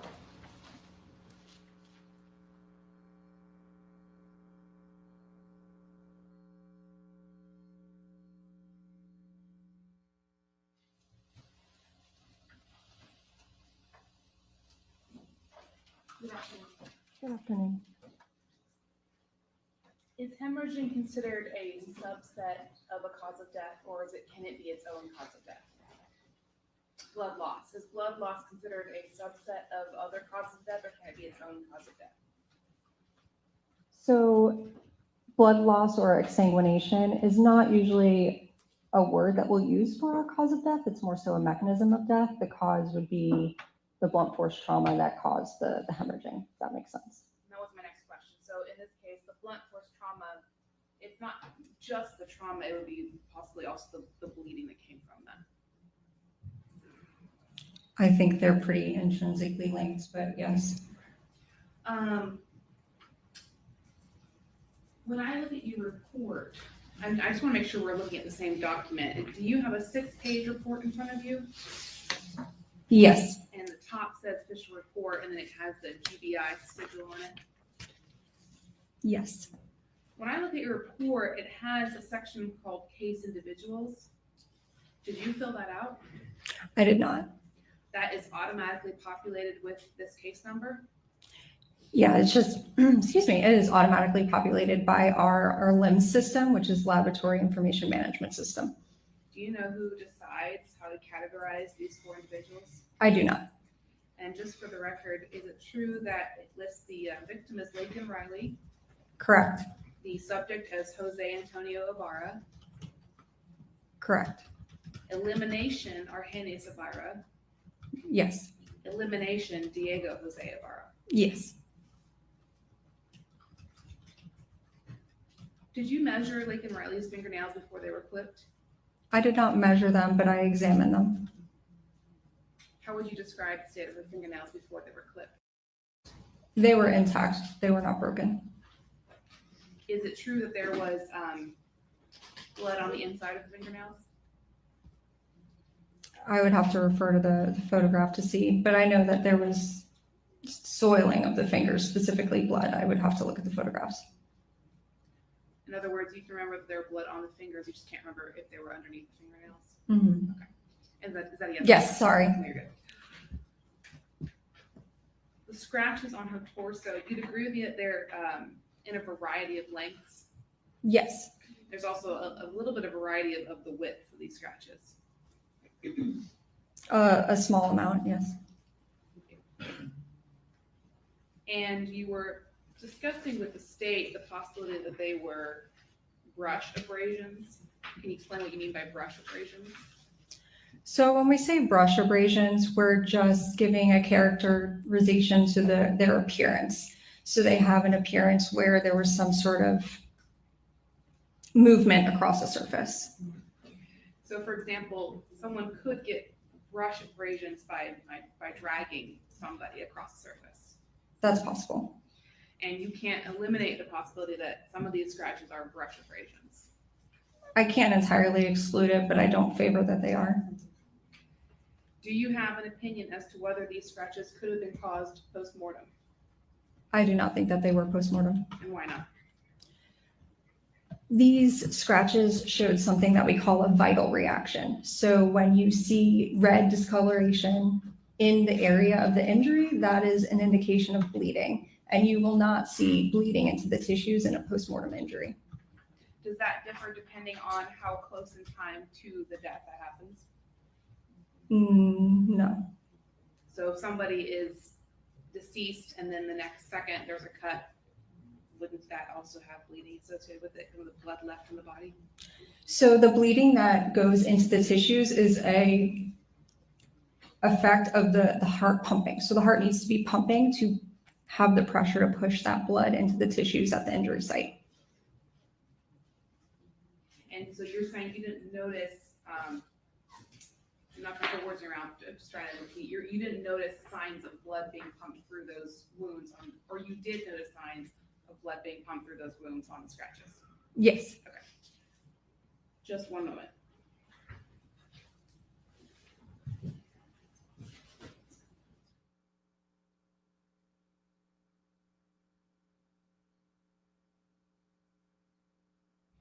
Do you have an opinion as to what caused the scratches on her torso? Some sort of blunt force trauma. is it possible they were caused by fingernails? It's possible.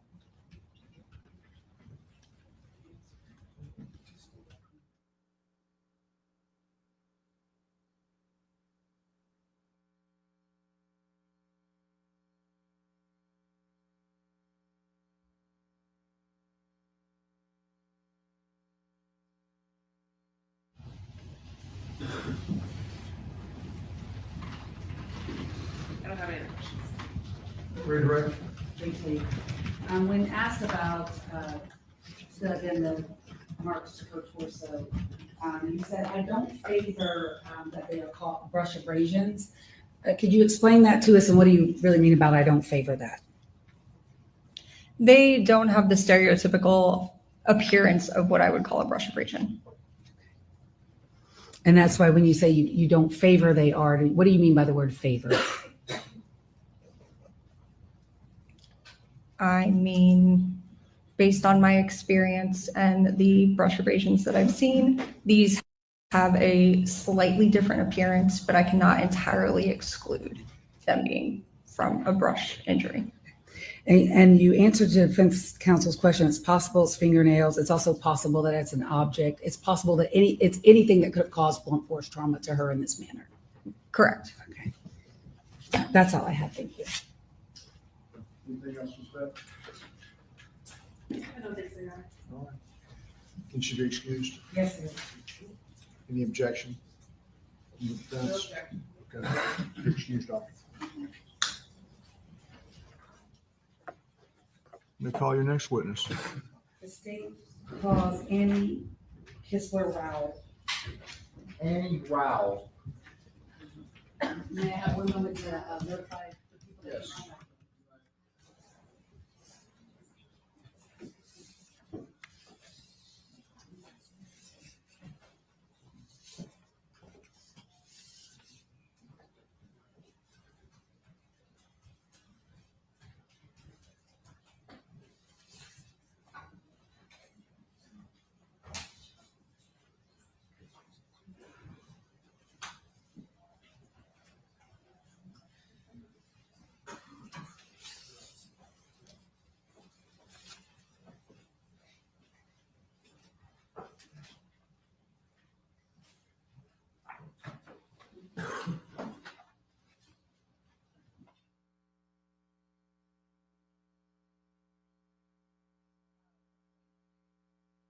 Raise your right hand. Do you swear or affirm the testimony you will give today, no matter the state of Georgia versus Hosea Bar, will be the truth, the whole truth, and nothing but the truth, so help you God? Yes, I do. Please take a seat, state and spell your complete name. My name is Ann Kissler-Rao, ANNEKISLER-RAO. What do you do for a living? I'm employed with the Georgia Bureau of Investigation, Division of Forensic Sciences, also known as the State Crime Lab. And I'm employed as the technical leader of the Trace Evidence Section. What is the trace evidence section? Trace Evidence Section analyzes small, often microscopic pieces of evidence, such as hairs, fibers, glass, paints, plastics, and fractured materials. How long have you worked in that capacity? I have been employed with the GBI Crime Lab for over 18 years. I've been the technical leader for over a year now. Over what? 1 year now. And as the technical leader, do you have certain additional responsibilities? Yes, in addition to examining pieces of evidence, I'm also responsible for training other individuals in our section and coordinating the proficiency testing in our section and overseeing the analytical manuals. Are you a microanalyst? Yes, so part of my job is to perform duties as a microanalyst. What is a microanalyst? A microanalyst is someone who analyzes small, often microscopic pieces of evidence like the ones I mentioned, like hairs and fibers.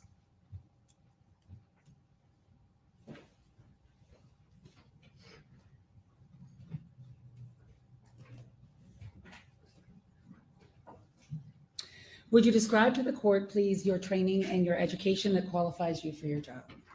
I have a bachelor's degree in biology from the University of Pennsylvania. I have a master's degree in forensic science from John Jay College. With the GBI Crime Lab, I have completed extensive training programs in hairs, fibers, glass, plastics, paints, and fractured materials. I'm also certified by the American Board of Criminalistics in hair and fiber analysis. In your career at the GBI, how many hair and fiber analyses have you conducted? I think it's somewhere over 800 hair analysis and definitely over 150 fiber analysis. Have you been qualified before as an expert in a courtroom in the field of microanalysis and hair comparisons? Yes, I have. Approximately how many times? I've testified about 67 times within trace evidence, and I think hair was at least 35 of those. And at this time, Your Honor, the state would move to tender Ms. Kissel-Rao as an expert in the fields of microanalysis and hair comparisons. Any objection? No, sir. The witness will be allowed to testify in those fields. I'd like to turn your attention to your case number 2024-1005-107. Do you recognize that case number? Is that a case that you worked on for at the GBI? Yes, I do recognize that case number. And who is the victim associated with that case number? The victim is Laken Riley. I'd like to ask you a few things about some of the tests that you did in this case. First of all, were you asked to examine some hairs that were removed from a jacket, which is your item 3 at the crime lab? Yes, I was. And what were you asked to do, and what did you observe about hairs, and how did you do it? I was asked to compare question hairs that were removed from the jacket to the known head hair of Laken Riley. So in order to do this, I took the previously collected tape lifts of the jacket. I then removed question hairs from those tape lifts and mounted them on microscope slides. I did this using a stereo microscope, which is a low-powered microscope. I then I classified the hairs using the stereo microscope and also a higher powered microscope as to if they're animal or human, what body area they came from, possible ancestry characteristics. I evaluated the root ends of those hairs, and I determined if they were suitable for a microscopical comparison. So typically we will compare head hairs and pubic hairs because they have more distinctive features. I then took the known head hair standard of Laken Riley and mounted that on separate microscope slides. So at this point, I compared the question hairs to the known head hair standard. And when I say known head hair standard, we like to have at least 25 hairs to encompass the entire range of features present on that person's head. How many head hairs did you have from Laken Riley from the jacket item 3? I'm sorry, how many head hairs did you have that you determined were consistent with Laken Riley? Let's start with that. So from the jacket, there were 29 hairs recovered from the jacket that I found to be microscopically consistent with the known head hair of Laken Riley, meaning they either originated from her or someone else with hair possessing the same distinct characteristics. Were you able to make a determination of those 29 hairs? Did any of them have roots? Yes, they did. And how many of the 29 did? So to explain, when we're looking at hair roots, there are basically 3 growth phases. We have anagen hair roots, which are the actively growing growth phase. Those would be the hairs that you need some sort of force to remove from your head. Catagen is the transitional phase, and then telogen is the resting phase, where those would be your naturally shed hairs. So when I looked at the roots, and you can tell the difference by the morphology of the root. So when I looked at the roots, 21 of those hair roots were in the anagen phase, the actively growing phase. The remainder were either broken, and I think there were 2 that were in the resting phase, the telogen phase.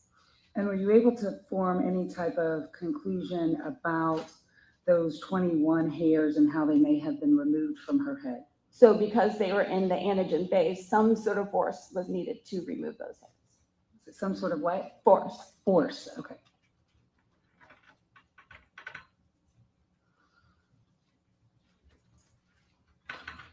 And when you explained to us your conclusion that you reached and I may have misstated it, so I want to make sure you state it correctly. What was the conclusion that you reached on the 29 hairs from the jacket? So the 29 hairs either originated from Laken Riley or someone with hair possessing the same distinct characteristics. And how were you able to determine that?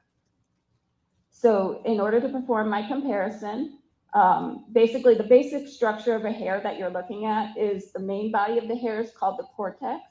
That's where you find the pigment granules that give the hair its color. Running down the center of a hair is a tube-like structure called the medulla, which may or may not be present. And then running along the outside of the hair is a thin layer of scales called the cuticle. So in order for me to determine whether or not the question hairs are consistent with the known, I examine them using the stereo microscope, the low-powered microscope, and then I take them to a comparison microscope. So a comparison microscope is basically two microscopes that are connected together by an optical bridge, where I can put the question hairs on one side and the known hairs on the other side and see them at the same time under the same field of view. So when I look at the hairs, I'm examining features like the color of the hair, the pigment granules, the size of the pigment granules, the distribution of these pigment granules, the density of them. I'm looking at the medulla. Is it continuous? Is it broken up? Is it not even there? Is it translucent? Is it opaque? I'm looking at features like the scales and any other microscopic features that might be present. And I will compare those in the question hair to that in the known hair standard as I go from root to tip throughout the hair to determine whether or not the question hair falls within the range of the known. And you did that for all of your hair comparisons in this case, that process that you just described? Yes, I did. And is that process that you just described a generally accepted or widely accepted method of comparing hairs in your scientific community? Yes, it is. And has it been, this method been published in relevant scientific journals? Yes, it has. And is it reproducible and reliable? It is. When doing your comparisons that you just explained to us, and I'm going to move on to other objects, but in doing it, my question is globally for all the hair comparisons that you did in this case, did you follow the GBI's protocols and procedures in conducting the tests? Yes, I did. And does the GBI have specific protocols and procedures in how you do your microscopic hair analysis and comparison? Yes, we do. Are you familiar with those? Yes. And do you in fact train people on those? I do. And did you follow those in this case? Yes, I did. I want to move on to rocks. Were you asked to look at hairs that were removed from two items? And I'm going to use your GBI numbers again. So for your case number 2024-100510, I want to refer your attention to two item numbers, and I'm talking your GBI item numbers, which would be items 2 and 3. Are items 2 and 3 rocks? Actually, I think those were our items 22 and 23. Yeah, sorry. 2 and 3 was the crime scene. Your item numbers 22 and 23, are those rocks from the crime scene? Yes, they are. And did you look at those hairs removed from those rocks from the crime scene? I did. And what were your results on that? Well, first of all, did you use the same process that you just described to us? Yes, I did. And what were your results? I found off of one of the rocks, there were 2 hairs, and off the other rock, there were 27 hairs, all found to be microscopically consistent with the known head hair of Laken Riley, meaning they either originated from her or someone else with hair possessing the same distinct microscopic characteristics.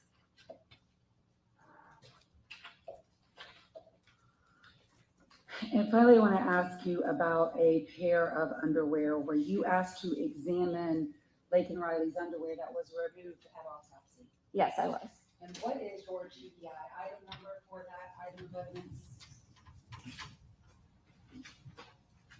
Our GBI item number is item 44B.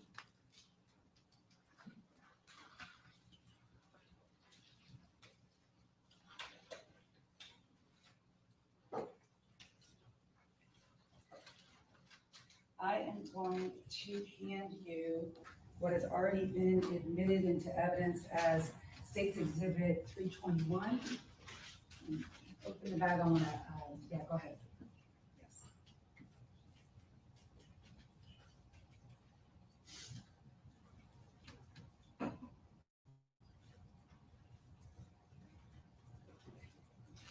Do you recognize States 321? Yes, I do. And do you see your unique GBI number associated with Laken Riley? Yes, I do. And do you see the item number for her underwear? Yes. Your GBI item number? Yes, I do. And do you see your initials too? Yes, Okay, and did you examine that underwear 321? I did, yes. And can you tell the court what you did to it? So for the underwear, I was asked to determine if the damage was a cut or a tear. So I used the stereo microscope, which is the low-powered microscope, to look at the damage and evaluate the features of the damage to determine that. Did you see, and I asked you to show it now, did you see damage to her underwear when you examined it? Yes. And how did you examine it? Yes. So I looked visually and then also using that stereo microscope to examine it. And the damage that you see, can you show the court the damage that you see? The damage is right here. In the middle of the underwear. And you were asked to determine what about this damage? I was asked to determine if it was cut or torn. How did you go about determining whether it was cut or torn? I looked at features of the damage. So some of the features that we might observe in something that is torn would be a curling under of the fabric. You might see the yarn ends might be frayed of differing lengths, lying in a different plane, whereas something that is cut would more likely be straight yarn ends that are less frayed. And then also you might see stretching. Also with a knit fabric like this one, sometimes you can see rows of loops that make up the knit fabric remain still intact with a torn fabric because they're being torn at the point of weakest structure. Whereas with a cut fabric, you might often see that those loops are cut straight through. Did you perform your examination by using a microscope? I did. What were your conclusions? I determined that this damage is consistent with having been torn. May I have 1 moment, Your Honor? Yes.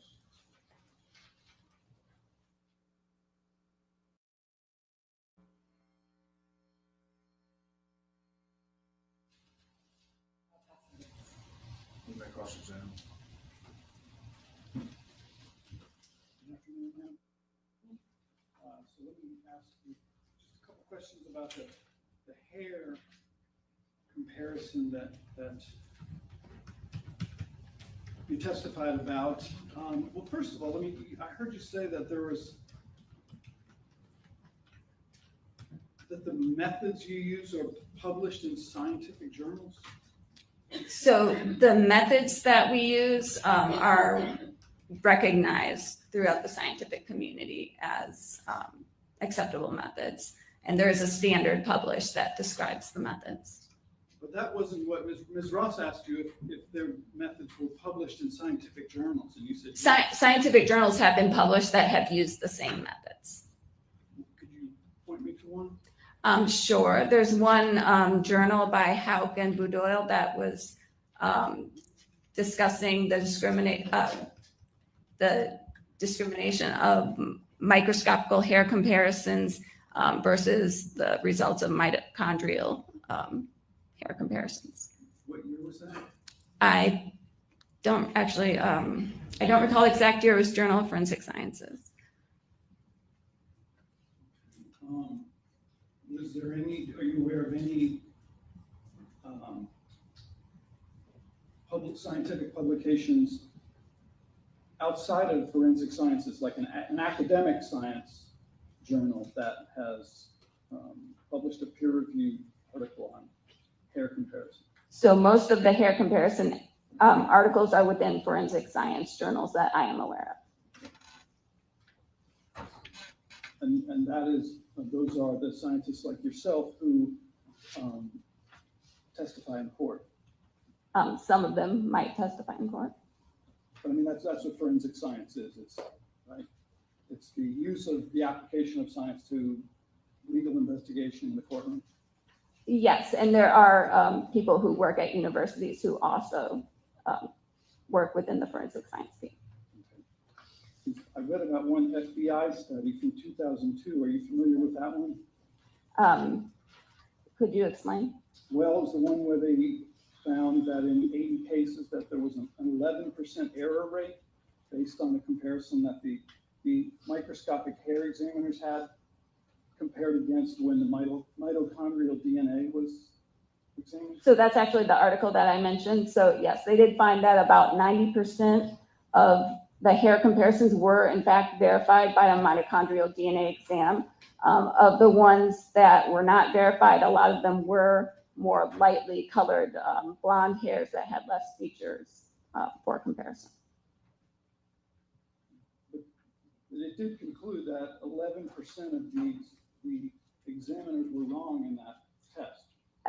I would not say wrong, that's just showing the limitations of this particular examination. So they did show that about 90%, they said about 11% were shown to be, did not actually support the microscopical comparison. And so, but I'm not sure if I'm using this word right, the control there was the mitochondrial DNA test. They were just comparing basically the two examinations together to see what the results were from the mitochondrial DNA exams versus the microscopical. You would agree that the mitochondrial DNA testing is going to be a lot more accurate than the hair comparison? I would not say more accurate. So mitochondrial DNA also is not an absolute form of identification. And there is actually the potential for hair exams to distinguish individuals that mitochondrial DNA cannot. And in a number of the hairs that you examined, well, the lab would have had the ability to go beyond the mitochondrial DNA testing to the full DNA profile testing. So yes, there's sometimes potential for nuclear DNA testing. And you even note that in your report that, hey, if you want to go further and either get other results that could confirm this test or eliminate Laken Riley as a potential donor of the hair, that DNA testing was available. Yes, that's correct. That's possible. That's all. Thank you. What color was Laken Riley's hair? May I refer to my notes?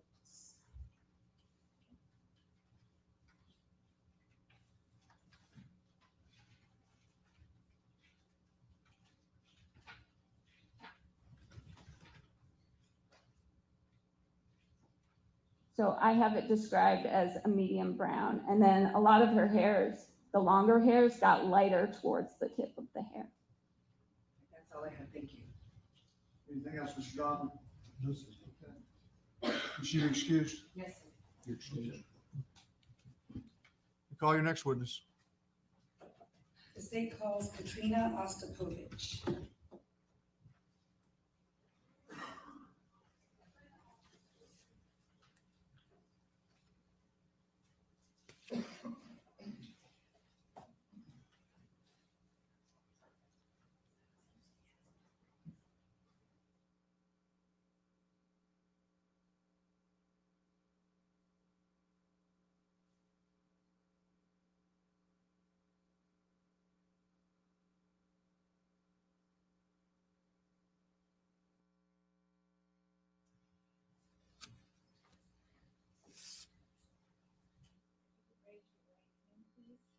Do you swear or affirm the testimony you will give today in the matter of the state of Georgia versus Hosea Barr will be the truth, the whole truth, and nothing but the truth, so help you God?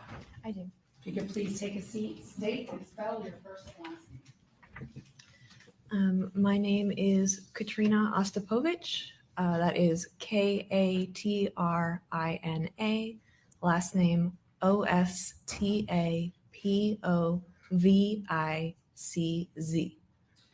And if you could adjust that microphone to make sure, and maybe scoot up a little bit, just to make sure that when you're speaking into the mic so everyone can hear you. Good afternoon. Where do you work?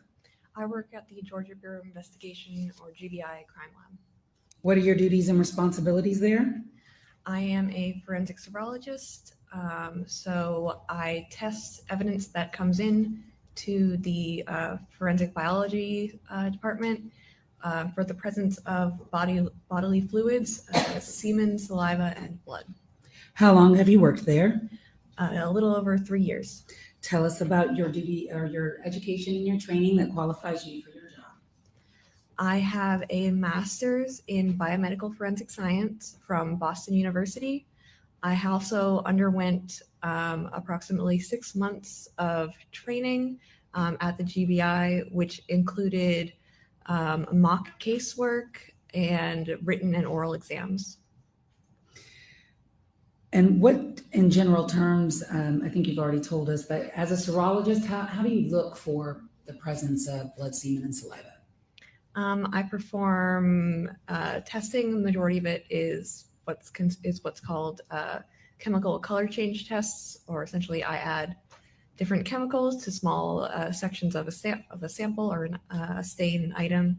And if there is a color change, it's considered a positive result. If there is no color change, it's considered a negative result.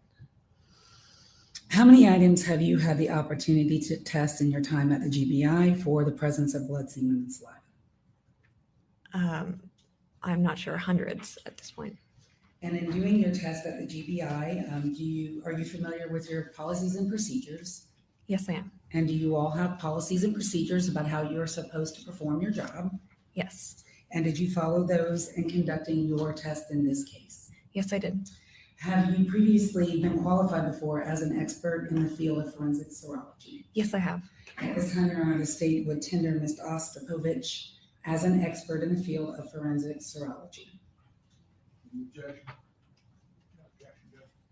The witness will be allowed to testify in the area of forensic serology. Ms. Ostapovich, I want to direct your attention to your unique case number 2024-100-5107. Is that the case that is associated with Laken Riley? Yes, it is. And did you conduct some testing on items in her case to determine the presence, if there is blood, semen, or saliva present? Yes, I did. We're going to go item by item, but not necessarily in the order in which you tested it. So if you need to refer to your notes of your report, please let me know. Okay. First of all, though, I want to talk to you about your item number 2 at the GBI. What is your item number 2 at the GBI? Can I look at my report? Sure.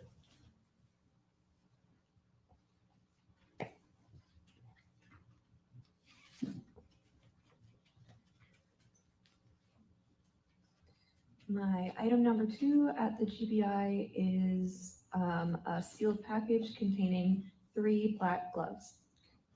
And those 3 black gloves, did you test those 3 black gloves? Yeah. Okay. And prior to conducting tests on those 3 black gloves, did you photograph them? Yes, I did. I'm going to hand you what's been marked as State's Exhibits 291, 292, and 293, and I ask that you recognize, if you recognize those, we'll start there.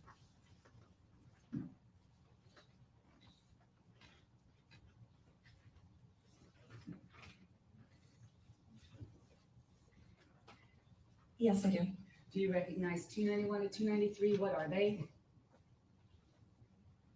They are photographs that I took of some of the gloves that were in item. Thank you. And do they fairly and accurately depict the gloves as you observe them? And on what day did you take these photos? I took these photos on February 23rd, 2024. And yes, they show what I saw when I opened. So you move to admit 291 through 293. Judge, I'll let Ms. Ross just go ahead with the rest of them. I take a look at these. I'm not. Those are the only photos. But I'll show her the actual item. While you're looking at those. But we gotta wait for a ruling on the admission. No. 291, 292, 293 are admitted. And may I publish, Your Honor, and could you put the Elmo up? Yes.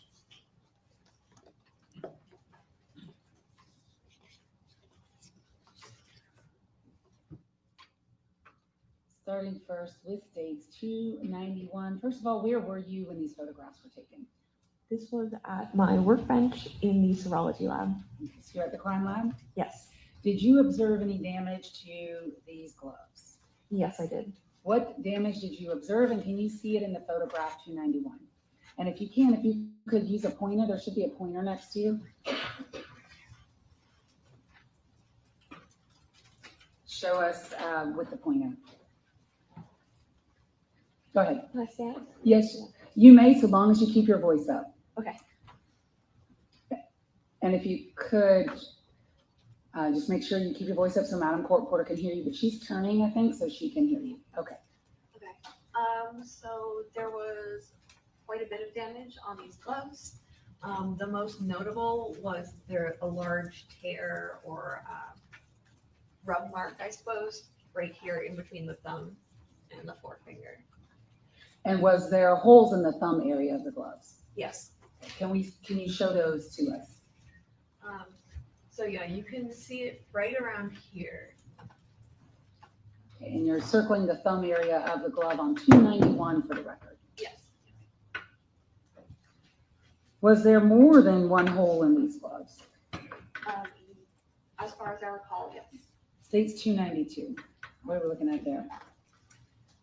So yes, this here you can see there's a hole here, which is down. I hate to stop you, but I can tell Madam Court Reporter is having a hard time hearing you, so keep your voice up. Okay, you're good. All right, there's a hole at the bottom. You were pointing to the bottom of 292. Yes, so there's a hole around like the wrist area in here, and then there's a hole up in the finger area up here as well. States 293. What are we looking at there? So this is again glove,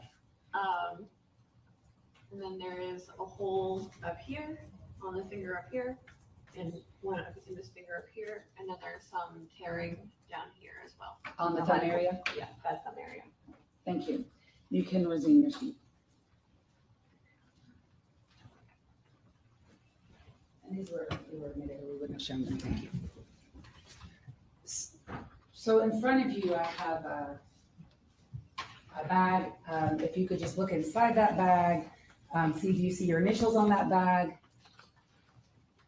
I do see my initials, yes. And inside that bag, what item number is that for you from GBI? This bag?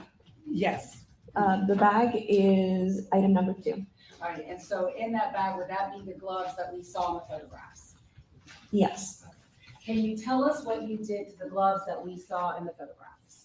So the gloves in the photographs, I performed a blood examination. This involves essentially 2 chemical color change tests that are run simultaneously. One of them, a positive result, would be a bluish greenish color change, and the other would be a pinkish color change. Both of those would need to be positive, like show a positive color change in order to be considered presumptively positive for blood and then sent on for DNA. What were your results of those tests? For each of the gloves, my results were that I got both showed a positive color change, so both were presumptively positive for blood. And did those go on to DNA? Yes, they did. I want to ask you about a jacket, which is your item number 3. Did you conduct testing on item number 3? Yes, I did. What did you do to item number 3? For item number 3, I also performed a chemical color change test, or the same chemical color change test. It was a blood examination on a visible stain on the jacket. And when you say a visible stain, what did you see? I saw a reddish brown stain on the jacket, which is what I tested. What kind of test did you do on that reddish brown stain? It was a blood exam, so it was the same 2 chemical color change tests as I performed on the gloves. What were your results? It was both tests showed positive color changes, so it was presumptively positive for blood. And the blood on the jacket, did you do anything to the jacket once you realized there was blood on the jacket, or not once you realized, but once you tested it and your tests were positive? Yes, I cut out the stained area and packaged it in its own package for it to be sent on for DNA. So I'm going to approach with 2 items. The first is What has been marked states Exhibit 147, but is your evidence number 3. So I want you to look at that, see if you recognize your initials on that and recognize that item. Yes, I do. And is that the jacket that you conducted the test on that you just told us about? Yes, it is. And I want to first go with the cutting then. And may I publish, it's already been admitted, may I publish 147, Your Honor? Yes.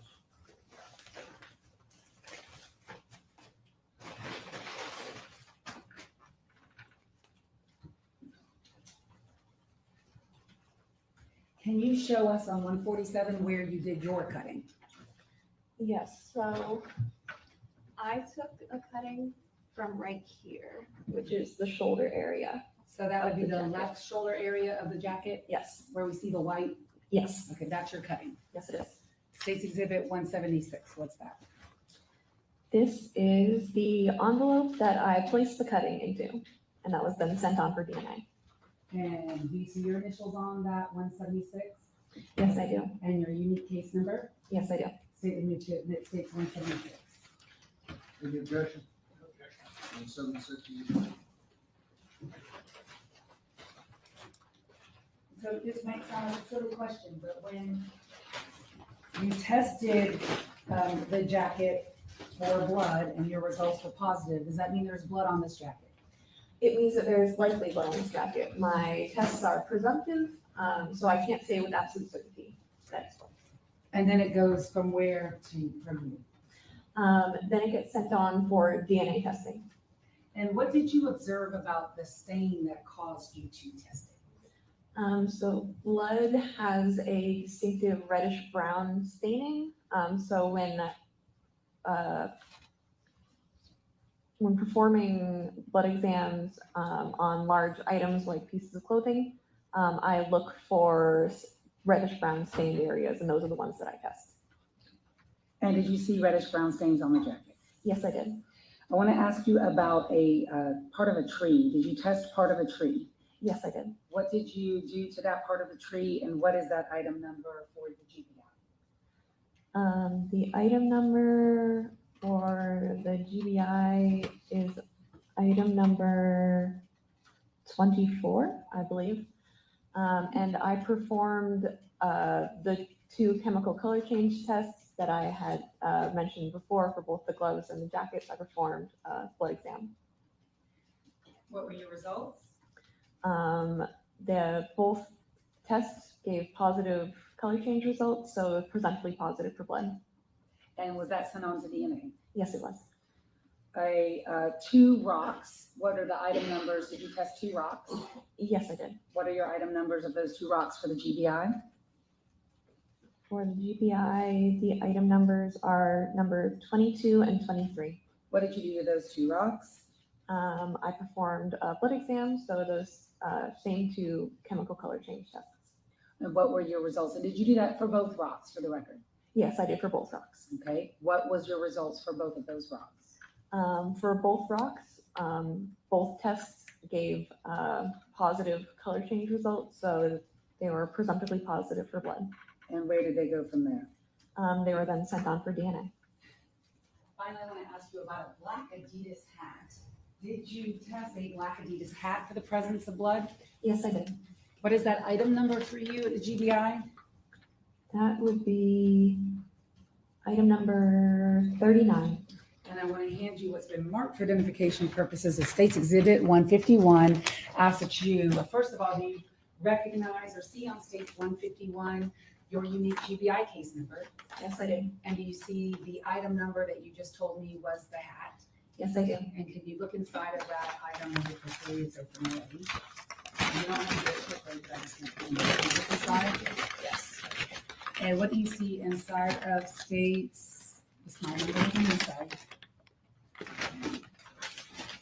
151. I see a black Adidas hat. Okay, and is this the black Adidas hat that you did presumptive blood testing on? Yes, it is. State me to admit 151 if I have not done so already. It's in. All right, thank you. I'll look. 151. I know. So 151 is in, so I'm gonna publish with the court's permission. It's 150, which is. Great. That's already, that was the stipulation. 150 was admitted this morning. 150 was admitted this morning by stipulation, which is the stipulation. So that 151, and now that we have all that settled, is in, I'm going to publish 150.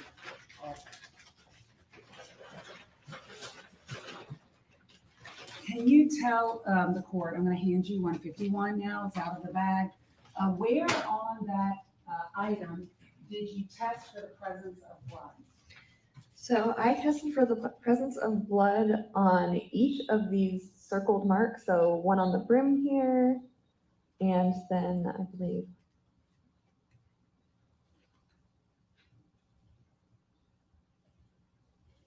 seven, I believe, on the hat itself, and then one on the bottom of the brim. And what were your results? So my results were that for this hat, one of these had a positive result, or presumptively positive result, which means that again the two chemical color change tests gave positive color changes. And which one was it? I believe it was this one down here, 9 on the bottom of the brim. On the brim of the hat on the inside. On the inside, yes. Where you circled it. Is that your circling? Yes, that's my circling. That's what you do when you're processing items. Yes, it is. And so when that tested positive for blood, what did you do with this? It was then sent on, or I swabbed it, packaged the swabs, and then sent the swabs on for DNA. Just like you had done for all the other items that had tested positive. Yes. Did you have the opportunity to test a white styrofoam cup and its top and a straw? And you'll have to tell me which of these items for the presence of amylase. I guess I did. Okay, what is amylase, first of all? Amylase is a component of saliva. It is the component that helps to digest carbohydrates. Handing you what's already been admitted as State's Exhibit 141. You can look inside of there if you need to. You recognize 141. Yes, I did. Now, what is your GBI crime lab number or item number associated with that? Item 64. And what did you do to item 64? So I tested the straw and I tested the rim of the cup for the presence of amylase and presence of saliva. That's a different chemical color change exam, but it works much the same way. For this one, positive color change would be a blue color. And I tested, as I said, the rim of the cup and the straw separately. And did you put your initials on them? I put my initials on the bag. I did not put my initials on those myself. That's not mine. So the rim of the cup, which is in my hand, Yes. and then the straw, which is also in my right hand. Yes. What were your results of your amylase test for the cup and the straw? So the cup was a negative result or no color change, and the straw had a positive chemical color change or a color change to blue, which means it's presumptively positive for amylase, saliva, and then was then sent on for DNA.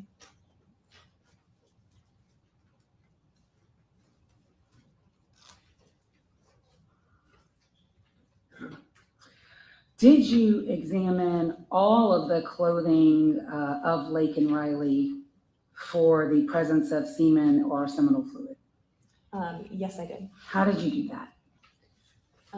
So at first, the first step is taking each article of clothing to the ALS or the alternate light source. This functions much like a black light, where stains that might not be visible to the human eye glow underneath the black light, underneath the ALS. And then for each of those stains that I saw, I then performed another chemical color change test for the presence of a component of seminal fluid. For this one, the positive color change would have been to a pinkish purple color. What were your results of all of your tests for her clothing? For all of the clothing, my I found stains to test, but each change except for one stain on the underwear, which had a weak positive result. And so what were you able to do with that, if anything? So with that weak positive result, what I then did was I moved it forward into the testing. I performed a microscopic exam, or essentially I took a small cutting of it and looked for the presence of sperm cells, and that was negative. So I then performed another test for the presence of seminal fluid. This one functions more somewhat like a pregnancy exam, where during the testing, if you get 2 lines, it's positive, and 1 line, it's negative. For this, I got 1 line, so it was negative. So in the end, does that mean there was no seminal fluid or semen present? Yes, that's what that means. On any of her clothing? On any of the clothing. May I have 1 moment, Your Honor?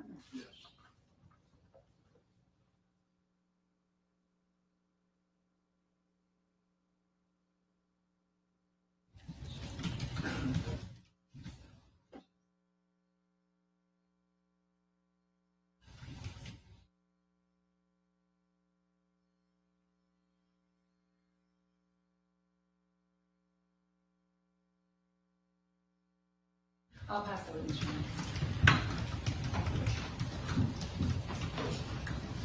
Good afternoon, Ms. Ostapovich. Good afternoon. Yes. So I just, we've had a couple of the GBI people here, and I just kind of want to go through how the system works. When the GBI receives a piece of evidence, it sends them to people to be kind of presumptively tested. There's different levels of testing that go on. Is that right? So the presumptive testing would be like a screening procedure, essentially. A screening procedure, and that's kind of what you're doing in this case. Is that right? Yes. Okay. Obviously, there's limited resources. We can't test everything for everything. Is that fair to say? Yes. Okay. And so it's your job to kind of figure out what needs to go on to the next person. Yes, through my testing. Okay. And so we call them presumptive tests because they're not definitive, but they're worth looking at further. Yes. Okay.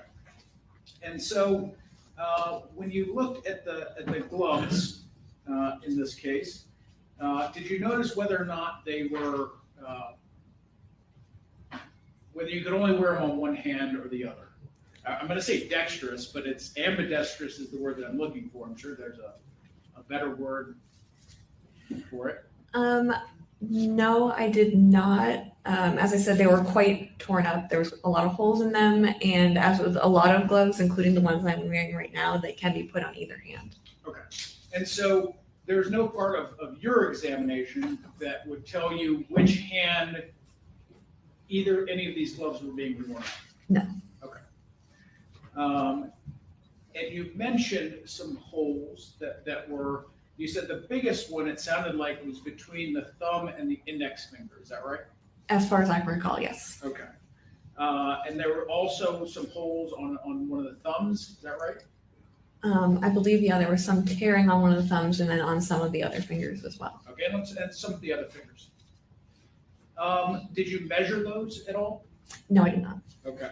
Did you try to reconstruct where on the thumb those would be? I mean, were there pieces of plastic missing, for instance? No, I didn't do that. That's not part of the testing that I performed, though. Okay. And you don't know how the gloves were ripped, obviously? No, I do not. Okay. And I noticed that you're wearing your gloves now. Is that to prevent DNA transfer, to prevent biological contamination? At this point, it is, yes, to prevent biological contamination from me to anything or from anything to me. Okay. And if you had holes in those gloves, obviously you would be worried about biological contamination, right? Yes, I would. Okay. On the cap that we looked at, do you know who that was taken off of? No, I Do do you know not. how it was collected? No, I do not. And you first look at these things visually, is that right? Yes. Okay, and so were you circling places that you had visually seen what you thought might be blood? On the hat? Yep. On the hat. So for that, I was circling ones that I visually saw blood, but then I took that one under the ALS as well, because there is a setting that can be used to look for blood, as blood does not fluoresce. So blood looks very dark under ALS. Okay, and the area that you noted that was positive for blood was area number 9, is that right? I believe so, yes. Okay. Well, when you say you believe so, how would you know? I mean, it's not in your report as to which one of these circles was presumptive for blood, was it? No, but the way that blood testing works is that I perform test after test after test for each stain, and I continue on until there are no more stains left or until I find something that is positive. So the final circle there would be the one that was positive. And the one that I had circled that was under the brim there was labeled as number 9, and that was the highest number. Okay. And then how did you know, we saw in the jacket that you cut out a piece of that. Was there any more processing in the hat that was done? Well, the hat, because I took the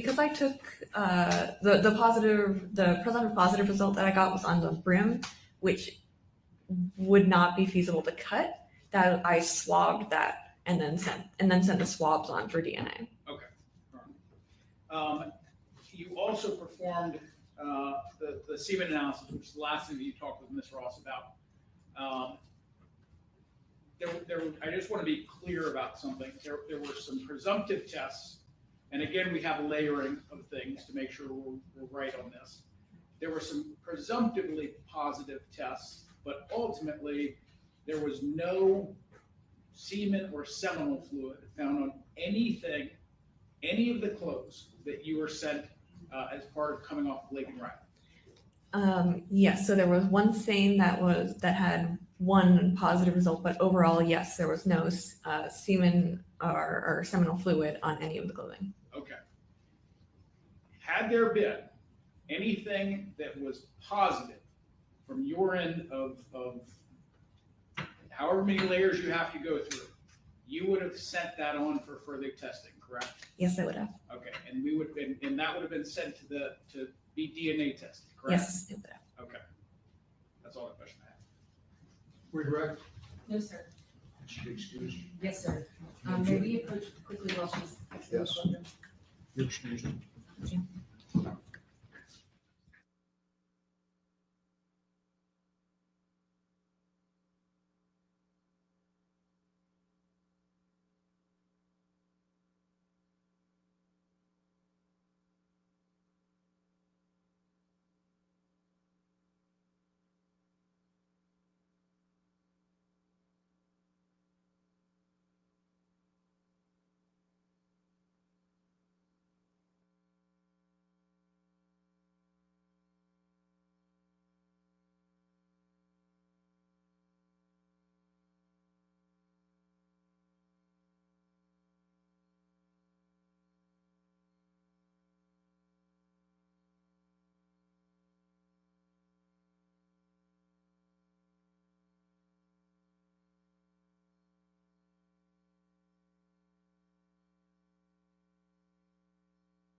This guy looks completely apathetic, as if not a care in the world.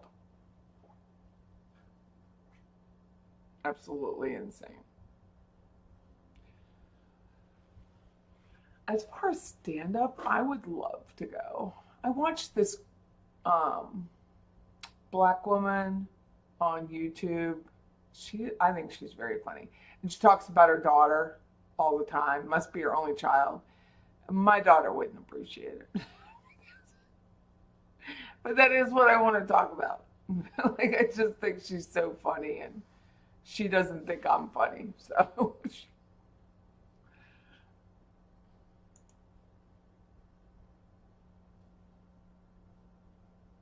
open mic night. Yeah, I'd have to have, you have to have jokes.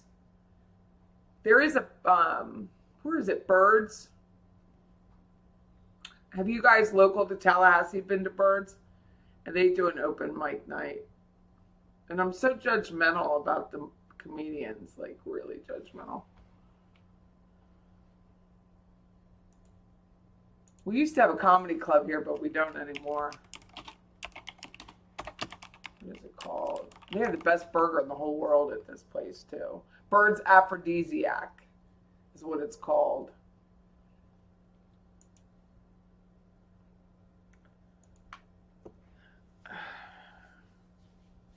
Oh, you did go, Tammy. Tammy went to, ooh.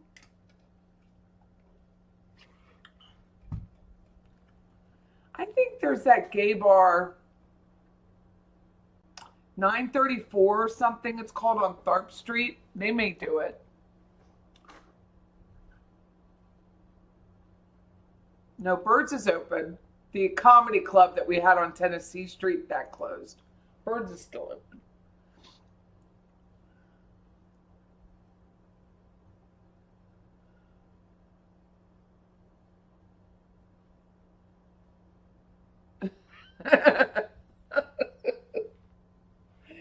Poor Ollie Mae. Yeah, she doesn't think I'm funny either. And more reason to have that email. She doesn't think I'm funny. It is open, Shelley. I said the comedy club, the real comedy club that we had on Tennessee Street. 926. They do drag shows.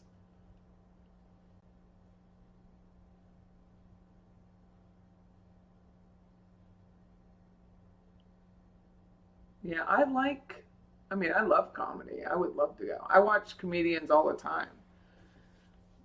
You guys locally, have you ever been to Birds for their comedy night? I think it's Friday or Saturday. Yeah, they were doing a sidebar.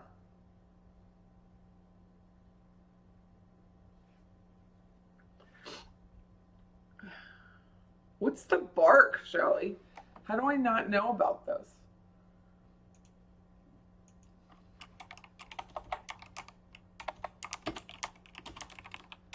Oh, down on All Saints. I do know about it. It's a vegetarian restaurant. How funny can you be? No, that's okay. I would skip it. No, I wouldn't think that they were very, that I would be very inclusive with it.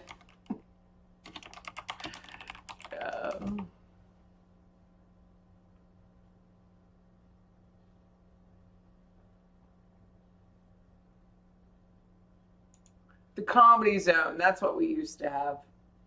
Not any minute, not anymore.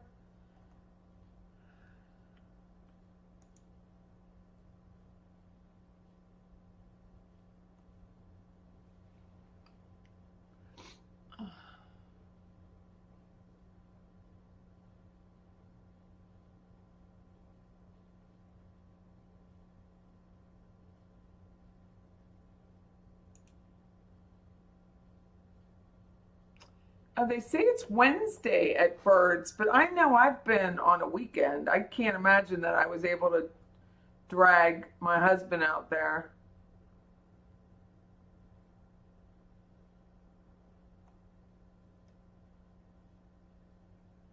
Free comedy open mic. Can you imagine? Oh, you've been there for drag shows.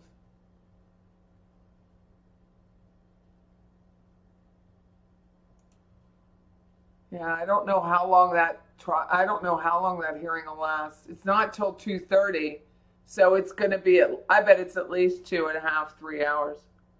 You still miss the warehouse. They just leveled it. They just leveled it.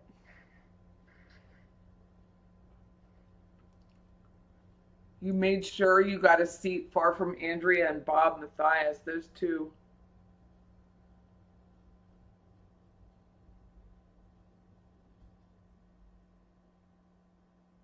See, I don't know Andrea and Bob Matthias. I only know them. I have never watched her, other than when she's recently been a guest on Gray Hughes, and he said her notes were fantastic from the trial. They don't have it anymore. They don't have House of Music doesn't have any comedy anymore. I just looked it up.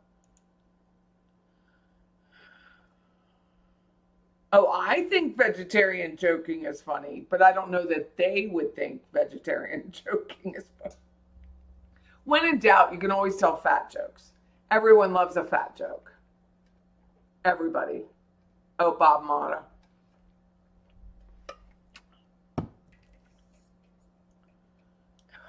I went down in Clearwater when I lived down there, which I miss it. Ugh. They have drag bingo. It's pretty funny. Down in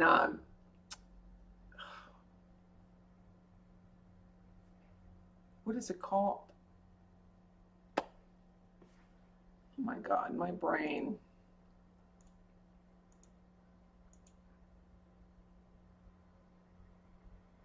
But they have drag bingo down there, and it's just so much fun.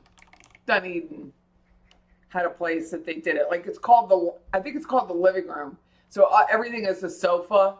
Like it's sofas you sit. It's hilarious. But they play drag bingo. I know, the BBC. They were trying to do it down in South Monroe. It was the Blues Club was the BBC. And they were trying to do it. I will never get this color nail polish again. It's so weak. Bradfordville Blues Club is what it was called.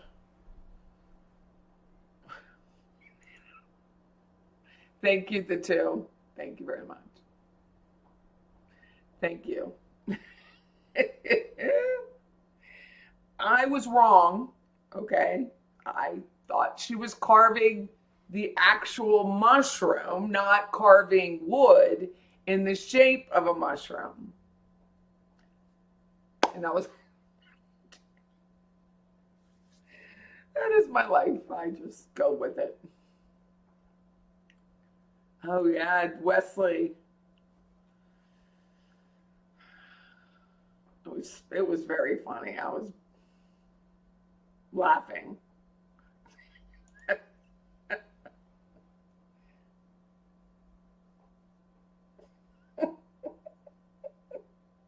Well, it could have been a portobello. It was very funny. I was like, how would you carve a mushroom? I want to see people actually do it.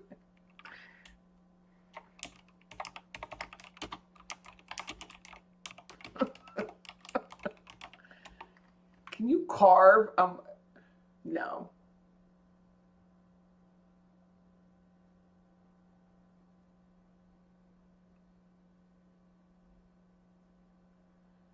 No, you can't.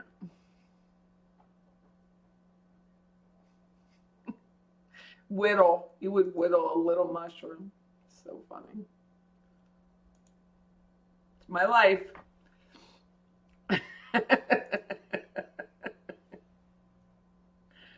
I know. You always keep us guessing on your chat. I know. I wonder what people think who like just enter just to check and then they leave. They're like, I'm out of here. This lady has lost it. You're gonna burn. That's funny.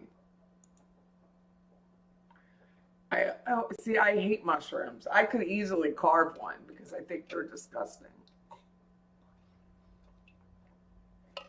I hate when you have to cook with them. I always strain them out. It's like it's fungus, people. They need to hurry up. I gotta leave in a minute. What time's that appointment?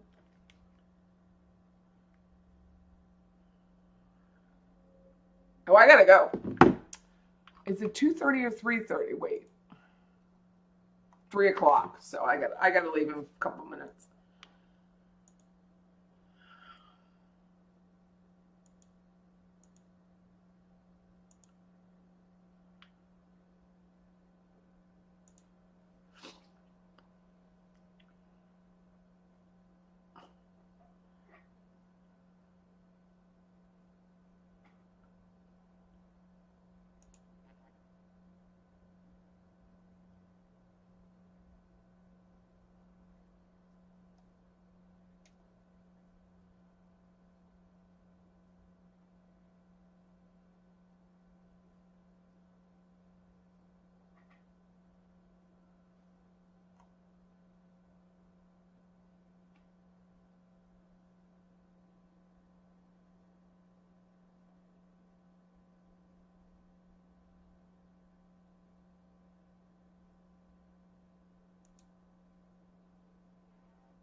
The DOJ is forcing Google to sell off Chrome.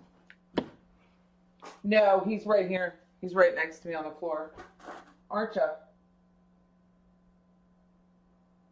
You want to come here? Come here. No? Yeah, he's right next to me on the floor.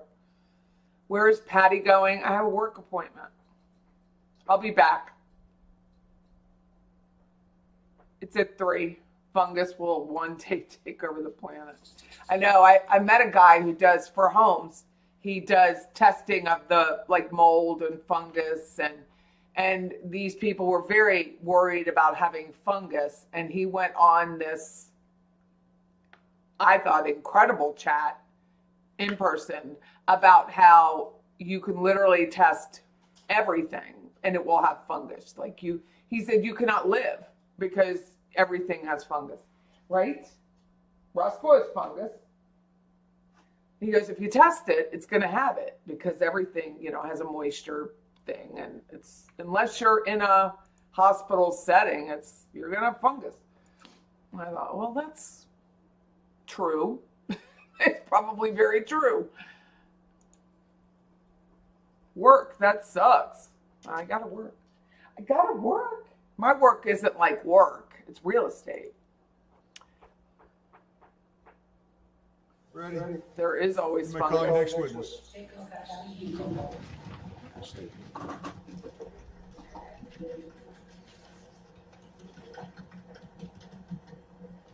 I guess they're not going to be done today.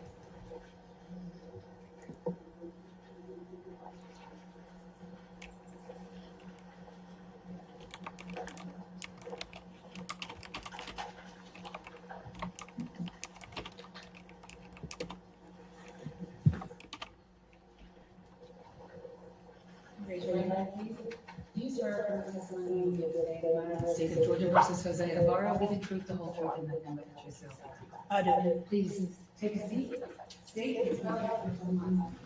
Ashley Hinkle, ASHLEY, HINKLE. Where are you employed? I'm employed at the Georgia Bureau of Investigation, the Division of Forensic Sciences in the Forensic Biology section in Decatur, Georgia.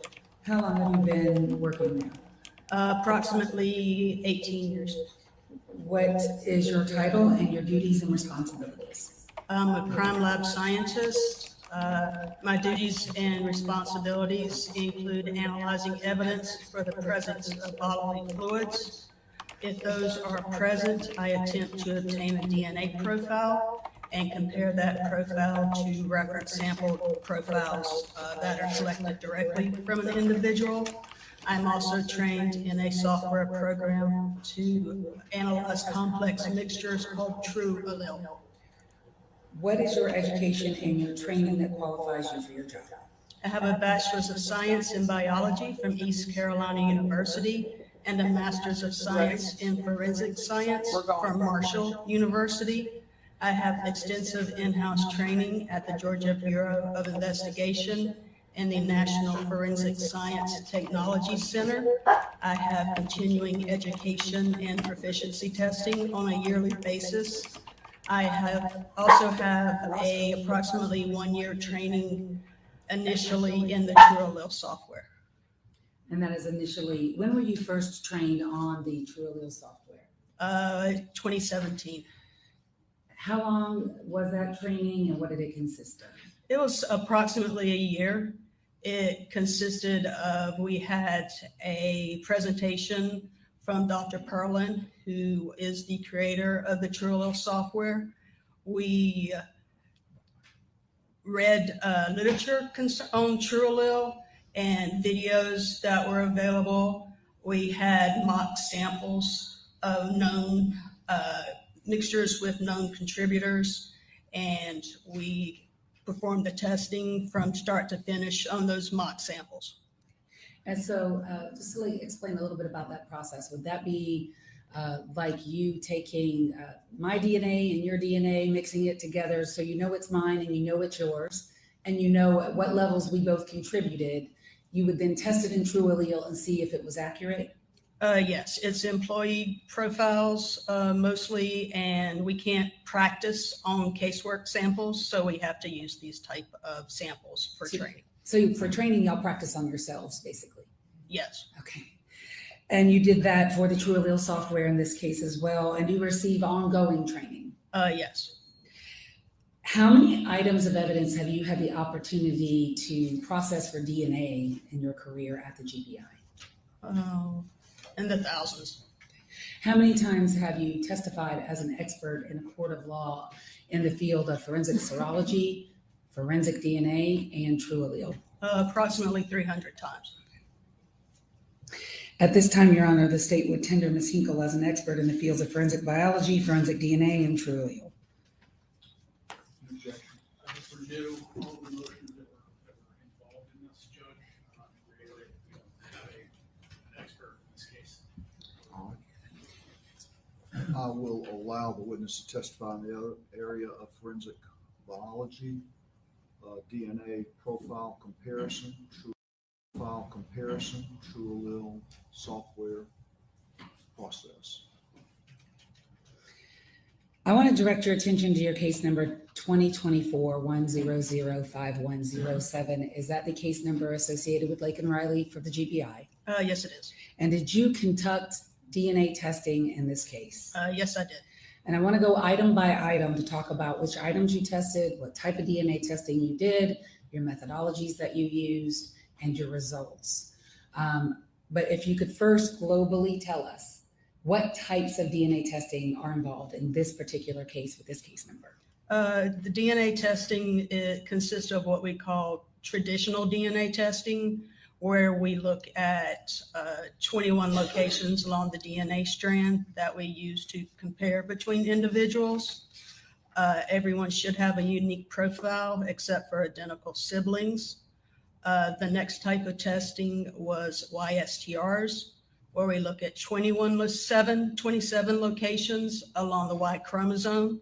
This allows us to tell if a male individual is present or not present in a DNA mixture where there is too much female DNA that it overshadows the male profile. Also, TrueAllele testing was used. And in all the types of DNA testing, traditional, YSTR, and TrueAllele, did you follow the GBI's policies and procedures as regards to each of those different types of DNA testing? Yes, I did.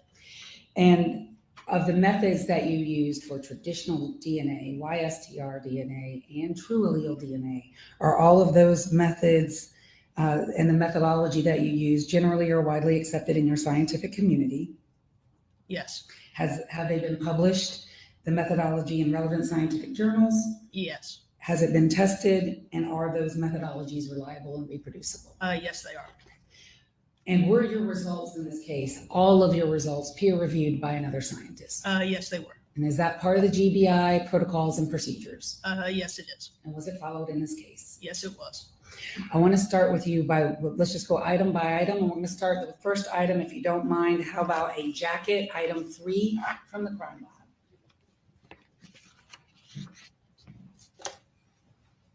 Did you test, and I've got item 3 here, so one more. Did you test a blue jacket and a cutting from the blue jacket for DNA? Yes, I tested a cutting from a blue jacket as well as contact swabbings from the blue jacket. What is contact swabbing? Contact swabbings are an attempt to attain a profile from someone generally wearing an item of clothing. It doesn't work too well for just touching an item of clothing, but it's someone who has physical contact with their skin and clothing, as compared to just testing for bodily fluids. And I want to ask you that question. So you will do contact swabbing for someone if you believe they wore the item of clothing you just told us. Why doesn't contact swabbing work well for people just touching an item of clothing? There is a minimum amount of DNA that needs to be present for the testing to be reliable and reproducible. So just touching generally doesn't leave enough skin cells behind to obtain a profile. I'm going to hand you what's been already admitted as State's Exhibit 147, and there's also a cutting from State's 147. Do you recognize these 2 items? And the cutting, for the record, is 176, and I'll give you some gloves if you need them. No. Do you recognize those 2 items? I recognize 176, yes, and I recognize that it comes from the jacket, although I did not handle the jacket myself. Because that was done by Katrina before you? Yes. Okay, if you need those. And so can you tell us for the jacket, the cuttings from the jacket, which is 150 again? It's right in front of you. 176. 176. What did you do to 176? What type of DNA testing did you do on the jacket? And what were your results? And if we could start first with the traditional DNA with the cutting. Traditional DNA testing was where we look at the 21 locations along the DNA strand. Do you want me to go through the process or just? Sure, go ahead just for one. I don't want you to go through the process for every single item, but for the first one, go ahead. The first step is to extract the DNA from the material.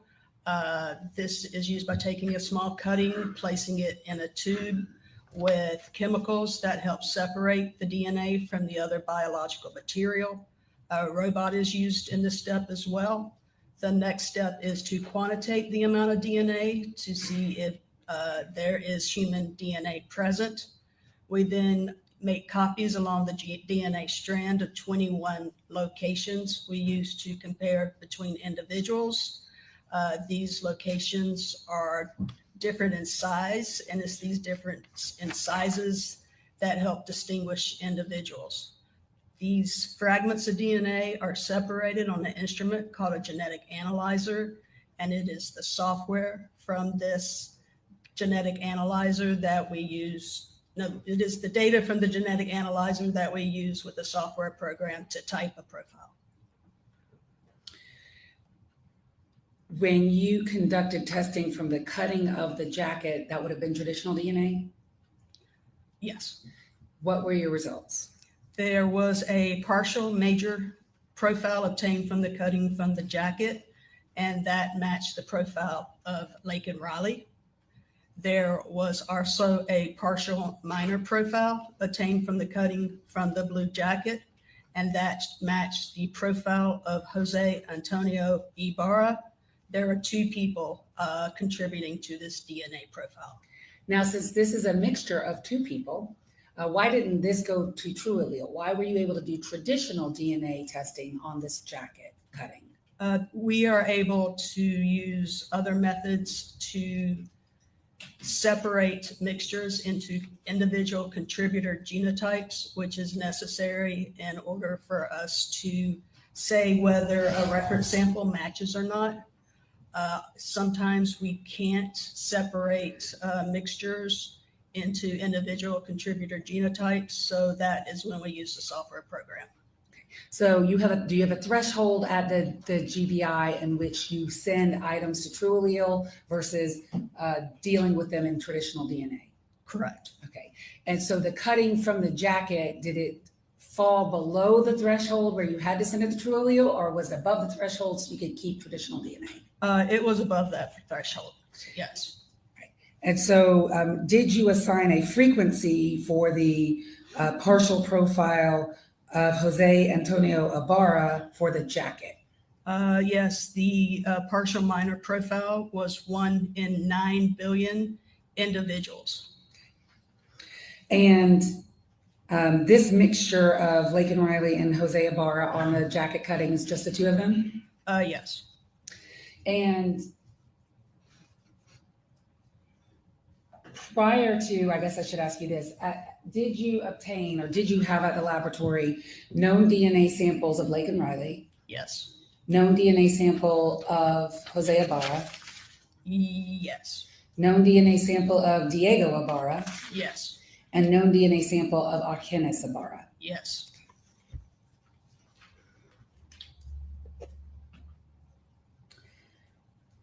The jacket, does that complete the traditional DNA results on the jacket cutting? There was a probability for the match to Laken Riley. If you could give us that too. 1 in 10 quintillion individuals.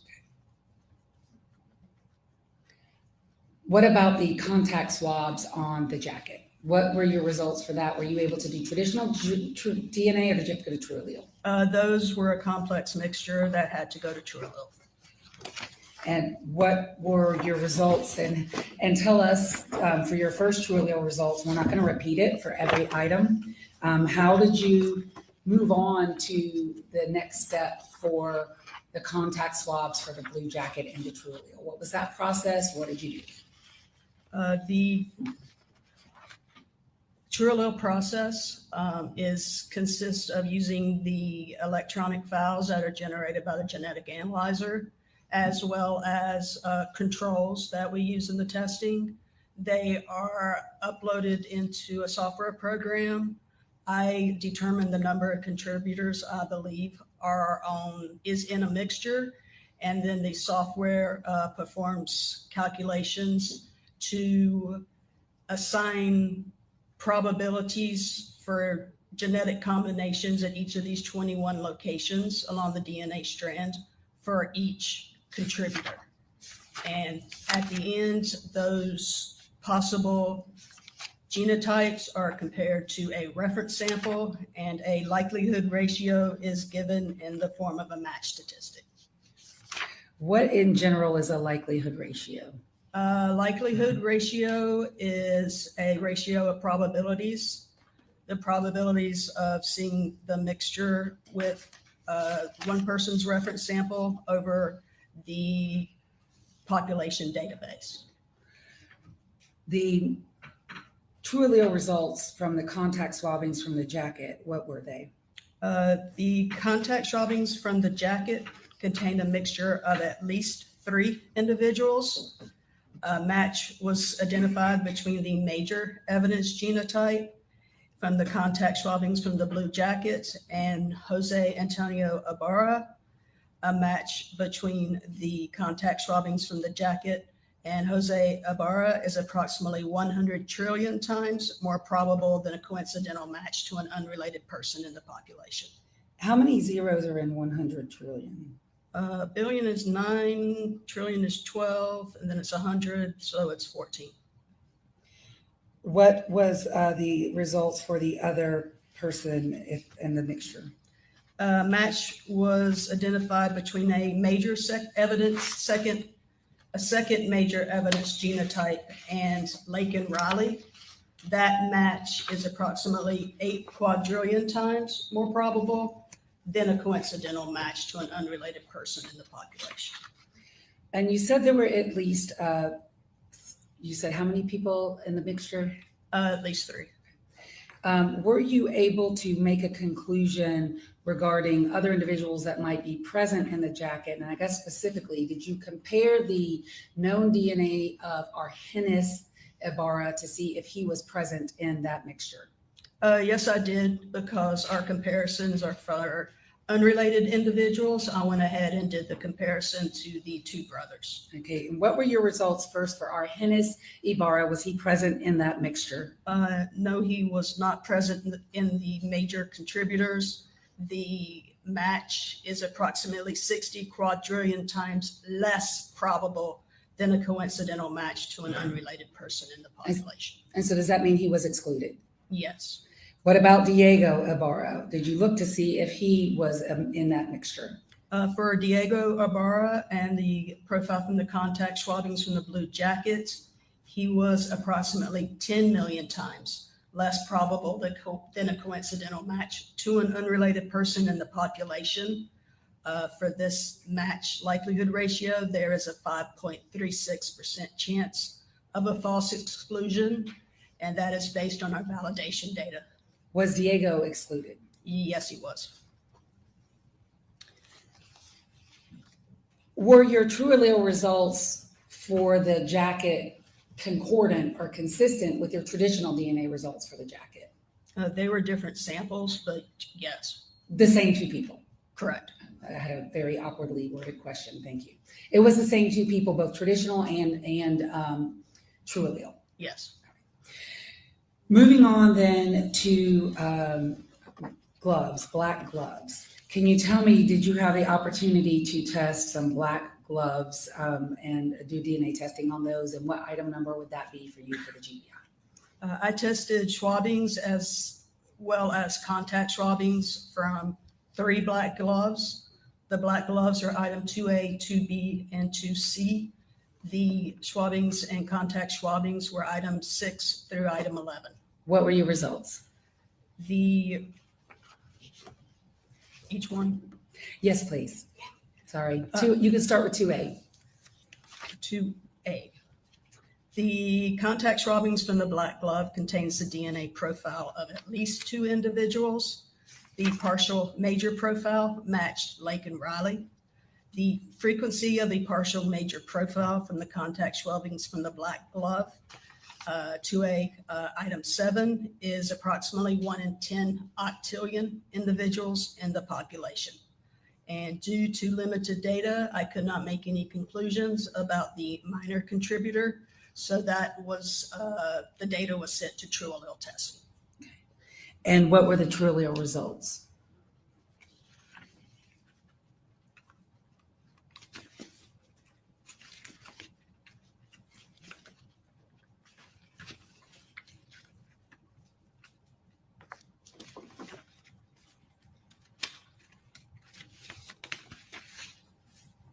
For the, sorry.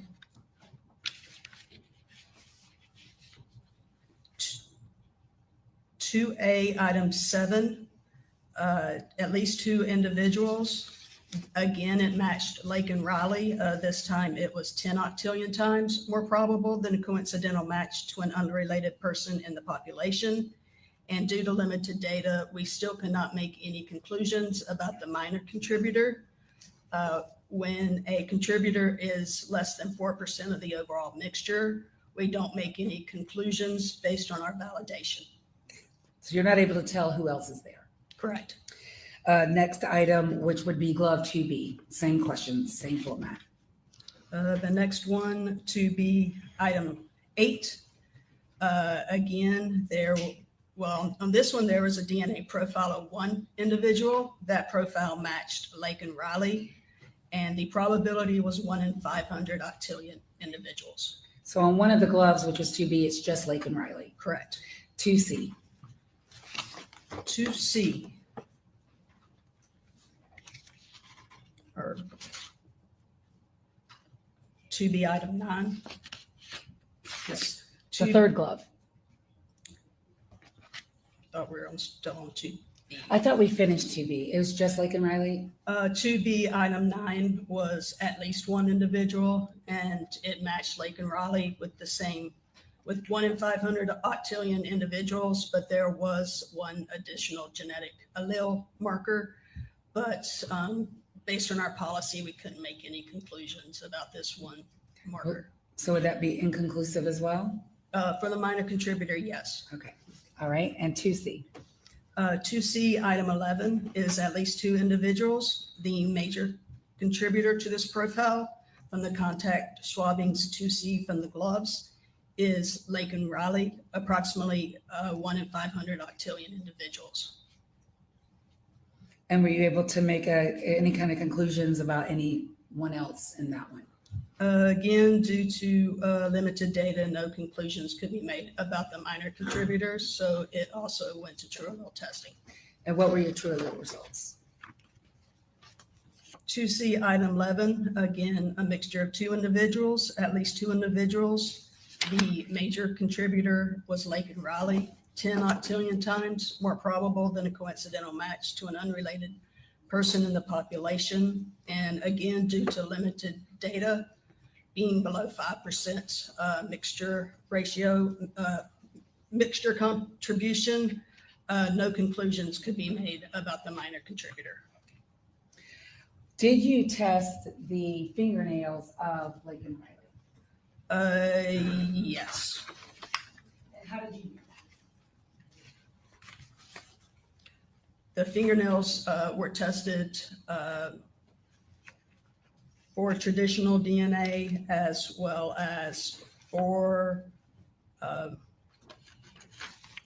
YSTRs and true allele.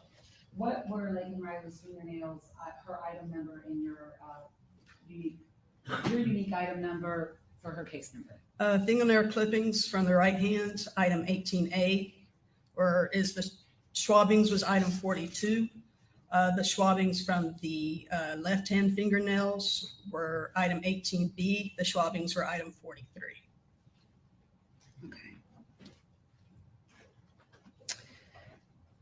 So did you look at both the left hand and the right hand? Yes.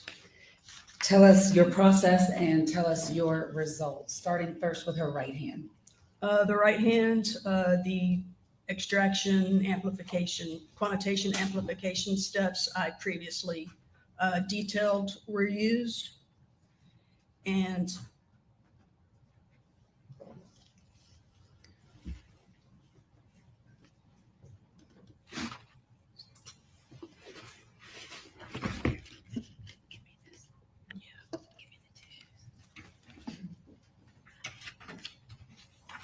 sorry. Amplification was performed with the traditional DNA method. And because of the complexity of the mixture, I could not make any conclusions. We went ahead and did YSTR testings as well on the fingernail clippings. And did you do YSTR testing before you did true allele? They were kind of at the same time. So why don't we talk about YSTR first on the right hand, and then we'll move to the true allele for the right hand, and then we'll repeat the questions for the left. For the right hand, there was the YSTR haplotype was 1 individual, one male individual, Jose Antonio Ibarra, and Argenis Ibarra cannot be excluded from the YSTR haplotype from the right-hand swabbings and the left-hand swabbings. Under the assumption no mutation has occurred, paternal male relatives also cannot be excluded. So paternal brothers share the same YSTR haplotype, is that the word? They should, unless there's a mutation. And did you actually see a mutation in this particular case? Yes, there was a mutation in Diego Ibarra's YSTR profile. And so because of that genetic mutation, were you able to exclude Diego Ibarra as the donor of the male profile underneath Laken Riley's right hand? Yes. And so you could not under YSTR exclude Argenis Ibarra, you told us? Correct. And you could not exclude Jose Antonio Ibarra? Correct. Did the right fingernails go on to true allele? Yes, they did. And what were your results in true allele? Can I state the probability for the YSTR? You may, yes, sorry. The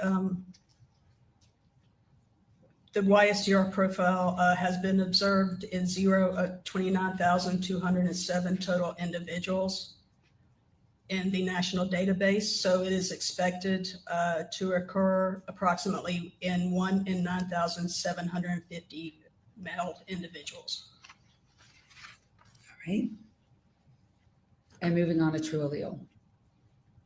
For true allele, the wet dry swabbings from the fingernail clippings from the right hand, 18A item 42 was a mixture of at least 2 individuals.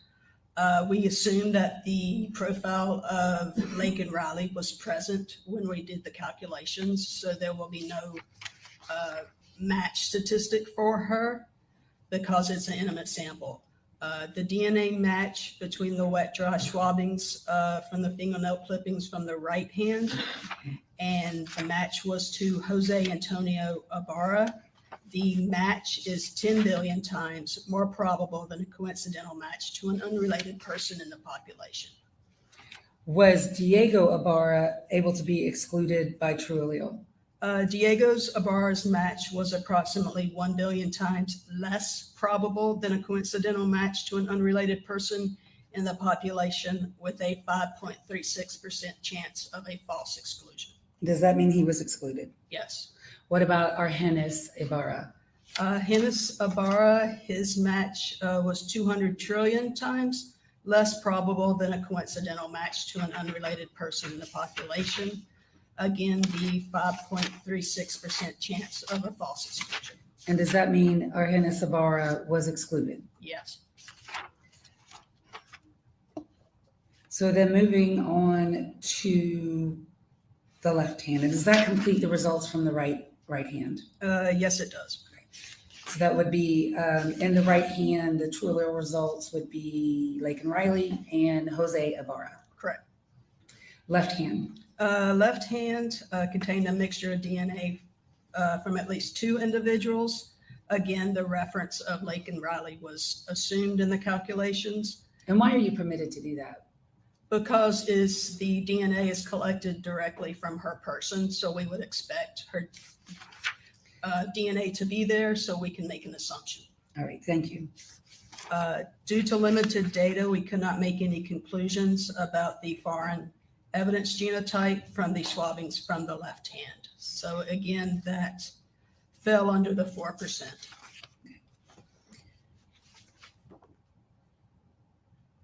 Moving on then, did that complete both, that completed the fingernails, right and left? Yes. The straw, did you test a straw for the presence of DNA? Yes, I did. And what was that number from your front left? The straw was 64B, and the swabbings from the straw was item 66. What did you do to the straw, and what were your results for the swabbings from the straw? The serologist prepared swabbings from the swab that was used to test for her screening, and I used those same swabbings to obtain a DNA profile. And a serologist in this case, would that be Katrina Osipovich? Yes. And so what did you do once you, what were your results of the straw then? The results from the straw was for the traditional DNA testing, I could not make any conclusions because it was about a 50-50 mixture. So I could not separate the profile into individual contributors. So then what did you do? I did true allele. And what were your results? The swabbings of the straw contained a mixture of DNA from at least 2 individuals. There was a match from the swabbings of the straw to Jose Ibarra. This is approximately 50 quadrillion times more probable than a coincidental match to an unrelated person in the population. And what about the other DNA profiles there in the straw? The other profiles, Argenis Ibarra was excluded from the data from the swabbings, 10 sextillion times less probable than a coincidental match. Diego Ibarra was also excluded, 10 quadrillion times less probable than a coincidental match. And what about Laken Riley? She was also excluded 200 million times less probable than a coincidental match to an unrelated person. And were you able to, other than identifying a match to the likelihood ratio of Jose Ibarra to approximately 50 quadrillion times more probable than a coincidental match to an unrelated person in the population, were you able to draw any other conclusions about the profile in this draw? The profile from the straw, I know it shouldn't be a paternally related male individual because the kit we use contains one YSTR location that we test for. And this one YSTR location was different from both of the brothers and from Jose Ibarra. Okay. And it was a male individual. All right. Did you test swabbings from an Adidas black hat? Yes. What is the hat number for your laboratory, and what did you do? For the hat, the number is item 39 is the black ball cap, and the swabbings are item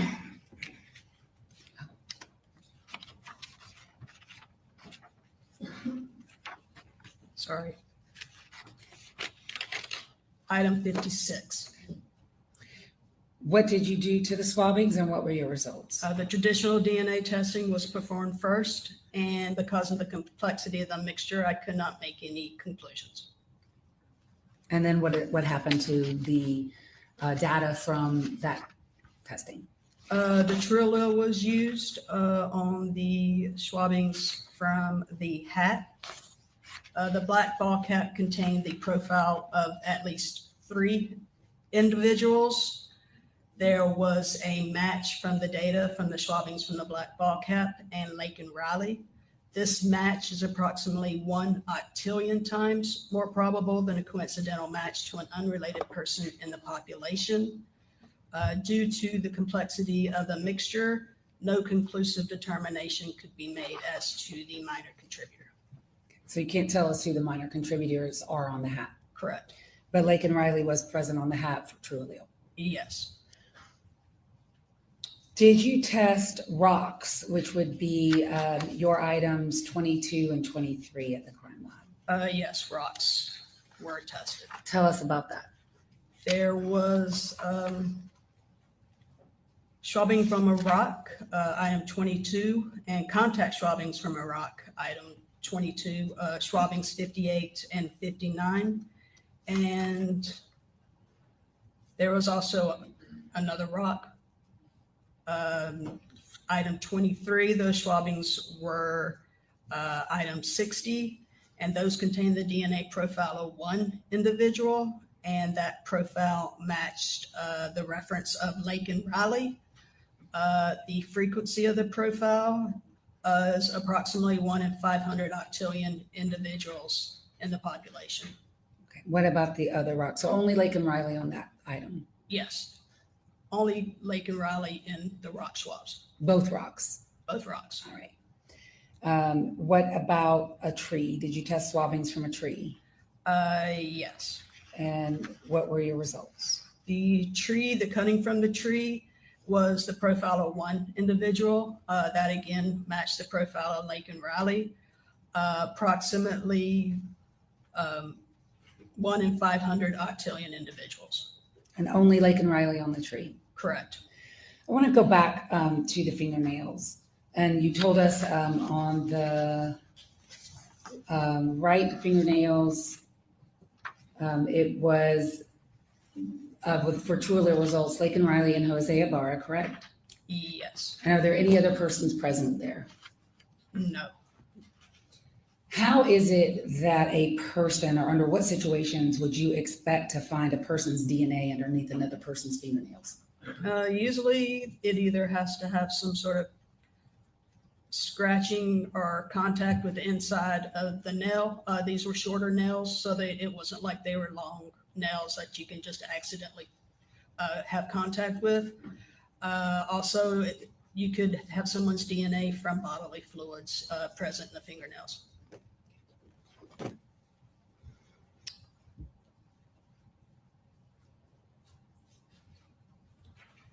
May I have one moment, Your Honor? Yes.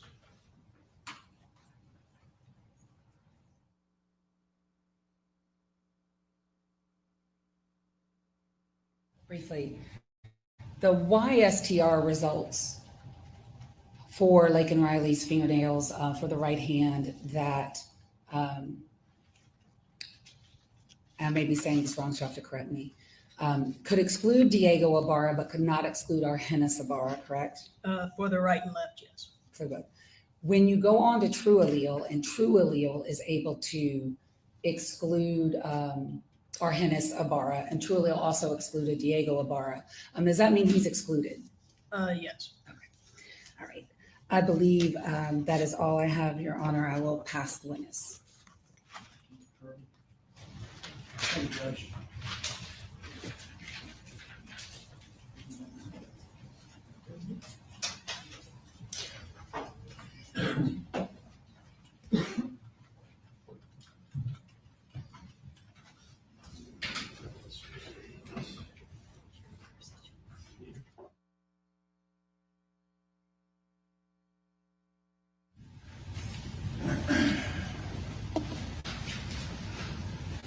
Good afternoon. Is it Ms. Sinkle? Yes. Okay.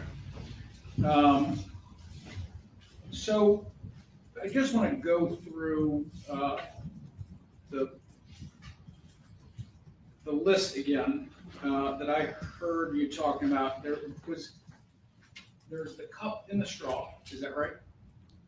There was a straw in the cup. The straw from the cup. Okay. The straw is what you tested? Straws from the straw, yes. Okay. And that had to be tested with True Allele, right? Yes. Okay. And the result was a mixture of two people. Is that right? Correct. And I'm just going to use for right now, just for simplicity's sake, we have a match with Jose Ibarra. Correct. And who was the other person who was in that profile? It's an unknown male individual. I would need a reference sample to match to that person. Okay. So we have two people's DNA on that straw. Is that right? Correct. Okay. One Jose Ibarra, one we don't know. Correct. Okay. And that's a straw that you're using it's like a regular straw you use to drink. Yes, it's like a styrofoam takeout cup straw. Okay. And so two people would have had to use that straw in order to get the DNA on there, right? Correct. Okay. And we don't know who that other person is. Correct. We have the fingernail swabbings. Is that right? Yes. Okay. On the left and right hand. Yes. Okay. And on those, what we start with when we have what we would assume would be the reason you use a YSTR is that only male individuals have a Y chromosome. Is that right? Correct. Okay. And in order to see if you have male DNA in a sample that would otherwise be normally full of female DNA, you're looking for that Y chromosome. I can tell that there's male DNA from the quantitation step because we also test for male DNA. Okay. So I would have to know that the male DNA was present before I amplified with the YSTR kit to find that profile. Okay. You do that in this situation. Correct. Okay. And you get a result that excludes Diego, according to your results. Correct. But does not exclude Jose and Argenis. Correct. And so there's a match that you make with the YSTR, is that right? Yes. Okay. It also doesn't, or I guess the chances of that happening in just the random population is 1 out of every 10,000 people, males, is going to have that same profile. Is that right?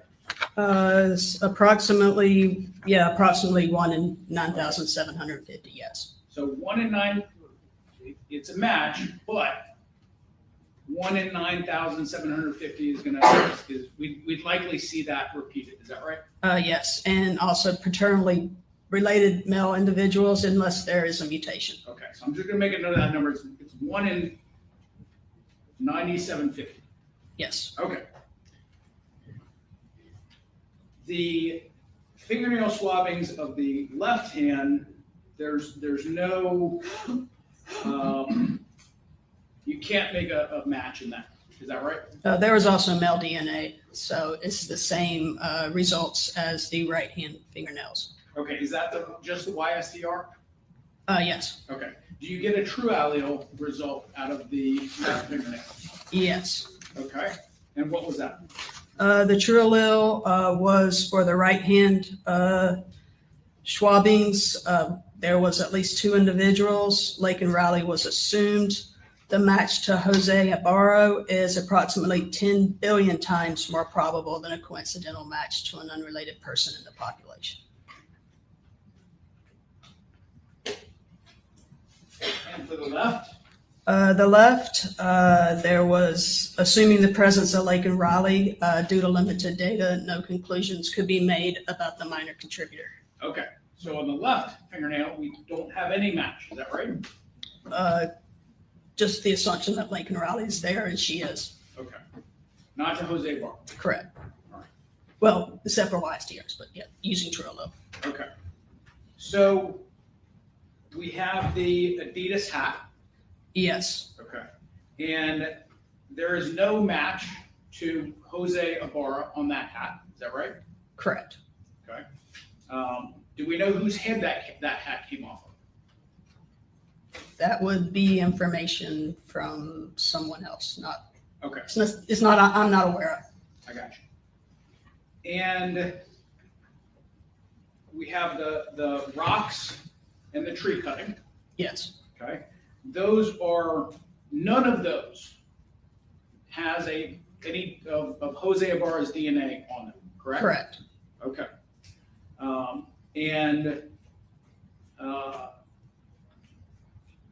We would expect for that, if someone were not wearing gloves, or if there were holes in the gloves, would we expect contact DNA in a case? Not necessarily. What would it depend on?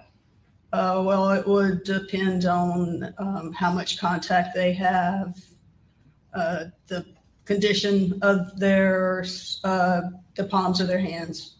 Okay. And when you say the conditions of their palms of their hands, what do you mean? If your hands have calluses or dry skin, you're more likely to leave contact DNA than soft palms of your hands. Okay. If it related to a particular object, would it be how hard you grip that? That could be a part, yes. Okay. And moving on to the gloves in this case, did you testify about testing number 6 on your? 6 was a complex mixture where no conclusions could be made with traditional DNA testing, so true allele was used. Okay, and what were the results of number 6? For number 6, it was the mixture of 2 individuals. The major contributor was Laken Riley, and 100 septillion times more probable than a coincidental match.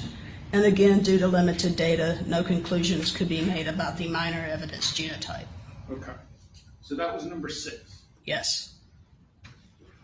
All right.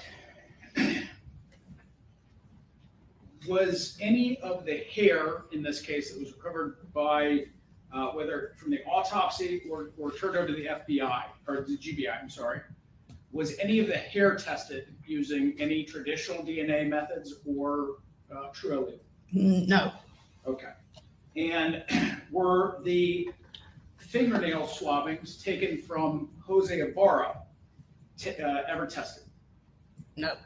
Okay. Who made that decision? That would have been management. Management? The management of in the section, the Okay. forensic biology section. And who's that? Jim Sebastian. Okay. And do you have any notes or any reason for that included in your file? No. Would those notes have been made when that decision was made? That would be up to James Sebastian. So he may or may not have made a note as to what we were testing and why. Okay. Would Preston Norris have been a part of that decision? There's a Aaron Norris. I don't know a Preston. Okay. And what about a GBI agent Bayer or Beyer, B-E-Y-E-R? Would he have been a part of that? I don't know if he was. This wasn't something I was privy to, so I can't say. Okay. As it relates to items 14D and 14F received by the FBI, or the GBI, I'm sorry. What are those? They're not on my reports.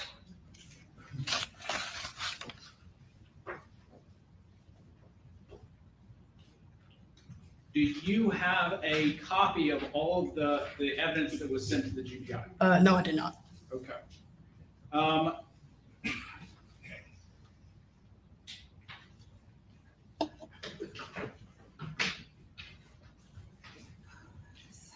Did you ever receive, for testing, a sealed package containing swabs from anyone's abdomen? They may have been received by GBI, but I did not test those. Okay. Did you receive any or test any sealed package containing swabs from an abdomen that would have been dry swabbings? Again, they may have been received by GBI, but I did not perform that test. Okay. And did you perform any testing on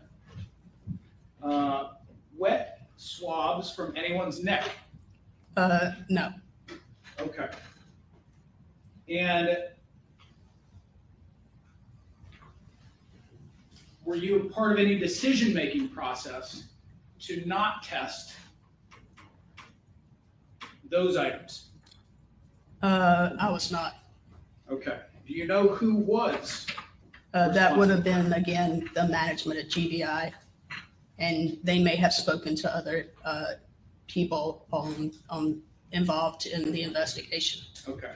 But you weren't. You're the head person who's in charge of all of the DNA testing in this case. Is that right? For this case, but not for GBI. But for this case? Yes. Okay. Were you ever consulted by a Preston Norris or GBI agent Bayer as to whether or not to test those items that we just went over? No, I was not. Okay. Aside from the jacket in this case, all of the other matches that you make to Jose Ibarra come through true allele, is that right? And the known sample and the jacket. Yes. Okay. And aside from the YSTR. Yes. Okay. So the YSTR on the fingernail and the jacket are the only non-true allele matches to Mr. Ibarra, is that right? Correct. Okay. On direct, you testified. Actually, let me ask you this.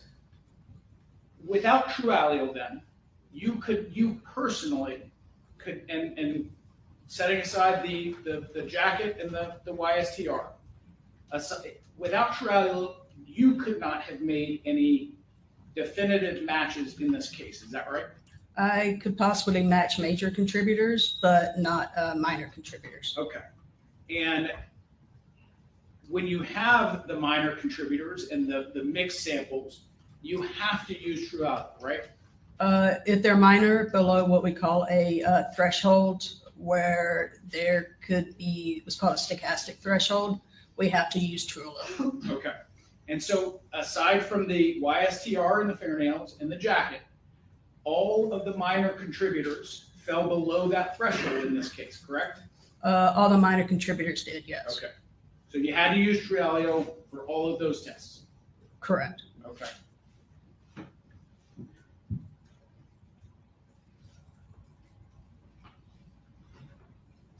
So I just want to talk to you a little bit. You testified on direct about the reliability and reproducibility of TrueAllie. And I'd like to just talk to you a little bit about that. What are some of the problems and limitations of TrueAllie? Problems and limitations with very low level DNA. We can't make matches, and that's based on our validation. If there is dropout at one of these 21 locations, it could skew the match statistic. That's another issue. We can only look at mixtures between 2 and 5 individuals. Once you get up to 5 and do what's called stalling, where it has a hard time determining the genotypes. That's something we've encountered.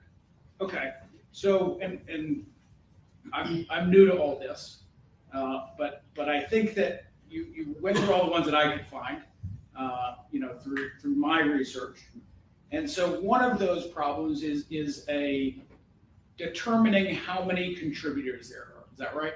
Correct. Okay, and any time that you have one of these mixtures of DNA, the scientist has to determine how many contributors there are. Is that right?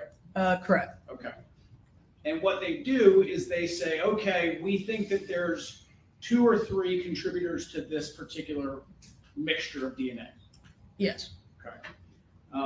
And you plug in that number of contributors, and then the software runs does its thing. Yes. Okay. Depending on how many contributors you decide are in there, will change the probabilities, these likelihood ratios that you testified to before, right? It will change them. Yes. If I say there's 3 individuals, but there's actually 2, then it will spread out those probabilities to those other individuals. And there would be a match, but it would have a lower match likelihood ratio. Okay. And when you're making those determinations as to how many contributors there are, the opinion on how many contributors there are could differ. Is that right? Yes. Okay. Amongst people who know this stuff, right? Yes. Okay. Other experts, for instance. Yes. The other thing you talked about is the quantity of the DNA. Are there limits that you can't go below when you're using TrueAllie? There's limits we can't go below when we use the traditional testing, so that then applies to TrueAllie as well. Okay, so are they the same limits between traditional DNA testing and TrueAllie? Well, since you start with the traditional, that's the limiting factor. Okay.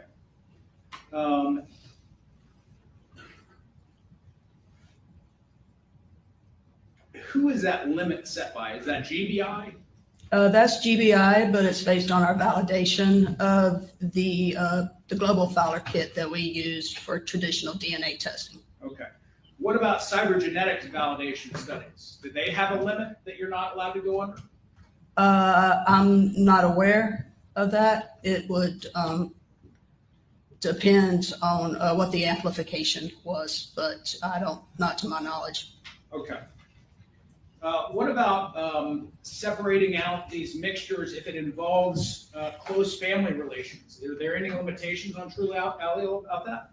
If it's a lower match, you can have false inclusions with family members, but with the match statistics in this case, and also that we had the reference samples of the 2 brothers, I don't believe that had any effect on the results. Okay. And if we kind of control for these limitations, then TrueAllie should be perfect, right? It's just running numbers. Is that fair to say? Well, it is a random process.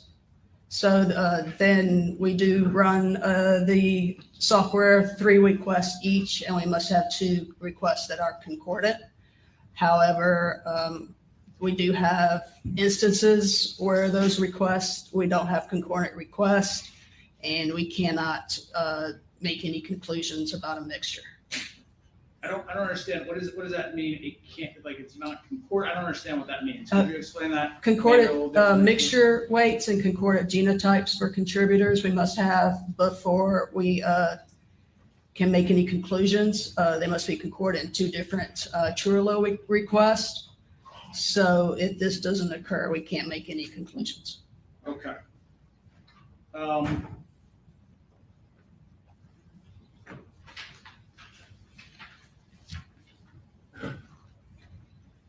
And so, if done correctly then, and I think this is maybe what I'm understanding, that Trullo is, you testified that it's reproducible. Is that what you were just saying? Yes. Okay. But every time you run it, it's going to have a different number, right? I mean, it's going to give you a different likelihood. These huge numbers that you're using, that every time you run it, the numbers are going to be different, right? They're going to be slightly different because how Trullo determines those contributors is a random process. It's a random process. Yes, but the results, again, they must be within a certain number of log units or a certain amount difference. There can't be a big difference between the two requests for us to report the results. If you run one of these tests, one run of this test, 5 minutes later, you run a different run of this test, are the numbers going to be the same? Not exactly. Okay. So it's not exactly reproducible. It's reproducible within an approximation. Okay. Who sets that approximation? That's based on the validation. We do have an amount that they have to be close to each other in order to report the results. Okay. So in this case, we're comparing the DNA against kind of three different individuals. We've got Jose, we've got Argenis, and we've got Diego. Is that right? Yes, and Laken Riley. Okay.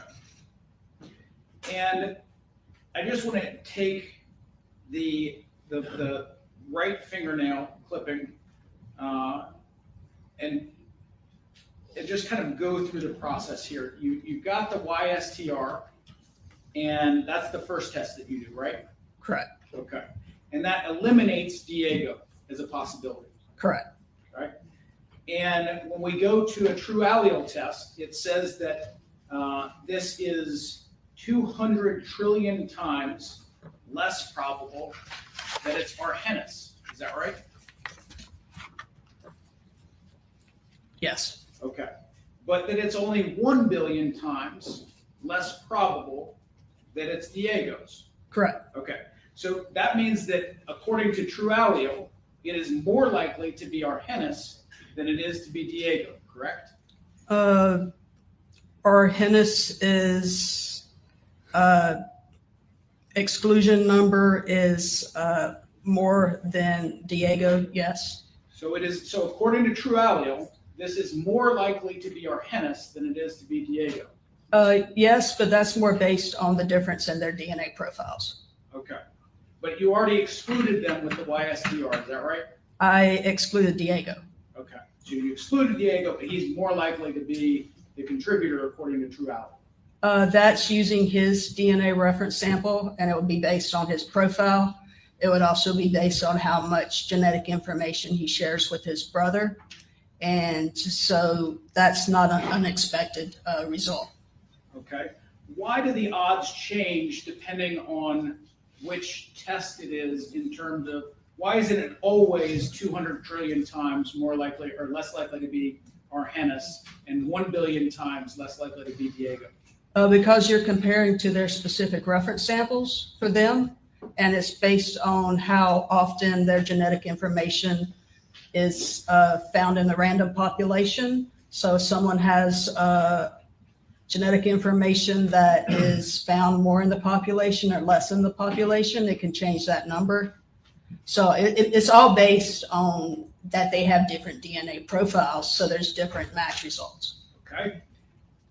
The genetic profiles in this case didn't change though, did they? The mixture was the same, yes. Okay, and their reference samples didn't change, correct? Correct. Okay, and you say it's run against the population. Within the course of this case, the population didn't change that much, did it? No, it's actually the same database. Okay, so why is it that the odds change? If for the fingernail, for instance, it's 200 trillion times less probable to be Argenis, Mm-hmm. and it is 1 billion times less probable to be Diego, why isn't it always 200 trillion and 1 billion? Because it's based on the comparison of their reference sample to the data. But we just said that the reference samples haven't changed, right? Correct. Okay. And so the population numbers haven't changed, correct? Correct. So why does the likelihood change? Between the two individuals? Yes, it's always the same DNA that you're plugging into the machine, right? Yes, but I mean, if they were identical siblings, they would have identical likelihood ratios. But since they're not identical siblings, the numbers are different. Sure, but the siblings in this case didn't change between two tests, did they? They're different tests with different type of results. The YSTR test has different type of results and a different statistical database than the true allele. Did you say the YSTR has different database than the true allele? Yes, the global Fowler and the true allele have the same database, and the YSTR is a different database. Right. The 200 trillion and the 1 billion are the straw numbers, correct? Yes. Or I'm sorry, the fingernail numbers, correct?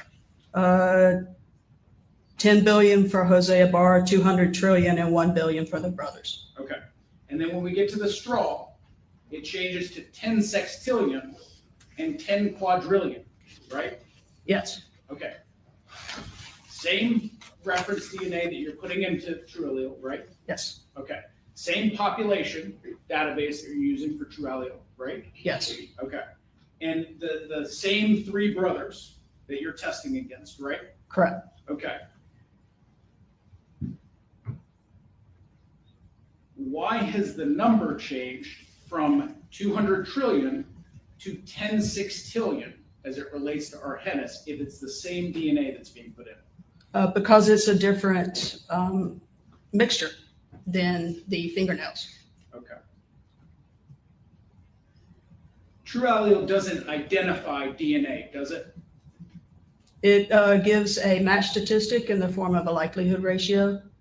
But it doesn't identify DNA, does it? I don't understand your. Okay. Well, let's take an example, and it relates to number 6, the testing on number 6. Okay. The report that you gave and you testified to on direct said that due to limited data, no conclusive determination can be made as minor evidence genotype. Is that right? Correct. Okay.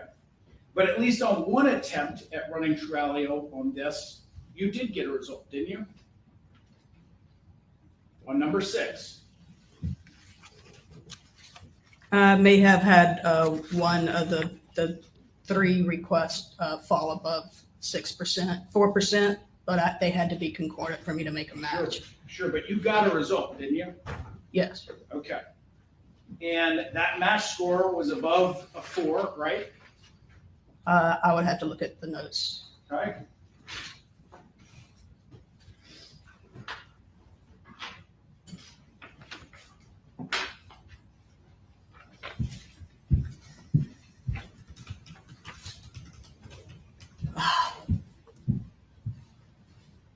Yeah. Totally different question than what I thought you were asking. Well, that, I mean, okay. You got a match score above 4. I got a match when compared to our staff database. Hold on, who? We have a staff database that we use of people who are involved in the DNA section and spread out through GBI, investigators, admin. So we compare the true allele results to the staff database. Okay. So you got my question was you got a result in this when you were running item number 6, correct? Yes. Okay. True allele didn't say, we don't know whose DNA this is. I can't give you a result.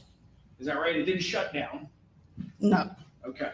It gave you a result and it told you that it had matched who? It was a random match to a former GBI agent who did not work in the Athens area.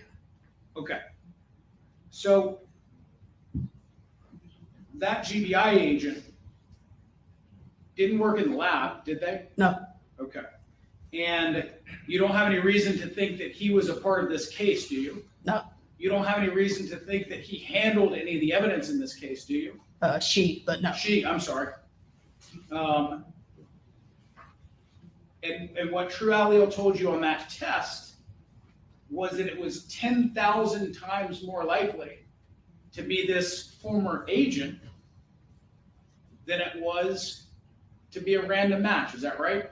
Yes. Okay. Is there another way to say that? 1 in 10,000? 10,000 times more probable, yes. Okay.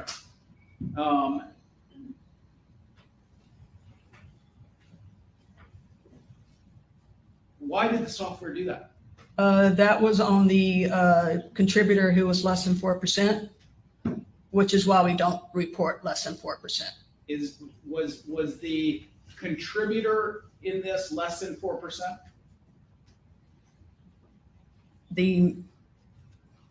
What did True Allele tell you? Which sample? I'm now confused. Number 6.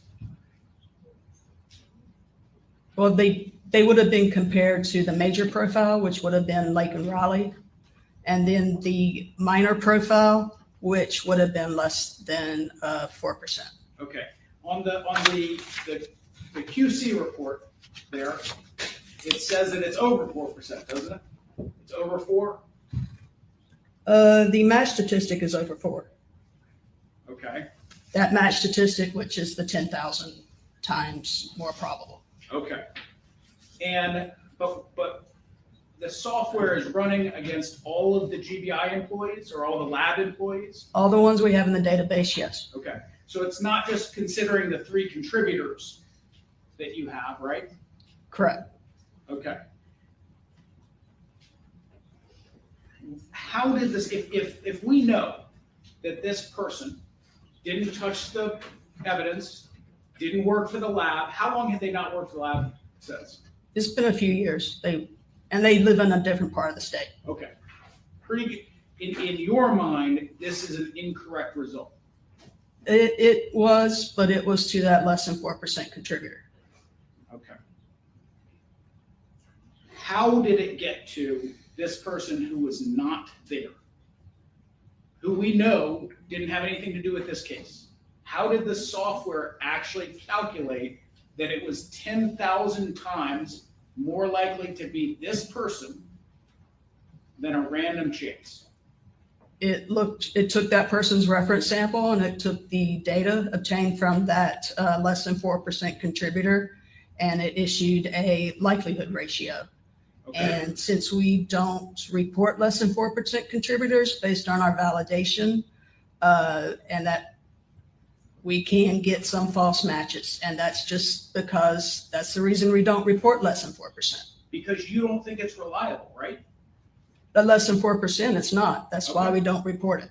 Okay, but that's what the software itself is doing, is reporting that, correct? You can still look and see if someone matches, even if it's less than 4%. Okay, and so it was you who considered that an error, not the software. It was the technical leader who saw that as a false match, so we just went ahead and reported it as inconclusive. No conclusions could be made less than that 4%. That's all the question I have. What's the validation? Validation is when we test software before we use it on casework to make sure it works properly. And have you at the GBI tested the True Allele program, and have you validated True Allele? Yes, we have. How long was that process? It was several years. And in the several years that you all validated the True Allele program, did you create a threshold within the GBI that you do not call True Allele results? Correct. What is that threshold? Less than 4%. Okay. And why don't you call results less than 4% at the GBI? because we didn't go down that far in our validation. And once you start getting less than 4%, there may be some of the 21 locations may be missing information. So it will actually use the population database to help fill in the blanks where it's missing information. So it's just not reliable. And that's why you don't call it. Correct. And so in any of the results that we have talked about in this case, specifically the right fingernails of Laken Riley, which is a mixture between only Jose Ibarra and Laken Riley, was that below 4%? No. Are those reliable results? Yes. And were those results produced through your, are they reliable based upon your validation of true allele? Correct. And true allele does have an error rate, a demonstrated error rate. Is that right? It has a range where we don't report results, yes, for the match statistics. And so I want to break that down. Does that mean that you all know what the error rate is of true allele, correct? Yes. And you don't call matches below that threshold, is that right? Yes. So that you compensate for the error rate. Yes. And so this 4% that he just asked you about is not a reported result, correct? It isn't. And because it's not reliable, is that correct? Correct. And that would be consistent with what you all do every day at the GBI, and that's why you validate this software, right? Yes. So going to back to the fingernails and the statistics versus YSTR and the statistics versus true allele and which brother is more excluded than the other. Both brothers, Argenis and Diego, have been excluded as potential donors underneath the fingernails by true allele. Correct. Doesn't matter at what level they're excluded. Correct.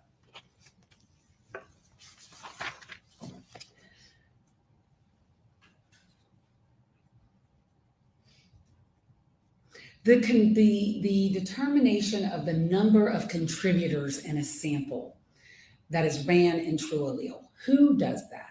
I do that. How do you do that? I do that based on looking at the data called on electropherogram. If one person should have no more than 2 peaks at each of these 21 locations or no more than 2 pieces of genetic information.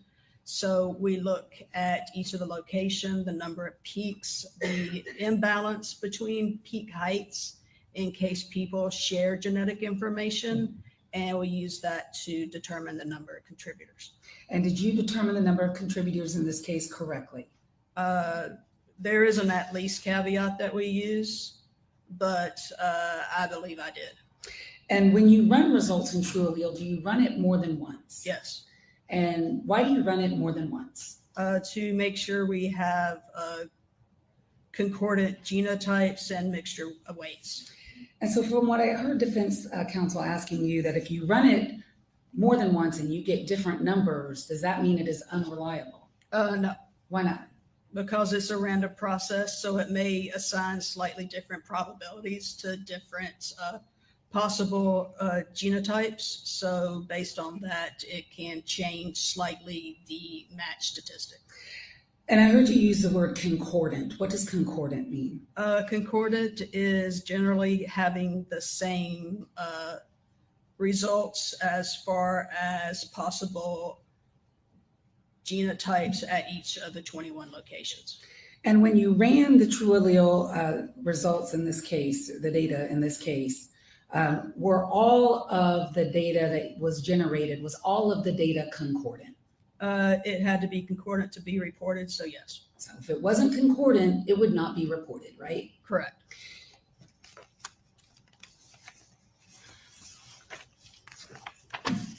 On the rocks and trees that you were asked about would you expect to see somebody else's DNA on the rocks, for example?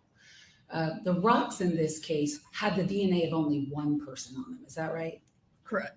And that only one person on the rocks was Laken Riley. Correct. There was no other foreign profile on those rocks, right? On the parts that were sampled, yes. Because you swabbed them, correct? The serologist swabbed them. Katrina swabbed them. And you were asked about that and those results. Does that mean no one ever touched those rocks? No.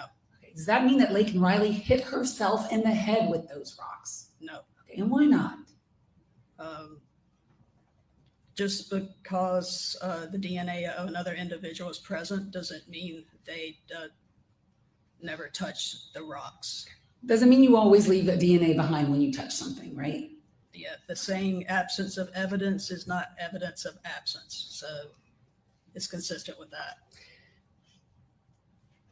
The sexual assault kit, which I failed to ask you about, did you test the sexual assault kit of Laken Riley's that was done at Autopsy by Dr. DeMarco? Yes, it was tested. And what were your results there? There was a male screening performed to look for the presence of male DNA on the vaginal vault swabs, the anus perianus swabs, and the oral cavity swabs of Laken Riley. The testing failed to reveal the presence of human male DNA. And why not just test everything in every single case?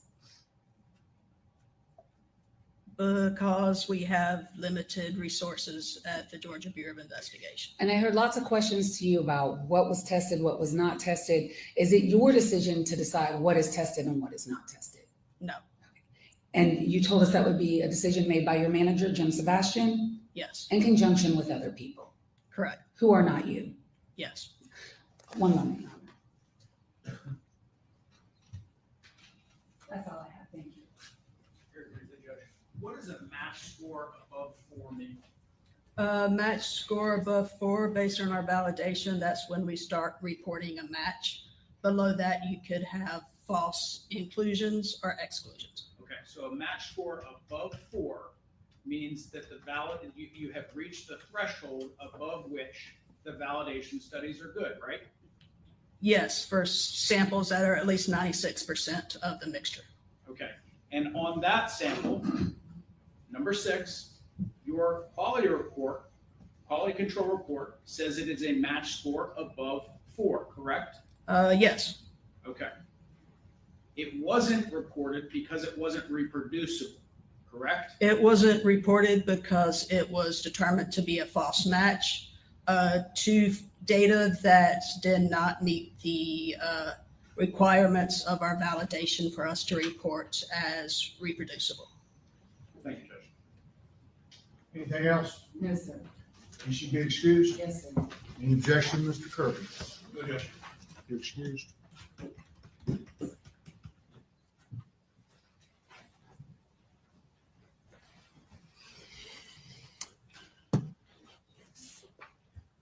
Any other evidence, Ms. Ross?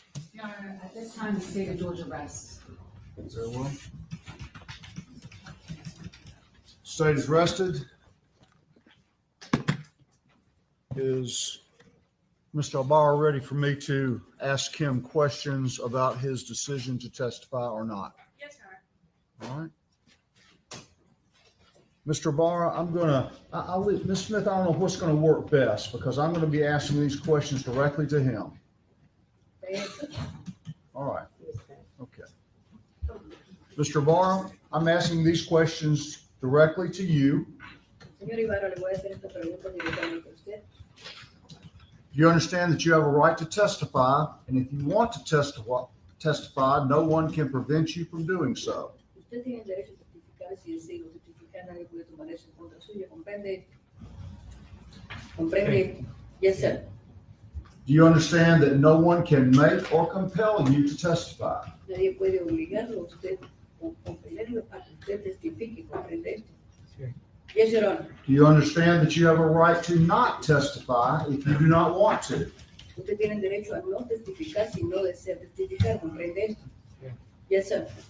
Do you understand that not your lawyer, but you personally are the one that decides whether you will testify or not? La decisión de testificar o no testificar no es de sus abogados, sino de usted personalmente, ¿comprende? Yes, Your Honor. Do you understand if you do not testify, then the court will instruct myself that it is not to be held against you? Typically, I would tell a jury that. Si usted decide no testificar, la corte se diría a sí misma que usted no estaría obligado a hacerlo y no tomaría eso en contra suya, ¿comprende? Yes, Your Honor. You understand if you choose to testify, you'll be examined by your counsel and cross-examined by the district attorney. Si usted decide testificar, usted sería confrontado y preguntado por sus propios abogados y por la fiscalía como tal, y por la corte, ¿comprende? Yes, Your Honor. Mr. Ibarra, do you want to testify? Señor Ibarra, ¿desea usted testificar? No, sir. Anything from counsel regarding that decision, and can you say if you believe he understands his rights to testify or not, Mr. Donovan? Yes, we believe he understands his rights, and we don't have anything else to add to his responses. Find the defendant has decided to not testify with a complete understanding of his rights. Yes, sir. Thank you.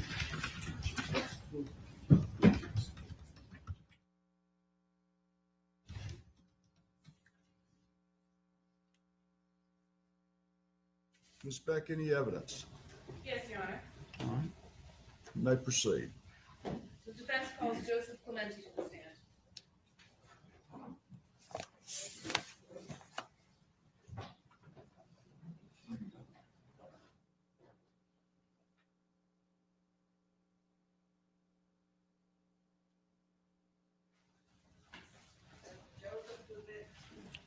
Joseph Clemente.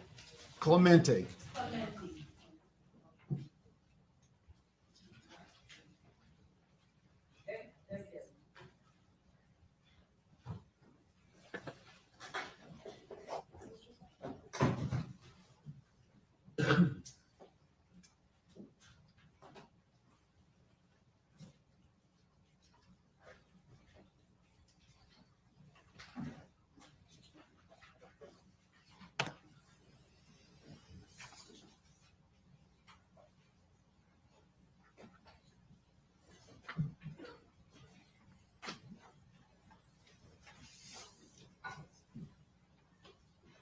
Mr. Clemente up here. Would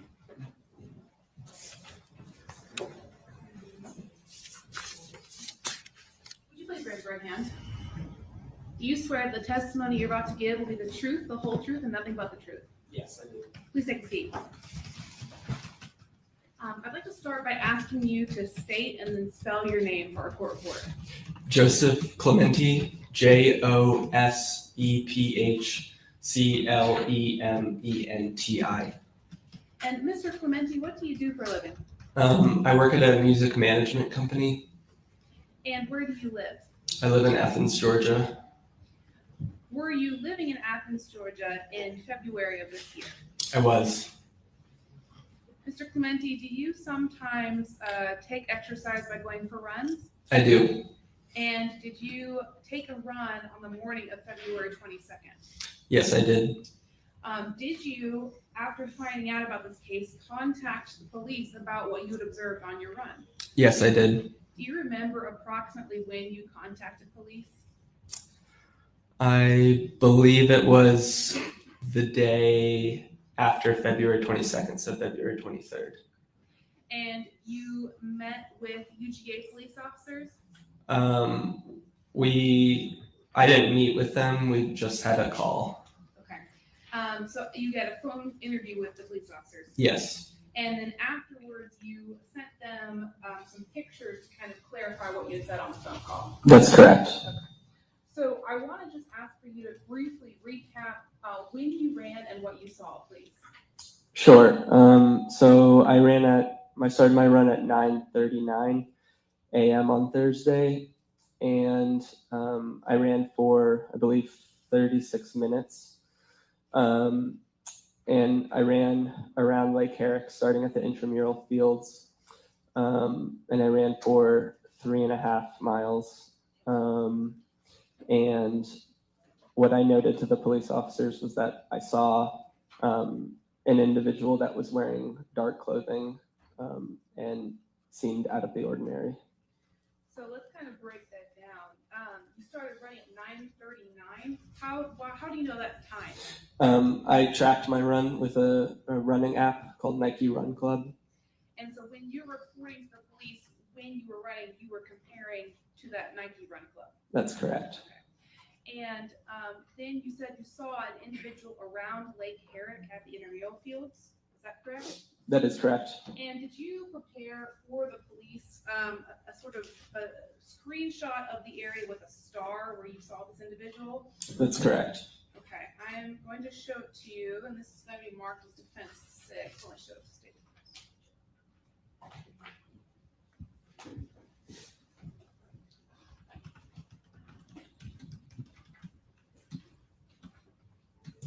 Mr. Clemente, do you recognize the document I handed you? Yes, I do. And what is it? It's a map of Lake Herrick, and there's a star placed on where I said I saw the individual. And one of the pictures has an arrow, which is where I was describing that the individual was walking. Okay. At this time, Your Honor, I'd like to move Defense Exhibit 6 into evidence. Any objection? No, sir. Submitted.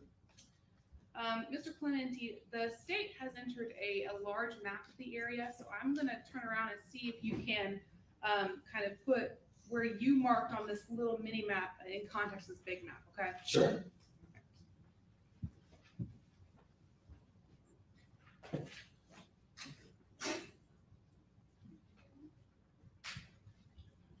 So, Mr. Clemente, do you see over here at the top left side of the board where it says Lake Herrick? Yes. And can you say where on this map you would have seen the individual? By the retention pond. And do you see the retention pond marked on this map? I do. And where is it? It's in the southwest corner. Your Honor, may he briefly come down just to point to where he saw the individual? Right. Come on You down. take that corner with you. So you see that sucker to your left? The silver corner.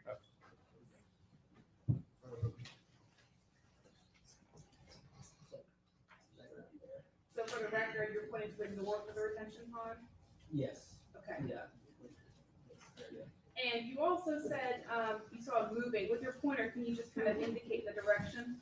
Sure. So there's the trail that's going around here, and then it curves, and the individual is going that way. Did you get that matter reported? Okay. Thank you. You can have a seat, Mr. Clancy.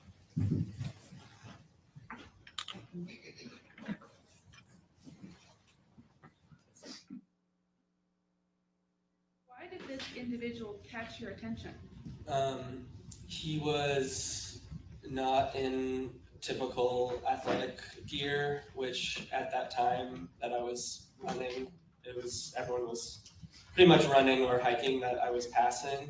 And the individual was wearing very dark clothing. And they seemed to be wandering kind of aimlessly. And you said you started your run at 9:39. What time did you see this individual?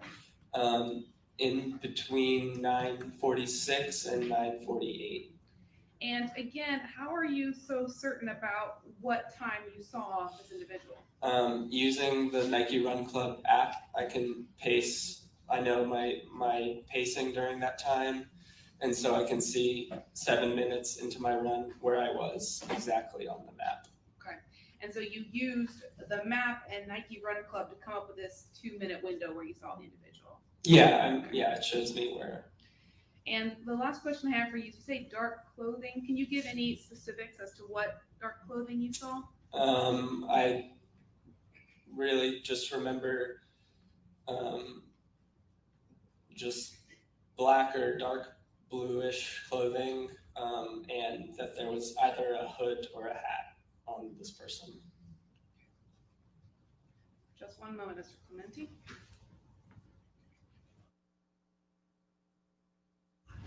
I neglected to ask you, Mr. Clemente, can you describe the height and the build of the person you saw? It was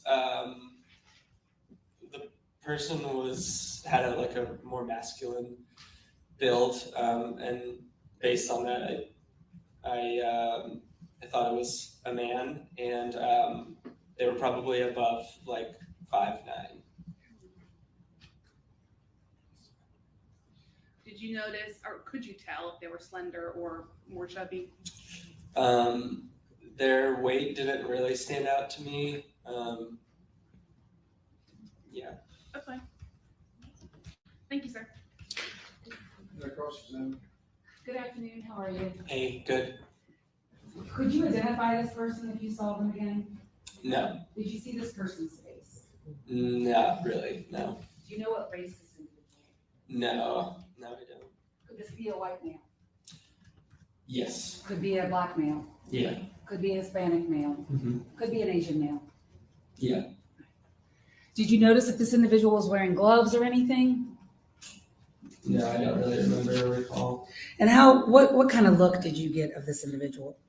How long did you look at this person?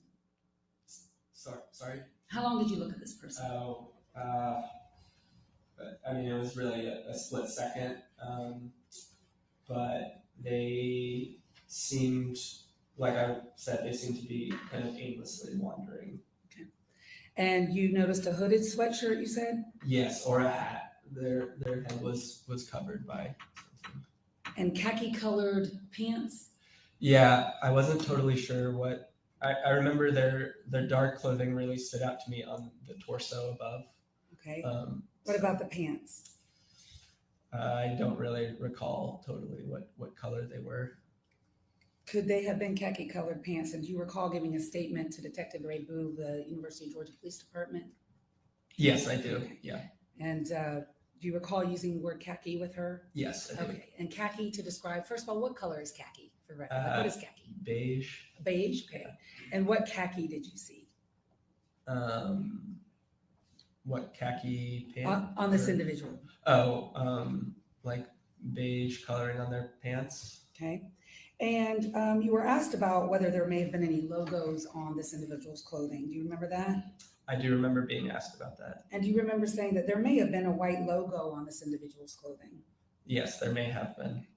And do you recall describing this individual as skinny? I do remember. And over 5'9" tall? Yes. Okay. And to this day, you do not know the race of that person? No. And you would not be able to identify that person if you saw them again? Correct. That's all I have.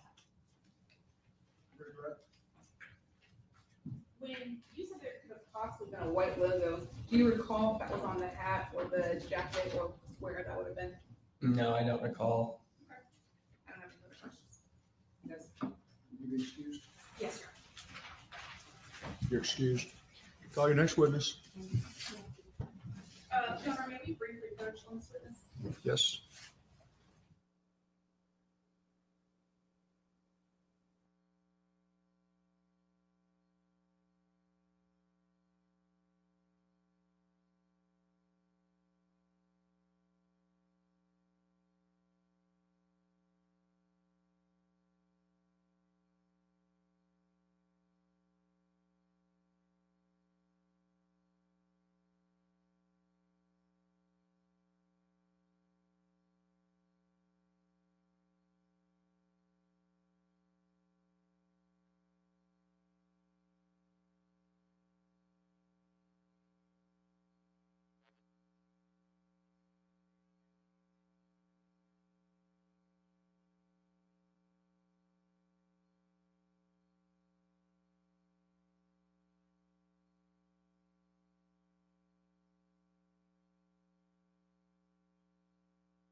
I hesitate to say this.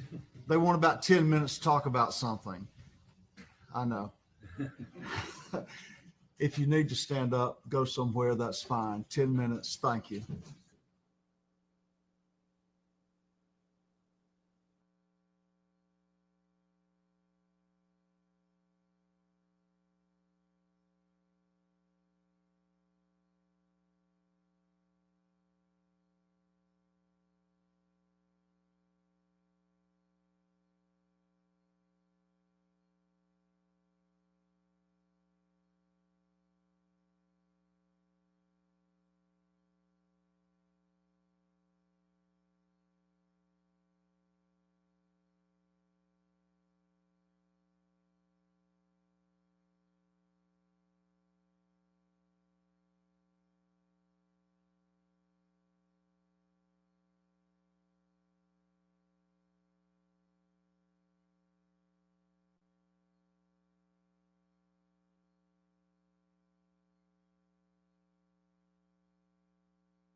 Your Honor, what I can tell you is that the parties have come to at least a partial agreement that we can move forward, and part of it is an ongoing situation. So with Your Honor's permission, we'd like to call our next witness. Okay. And I'm understanding that all three of these witnesses are not to be. Correct. These should not be filmed. All right. I'm told there's three more witnesses. None of them can be on camera or still shots taken. All three. Thank you. The state calls, excuse me, the defense calls Stephanie Slayton to the stand. Stephanie Slayton.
ma'am.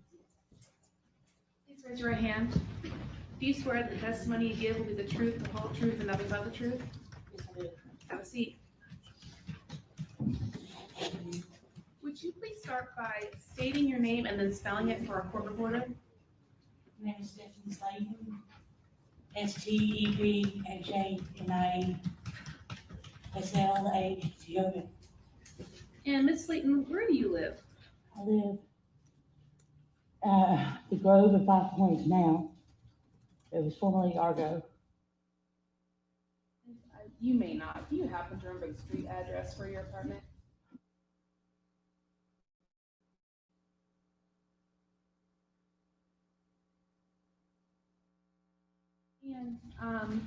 And what building in that apartment complex did you live in? D. Ms. Slayton, were you living there in February of this year? Yes, ma'am. And did you have a chance in February of this year to speak to police officers about the Laken Riley case? Yes. What day did you first? Oh, I just want you to be a little closer to the mic. Okay. What day did you first speak to police? And that was in the evening or the morning? I just didn't want that to roll down those stairs. Okay. Thank you, Judge. So you said first on February 22nd. What time of the day was that?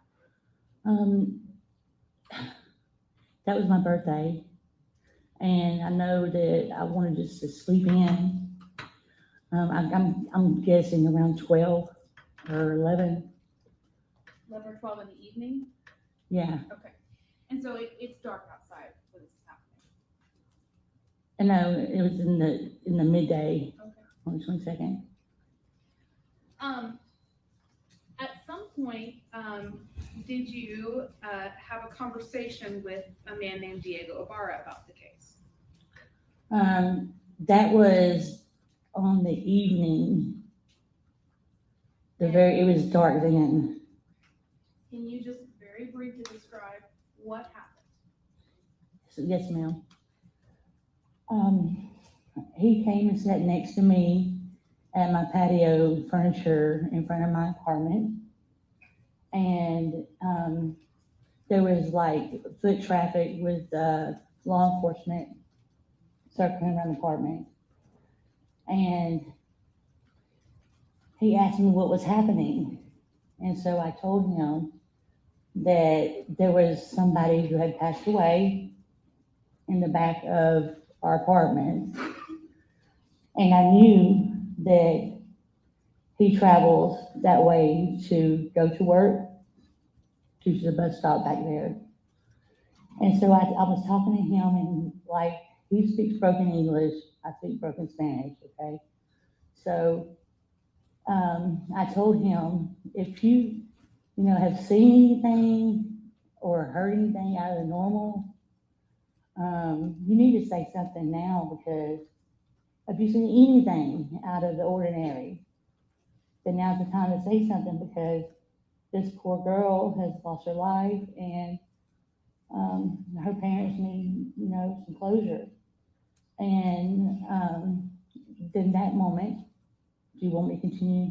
Yeah, what did he do in response to you asking him to share what he knew about the case? Well, at that moment, 2 police officers walked up to me and him, and they asked me what we were talking about. And I told them exactly what I just relayed to you guys just now. And they was like, okay, so they walked off.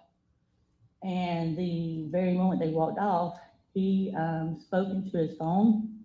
He has a translator app, and he was speaking into it, and then he turned it around, so it translates into English, like words, where I could read it and understand.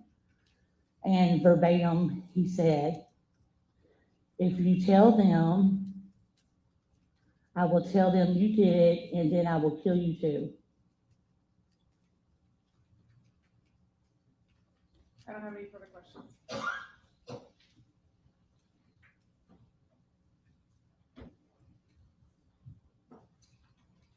So, do you speak Spanish? Very, very, not fluently at all, a little bit. And did Diego speak to you in English? His broken English, and I spoke broken Spanish, so I don't think that our messages got under, that's the, I'm just saying, I don't know what his frame of mind was, but I'm sure that the way we speak, that sometimes things get misinterpreted. And you told us that this one statement that he told you, the one you just ended on. Yes, ma'am. Which was, if you what? Say it one more time for me. He said, if you tell them, then I will tell them that you did it, and then I will kill you too. And that was over Google Translate. It was on some kind of translator app. I'm not sure which one. On his phone. On his phone. And you read that from his phone. Yes, he turned it around. I never touched it, so I could see it. And he never told you he killed her, correct? No. He never told you that he saw her, correct? No. He never told you anything about Laken Riley's murder. No, is that ma'am. correct? No, ma'am. He said to you, if you tell them, like, who was he referring to? The police officers that just walked off, I'm guessing. So if you tell them what? Because he didn't tell you what. He just says, if you tell them, I will tell them that you killed her and I will kill you. That's what he said. Ma'am, I can't speculate on what his intentions were or what he was talking about. I'm just relaying the message of what he said. And prior to that, before he says this to you through Translate app, yes, ma'am, you're sitting there kicking it with him, I guess, and talking about a murder. And what I heard you say was, Diego asked you what was happening, correct? Yes, ma'am. Because he didn't know what was happening, right? No, ma'am. And that's because your police or your apartment complex was literally being swarmed by an army of police officers, right? It wasn't like the 23rd, but it was a lot there. Yes, Lots of police officers. Yes, ma'am. And you and he are just outside of your apartments, right? I sit outside my apartments at nighttime. I sit outside my residence on a daily basis. He lives next door to me. And so y'all are sitting out there while all these police are around. Yes. And this whole conversation begins with him asking you what is going on, right? Yeah. And you tell him what? And I told him that there had somebody had passed away behind our apartments. And I said, now I know like that you go through that path to go to work in the mornings. And I said, if you know anything, or just like if you've heard anything out of the ordinary, please say something. And that's and these preceding conversations that you had, where Diego asked you what's up, and you tell him what happened. How are y'all doing that communication? Well, we were like speaking in the broken, like we can understand like the. I don't know how to explain it. Like I could speak a little bit of Spanish, you can speak a little bit of English, ma'am, and somehow we get it. Your impression is that you got it, right? My impression is that I can't make an impression right now because I can't speculate on that. So your birthday was that day, correct? Yes, ma'am. And what did you do for your birthday? I was just hung out of the house. In fact, there was a lot going on that day, and I was upstairs with all the rest of the neighbors wondering what was going on. And did you celebrate for your birthday? Yes, I did. And how'd you do that? I drank alcohol. Okay, who'd you drink with? Myself. And any other people? No. And you eventually end up talking to the GBI about what you just told us, right? Yes, ma'am. Next day, correct? Yes? Yes. And when you talked to the GBI the next day, were you under the influence of alcohol? Yes. And in fact, Ms. Slayton, you've had a sexual relationship with Diego Ibarra, is that correct? I plead the fifth. You don't have a constitutional right to plead the fifth about a sexual relationship. Okay, you did, right? Yes. And as a matter of fact, when the GBI interviewed you on the 23rd day of February 2024, you actually told them at some point you got mad at Diego because you felt that he was having sex with another woman, correct? Yes, ma'am. You remember saying that to them? Yes. And you had actually purchased a phone for Diego, right? Correct. and that you turned it off because you found out he was having a relationship with Correct. another woman, correct? Yes, ma'am. Not a relationship. Okay, a what then? Please excuse me. I've seen a video on the phone. He was in a club and somebody was twerking on him. So I don't believe that. I purchased the phone for him to find employment, not to make videos like that. Okay, well, you actually used a word to the GBI that you found out or you thought he was blanking somebody else, Yes, correct? probably so, yes, ma'am. And that word blank that I said, and excuse my language for the court, began with an F, correct? Yes, ma'am. And just because we're all adults here and I need to say it, you thought Yes, he ma'am. was fucking somebody else, right? Yes, ma'am. And fucking is your word, not my word, right? Right. All right. And you told that to the GBI. Yes, ma'am. All right. And I'm going to approach the witness with what I have marked as State's Exhibit 328. Do you recognize State's 328?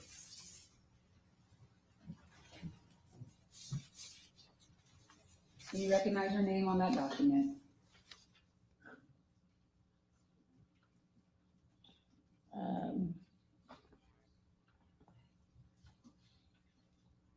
Judge, we're willing to, what I believe has been in a certified copy of the court document, we are willing to admit that by stipulations. Yes, ma'am. I see right here on the back of this page, my name. I will turn that to you. Okay. State's going to move to admit State's 328.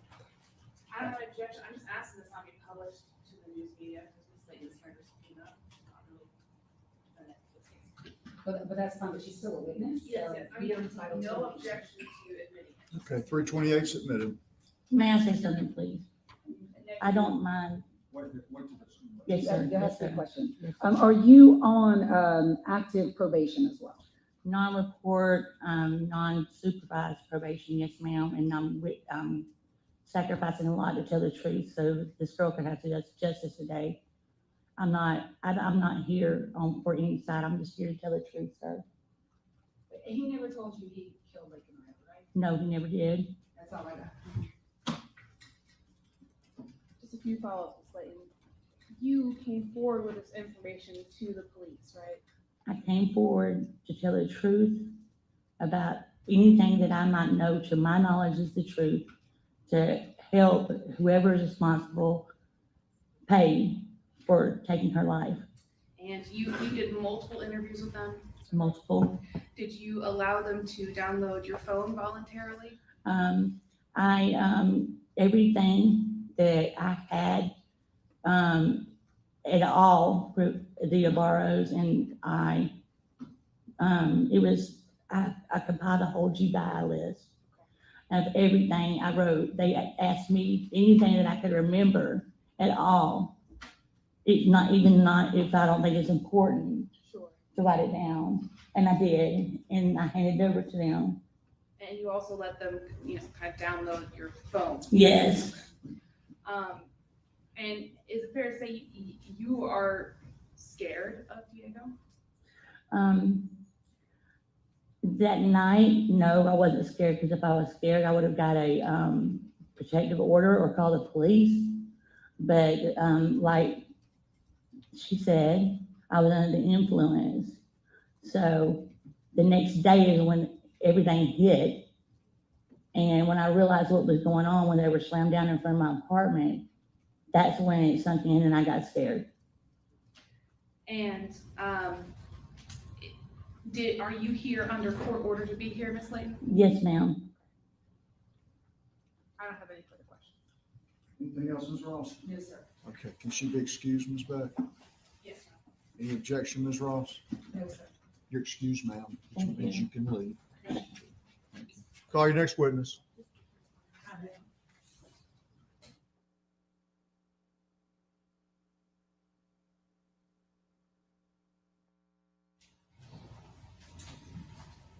Your Honor, the defense is calling Diego Ibarra to stand.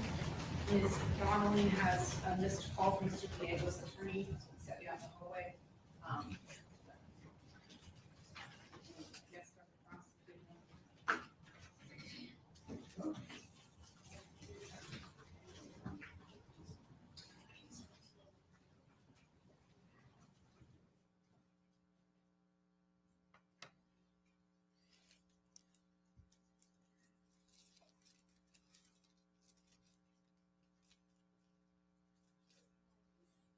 Okay.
I need to ask the question, what do you plan to do about an interpreter, if anything? We emailed Your Honor's chambers earlier and spoke with Ms. Smith, and what was decided is that Ms. Smith will translate, and her assistant will stand by Mr. Ibarra in case we need to speak to him, but he will be able to hear the Spanish Okay, conversation. I just wasn't sure. Yes.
How does it sound now?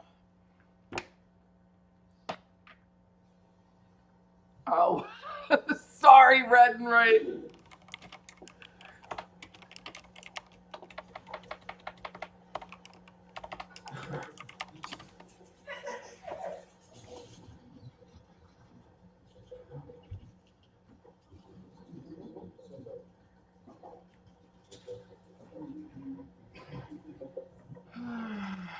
Oh, good. So, what's going on? So we have Diego Ibarra is here at our subpoena for defendants. And he is, in our understanding, in federal custody, being held in another county jail. And so the state actually had him transported to the Clark County jail. And then at some point recently, they let us know that they were not planning to call him. But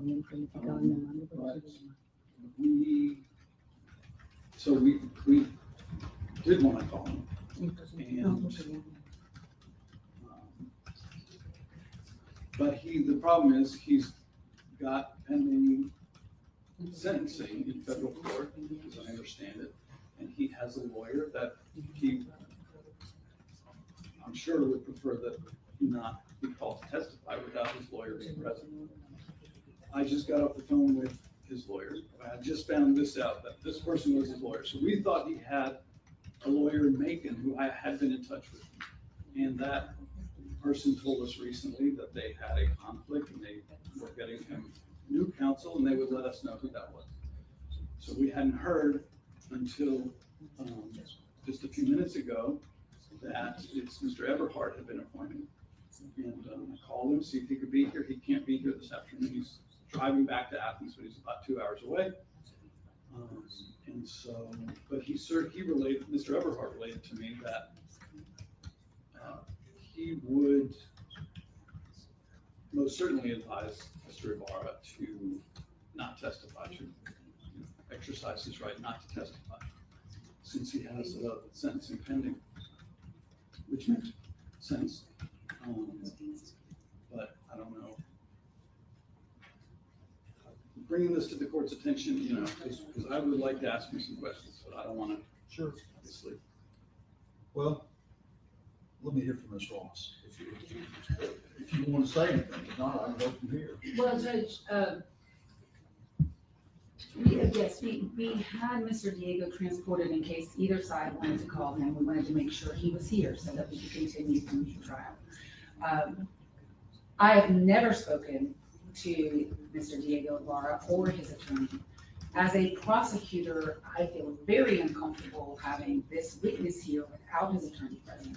His charges are federal charges and they are immigration charges. I understand that. They're not related to this case at all. But it's my understanding, just speaking to Mr. Donnelly, who just spoke to the witness, that the witness wants his lawyer present. I am uncomfortable as a prosecutor because we don't talk to witnesses without their lawyers present. And so I feel really kind of funny about it, if that's what you want my impression about it. So I would suggest that we let him either consult with his lawyer or get his lawyer here so that he can have him here when he testifies. And I'm really hamstrung because I'm not real sure how immigration law works in the federal system and how this might impact his sentencing. And I don't have enough knowledge of that system to know how his testimony here might impact his sentencing, but I'm sure his lawyer does, which is probably why his lawyer wants to be here. You said Eberhardt. Is Eric Eberhardt? Yes. Okay. Can I add one more just piece of information for the court? So we have another federal inmate downstairs also that we had asked the court to help us get transport orders for. The sheriff's office just brought him from an Atlanta immigration facility. He's here. And so what we're trying to elicit are some statements that and I'll just make this proffer to the court, that we contend that while in custody recently. Well, I would wait until, because he is a fact finder and solve this issue to see if we can get his lawyer here. Okay, let me say where I am. If Eric Eberhardt has told you that he does not want his client to testify, period, I don't know that I'm not willing to continue the matter with that, because if he takes the position he's not going to allow him to testify, I agree. I mean, then I don't think there's no reason to delay it for that purpose. I totally agree. And in that event, then we would ask to call our next witness and allow him to testify to statements that he heard from Mr. Diego Ibarra, since Diego Ibarra is now unavailable. I think we're And this is where I'm hamstrung, because I've never spoken to his lawyer, so I don't really know what he means about not advising him to testify. Well, I can't say how I would rule about that, depending on, but I sort of hear an objection coming, about hearsay. Correct. Is what it amounts to. Until we get there, I can't tell you about that. I mean, you know. Okay. I think we're about there. I believe you. So if they want to take him down, that's fine. do you want to be heard anymore? No, I guess other than before a final decision is made, maybe I can speak to his lawyer, who I've never spoken to, so I don't know.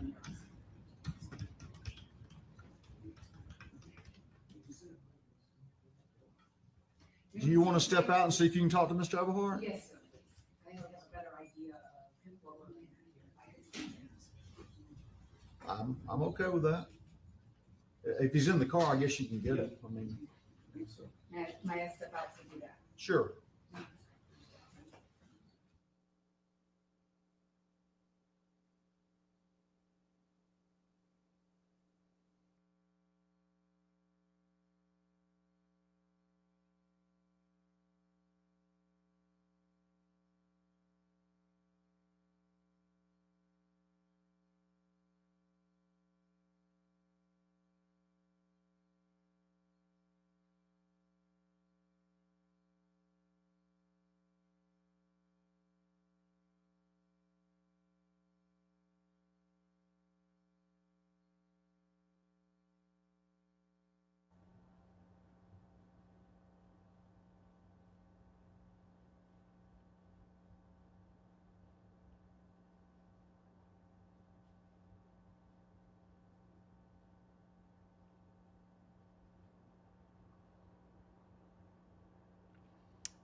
So as a defense witness, Diego does not have use immunity or derivative immunity or any immunity.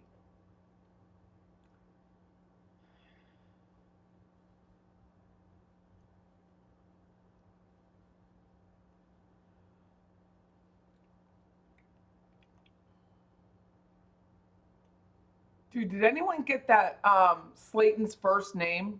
I gotta go find that. I want to go look her up. I've got to find her.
I gotta go back and look at that.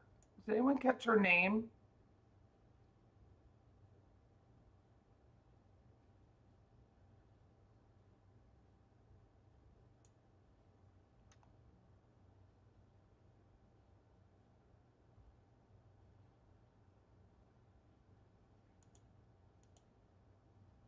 I know she said Slayton, but that's all I heard.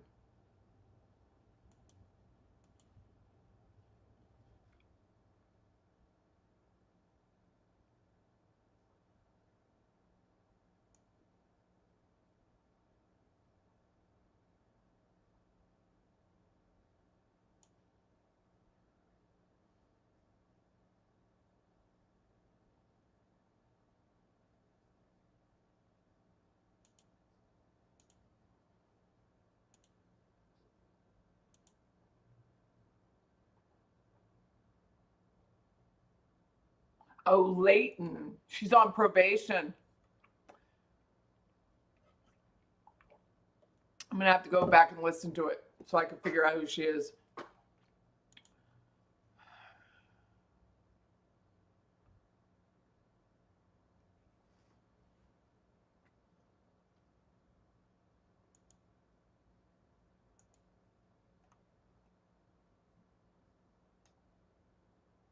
It's crazy.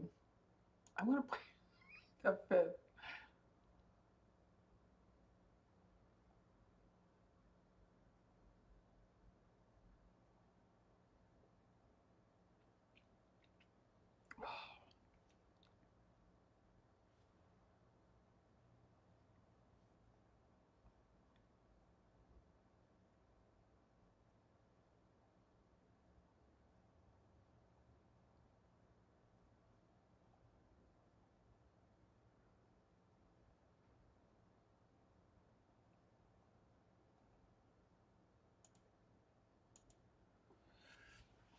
Stephanie. She. Ah. Do you think it is Stephanie? Stephanie Slayton. That's what I thought. Slayton. Go back. And she has a record, so I should be able to find her. She's on probation. What could she have done?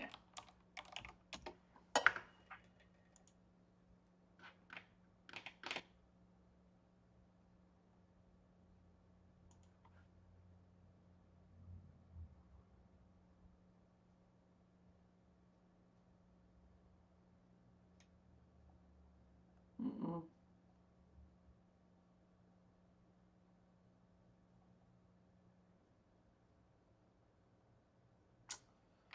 Has to be spelled different.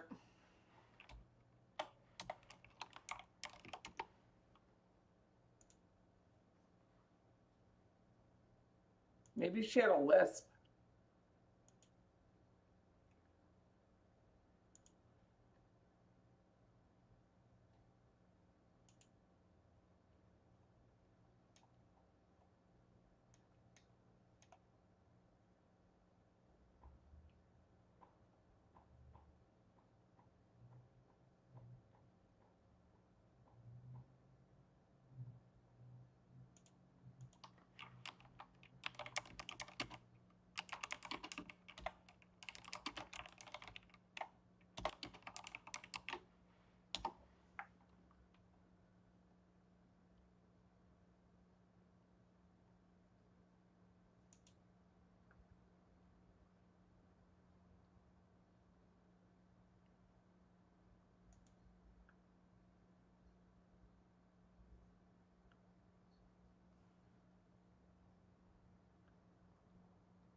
Someone on a chat I just saw mentioned, could the government and Covenant House have set them up in that apartment?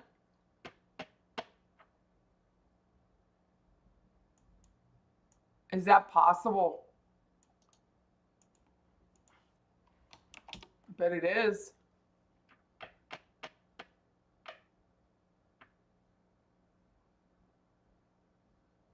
$2085 South Millage Avenue. I bet the government did it.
Adjourn for the day, pick it back up at 8:30 in the morning with the balance of the defense case, and then go forward from there. If you'll take Mr. Amaro back downstairs, and we'll just have him back over here in the morning unless it changes.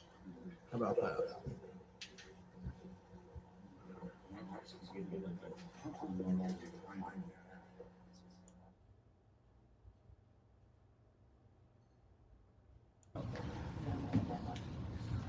I just want you to go closer to the mic. Okay.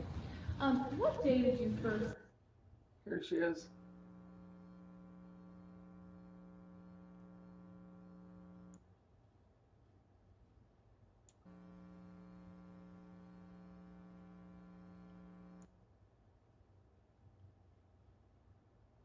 He travels that way to.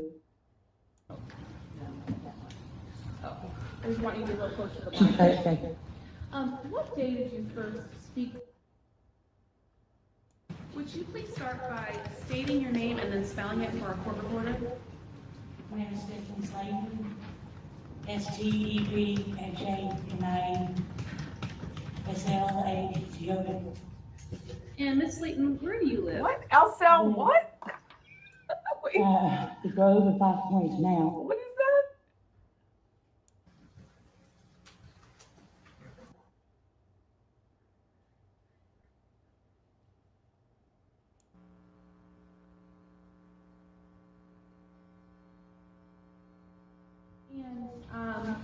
And what building in that apartment complex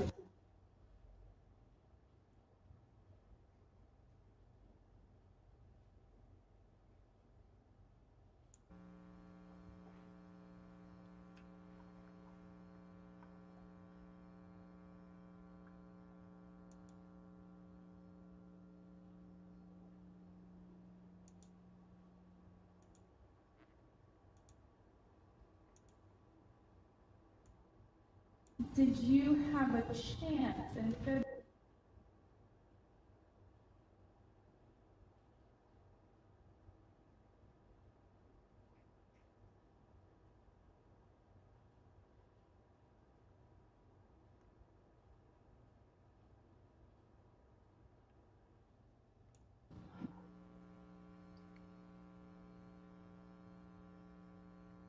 Way to put this. Ugh.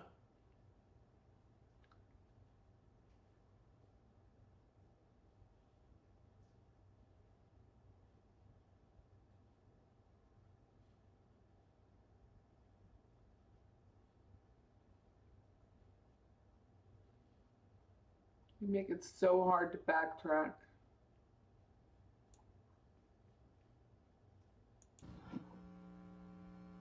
Still not right.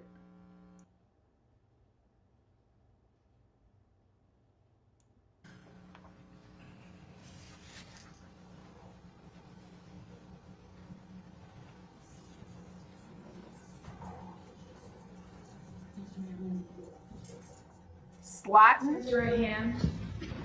Do you swear that the testimony you give will be the truth, the whole truth, and nothing but the truth? Have a seat. Would you please start by stating your name and then spelling it for our court reporter? My name is Stephen Slayton.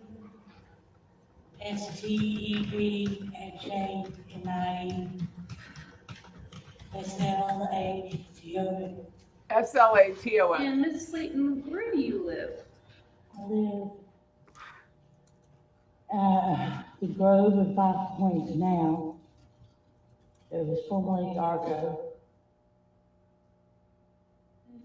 You may not. Do you happen to remember the street address for your apartment? Oh, they canceled it out. I wanted to know what building she was in. So it is SLATON.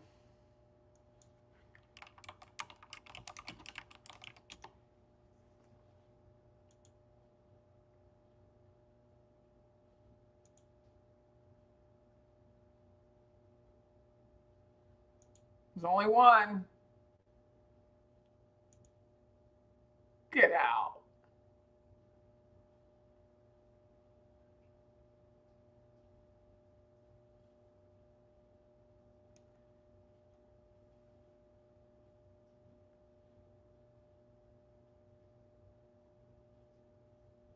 This says she would be 39.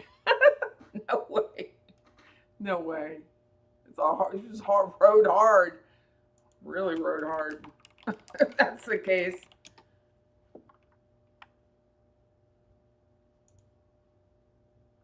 No way.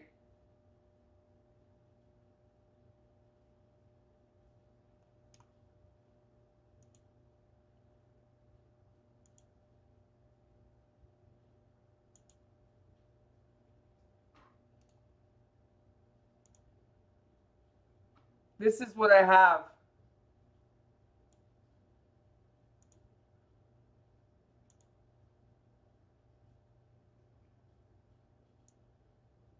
Athens, Georgia, there's only one.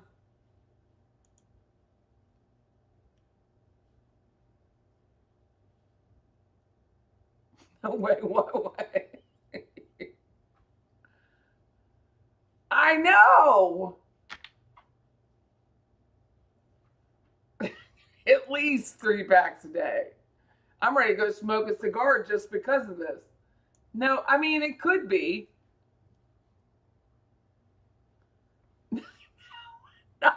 He says, nah.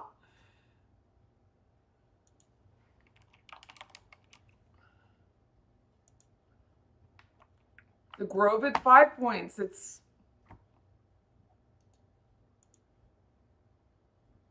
bless her heart.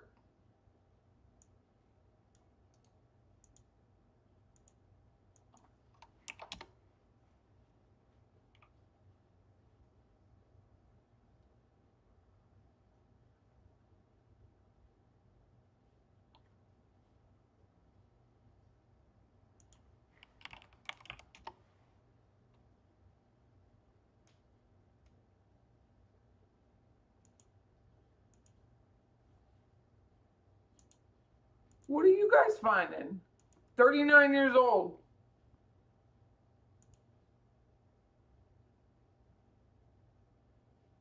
Because I don't know if that's her. Yeah.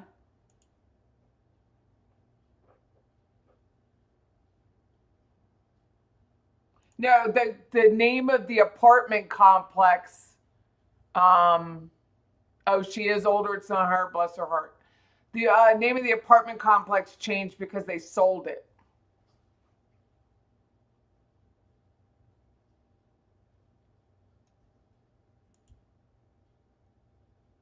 Yeah, they sold that's the reason they sold it because of this case.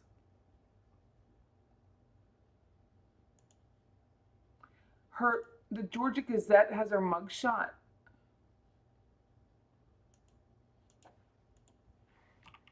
She couldn't have been too worried if she.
That's the same person.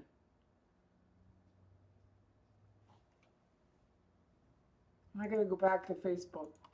It's the same person. Her hair's just different. Photo is way old.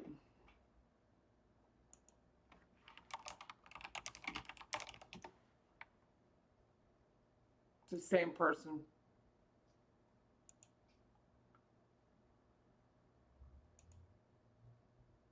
If you saw the other pictures, you'd know. It's the same.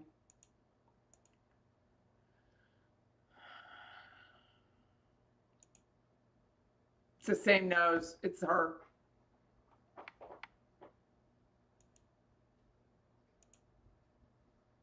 You found it too? Yeah, it's the same. She's just done some hard medications.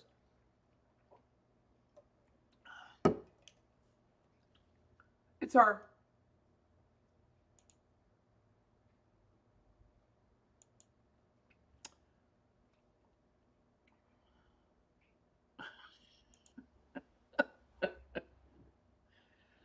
How do I see the pic without subscribing? I just searched for it.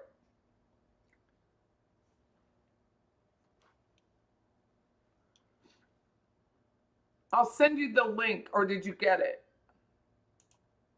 Did you get it, Murder? Okay. Yes, I understand that's not the same one.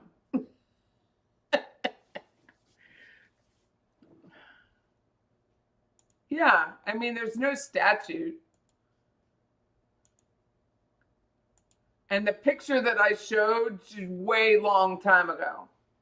Way.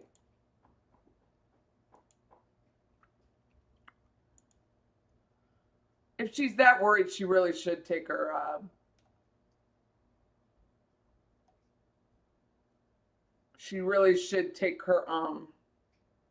thing to private, because it's too easy.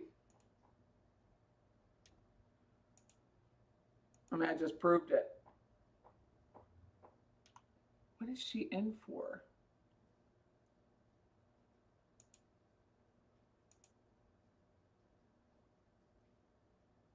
Dude, it's like a whole family. I didn't even know that name was. Oh, it's archived content.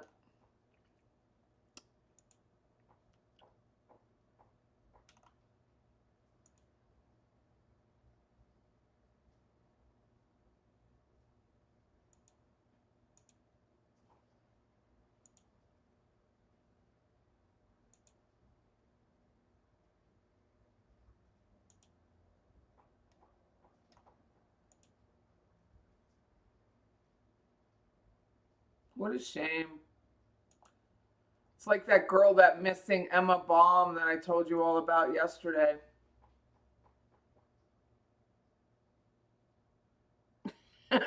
From that, you can get her email, then check her email, and have I been?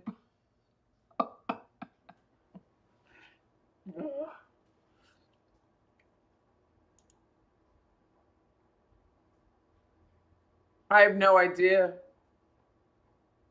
She's not incarcerated. She's on probation. Since 2021. It was a violation of probation, which is the reason that she was arrested.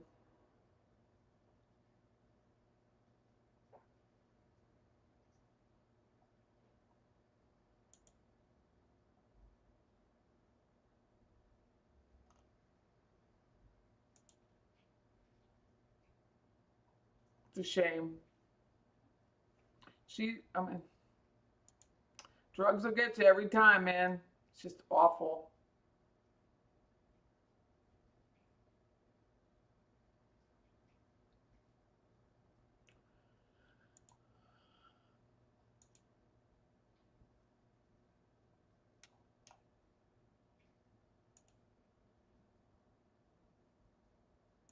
Just Diego.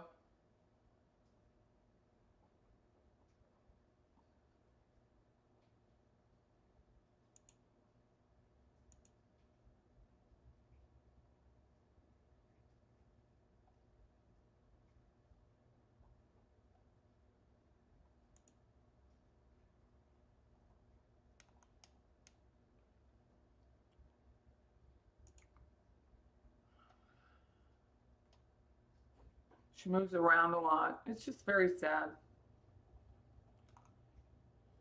But that complex, I mean, they sold that thing like, when did they sell it? They listed it and sold it.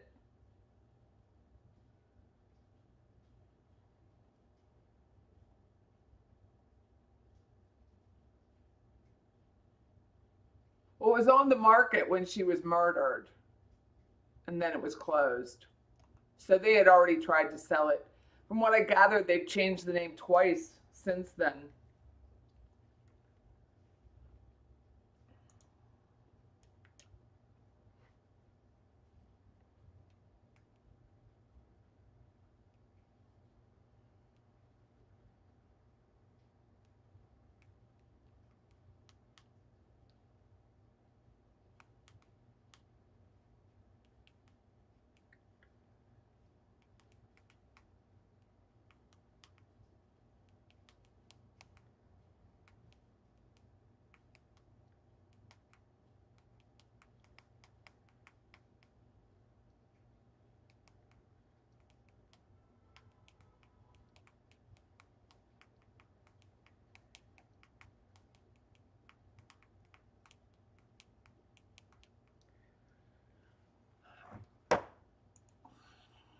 I feel better. I just want to know what she looked like. I thought she was like 62, but I was wrong.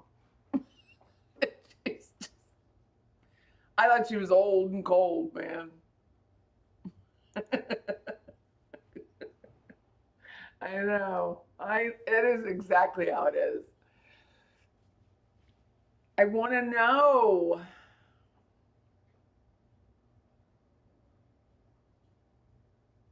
But I don't understand the whole Diego thing. Why he wouldn't testify if his charges have nothing to do with the murder. He doesn't want to testify. Then the defense just has to release him from the witness list, right?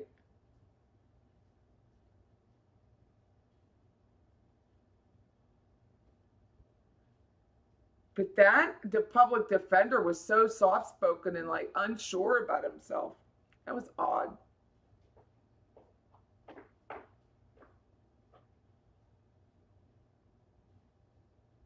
She was having sex with Diego. Her Facebook says she's in a relationship.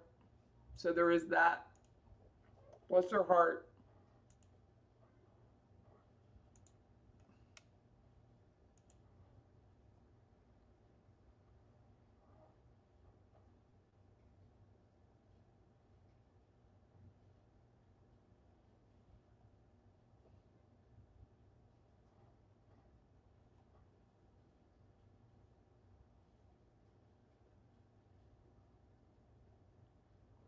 Oh my, I found it. Oh my.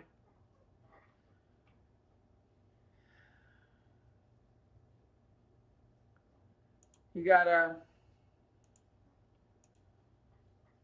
she's definitely, I can't believe she's only 39, but she could be.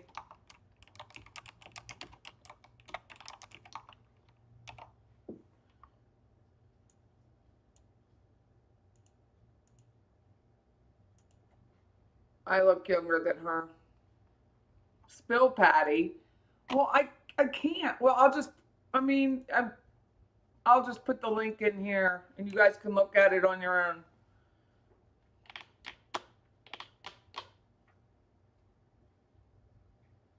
She was a cheerleader.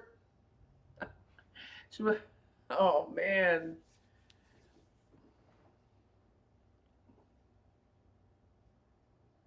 No, it's done. I went back to, that's my fault. It's done for the day. I was busy searching. It is, yeah, it was frozen because I froze it. Yeah. I emailed it to you too. There's very few prim and proper drug addicts. I'm just saying. Very, very few drug addicts that are prim and proper. So I am learning that at 8 hours, Facebook turns your live off.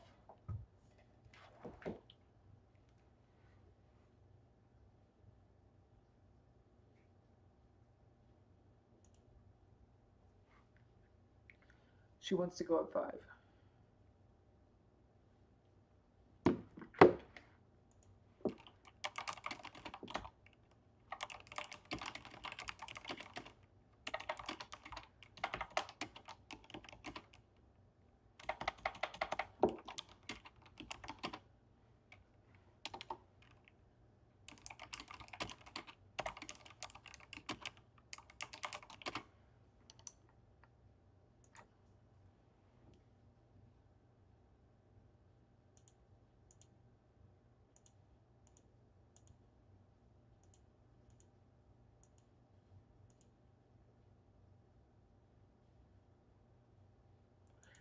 Yeah, I got it. It was Laton, which I wouldn't have thought.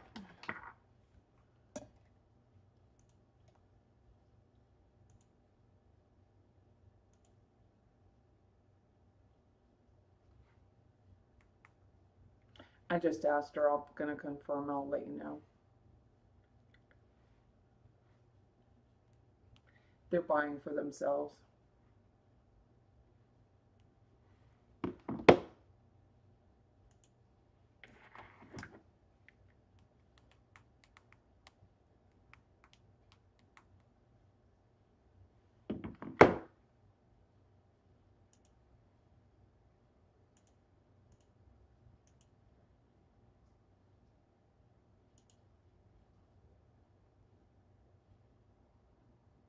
$12. Yeah, mine ended. It ended when I did it yesterday at 8. Facebook did. No, I wasn't either. I want to plead the 5th. You can't plead the 5th for your sexual life. Oh, okay. Well, then I did it. Oh my God. Bless her heart.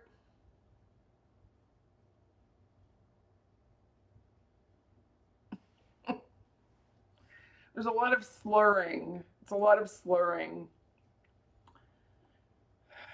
YouTube takes you off after 12. I didn't know that.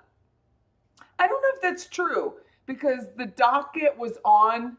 The docket was very funny. To me, it was very funny. He was on doing one trial, and I think he fell asleep. He tells this story where he fell asleep, and the mods were just running it, and he left the live up forever. It was like 15 hours.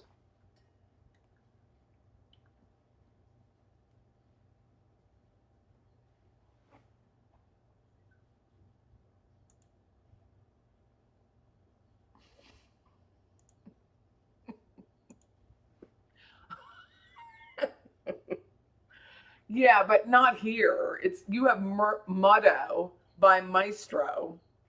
Mutto. Oh God, look at my crepey skin to get off that.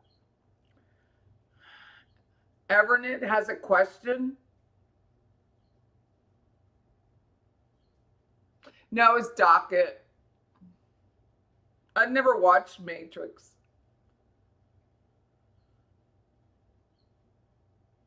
Your daughter-in-law's mom is a former court reporter. I would love to talk with her. Oh, it's definitely up there with the diaphragm. That was a good one.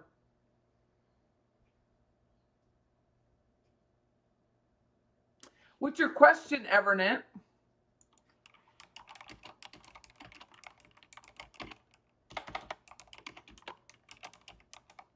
Welcome. I don't think I've seen your name. I don't think so.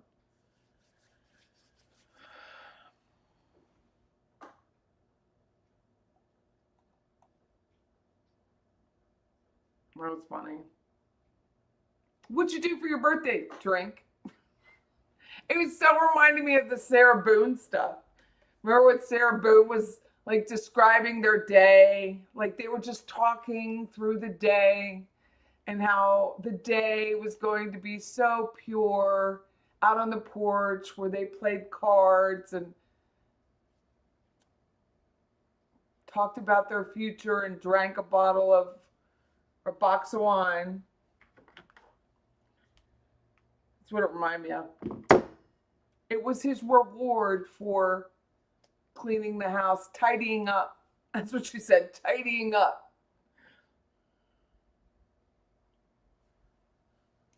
You had brie and shallots. Oh, it's in the chat. I'm sorry. It's in the chat, Patty. Scroll up. I will. I'm scrolling. Hey, American. Are your radio copies available for us abroad? Because when I tried to visit your website, I couldn't play any show. I was just wondering whether I did something wrong myself or not. Let me check. It should be on there. Good question. I rarely go on.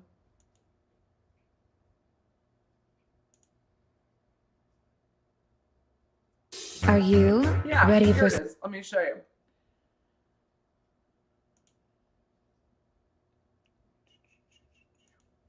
So when you go to, it's pattysplayhouse.com. Oh, let me go. Let me share the screen and I'll show you. So you go to pattysplayhouse.com. Mine pops up automatically.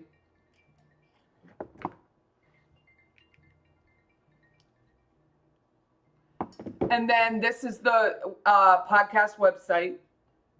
And then you scroll down, you should be able to play here.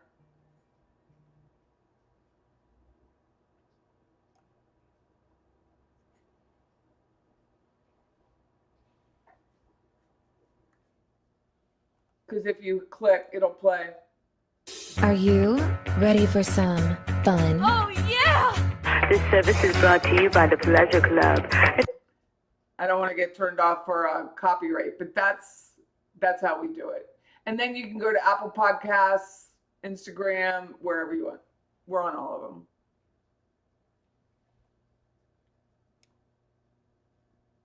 Thank you for asking now. Made me go look.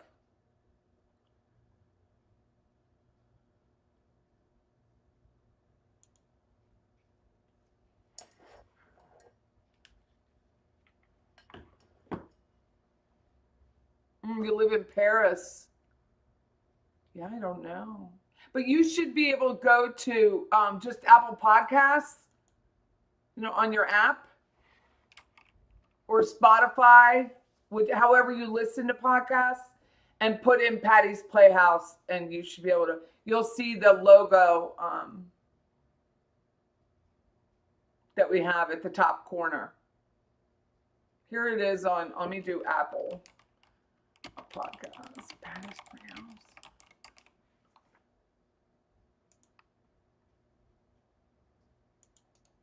Here's a link to it. Here's to link to Apple.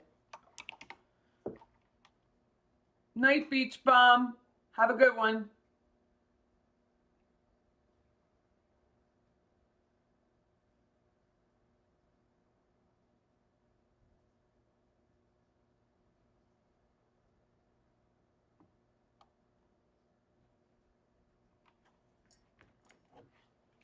Nice living in Paris. Good for you.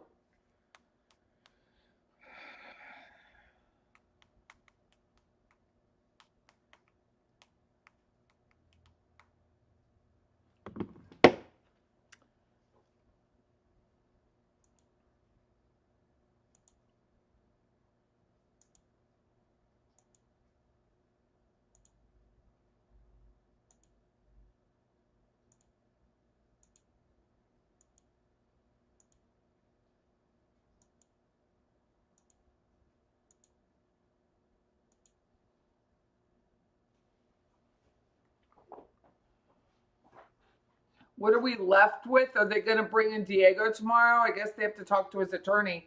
The judge wasn't willing to continue the trial for that, so they'll have to figure it out.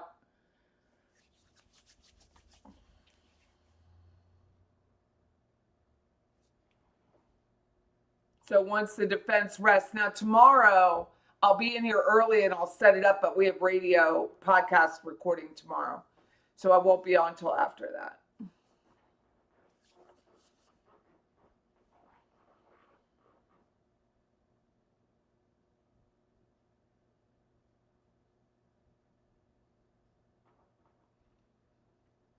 So in the morning, I'll just be here to set it up at the 8:30 mark, and then I got to go around 9.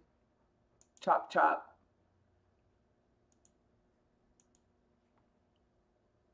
Oh my God, I'm cold.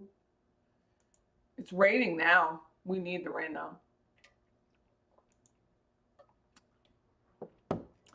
They may have done, they weren't sure. They called him to be a witness, but then they didn't use him as a witness. So I don't know if they have a deposition or a proffer for him or not. I don't know.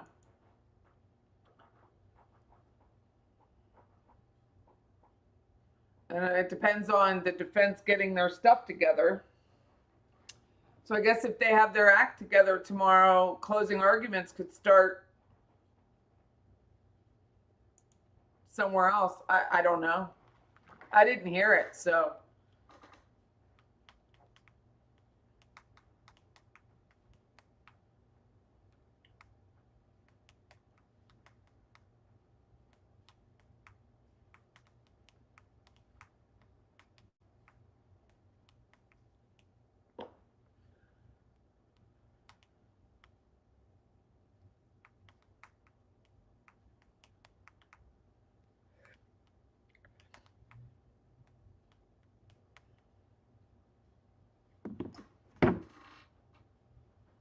He said the next three can't be filmed, and we only saw one, right? So it was probably Diego. No, you saw two, right? Weren't there two?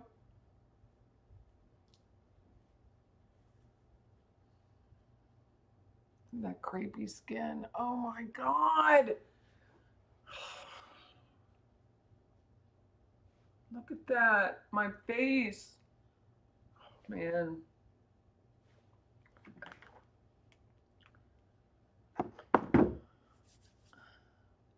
I'm going to walk around his.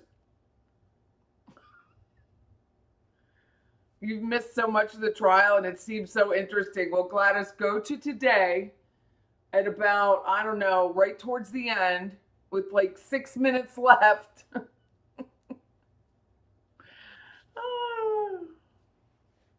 So funny.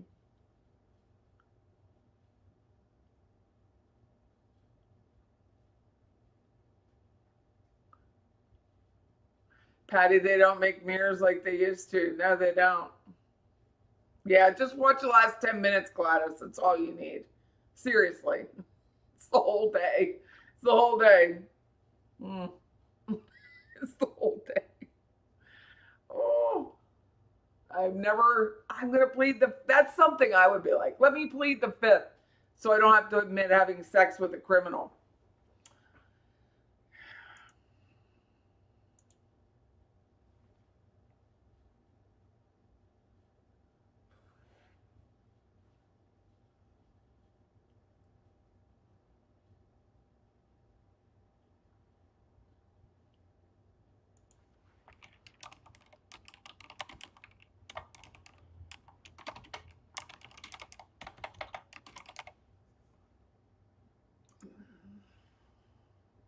Well, I'm going to go so I can do, oh, you're so intrigued. You have to, Gladys.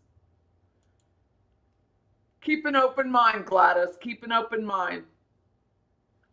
The state has to be worried about the appeals process, but then what are Jose's rights as far as being able to call a witness? I mean, it's his witness to call. If he can't call it, I mean, they could force him to do it, but they don't want to force him to do it. So the defense, he doesn't have use immunity or derivative immunity that the state could offer him if he testifies. So the defense can't give him immunity. So it would be up to basically Jose to release him from the witness list. So we'll see. It's not you who got older, it's the mirror. Yeah, I just noticed that.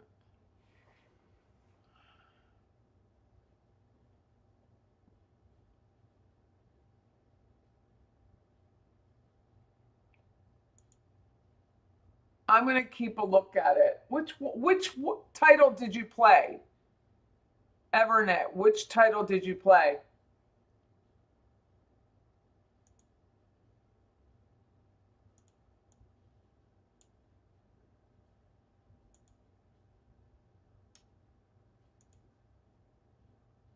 Are you ready for some fun? Oh, yeah! This service is brought to you by the Pleasure Club. If you're under 18 and do not wish to be billed, please. See it plays. Most impact. Where can I have the greatest outcomes? Where can I?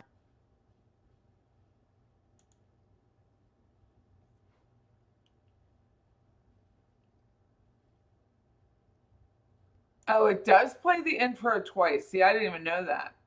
I'll tell John. I didn't know that. I need to let him know. My producer.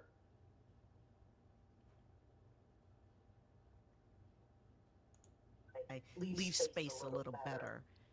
after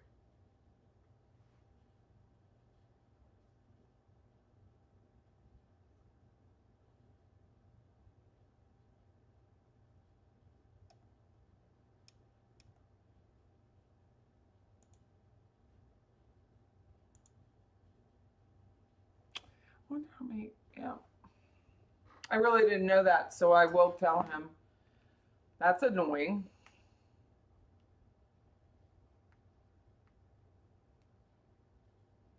There's another death on the road today. Flipped vehicles. Looks like a truck and a van did not end well.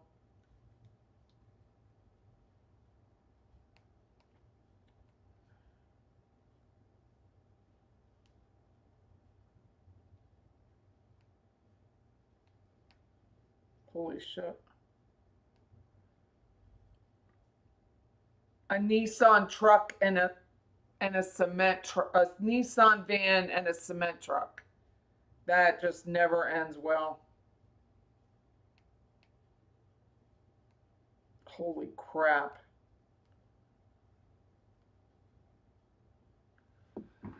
Oh.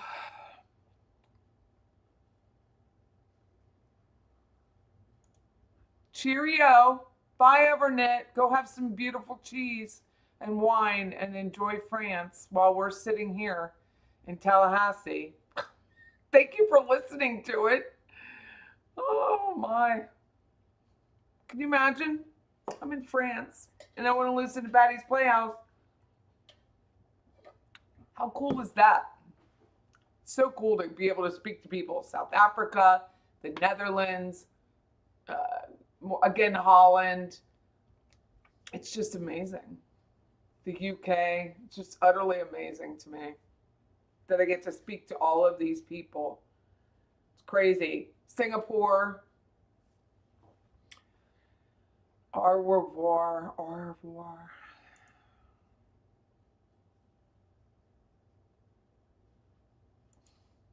Take care, everyone. Have a good night. I'll see you in the morning around 8:30. And I want to do one assignment before Roberta starts. So have a good night. Bye-bye, everyone.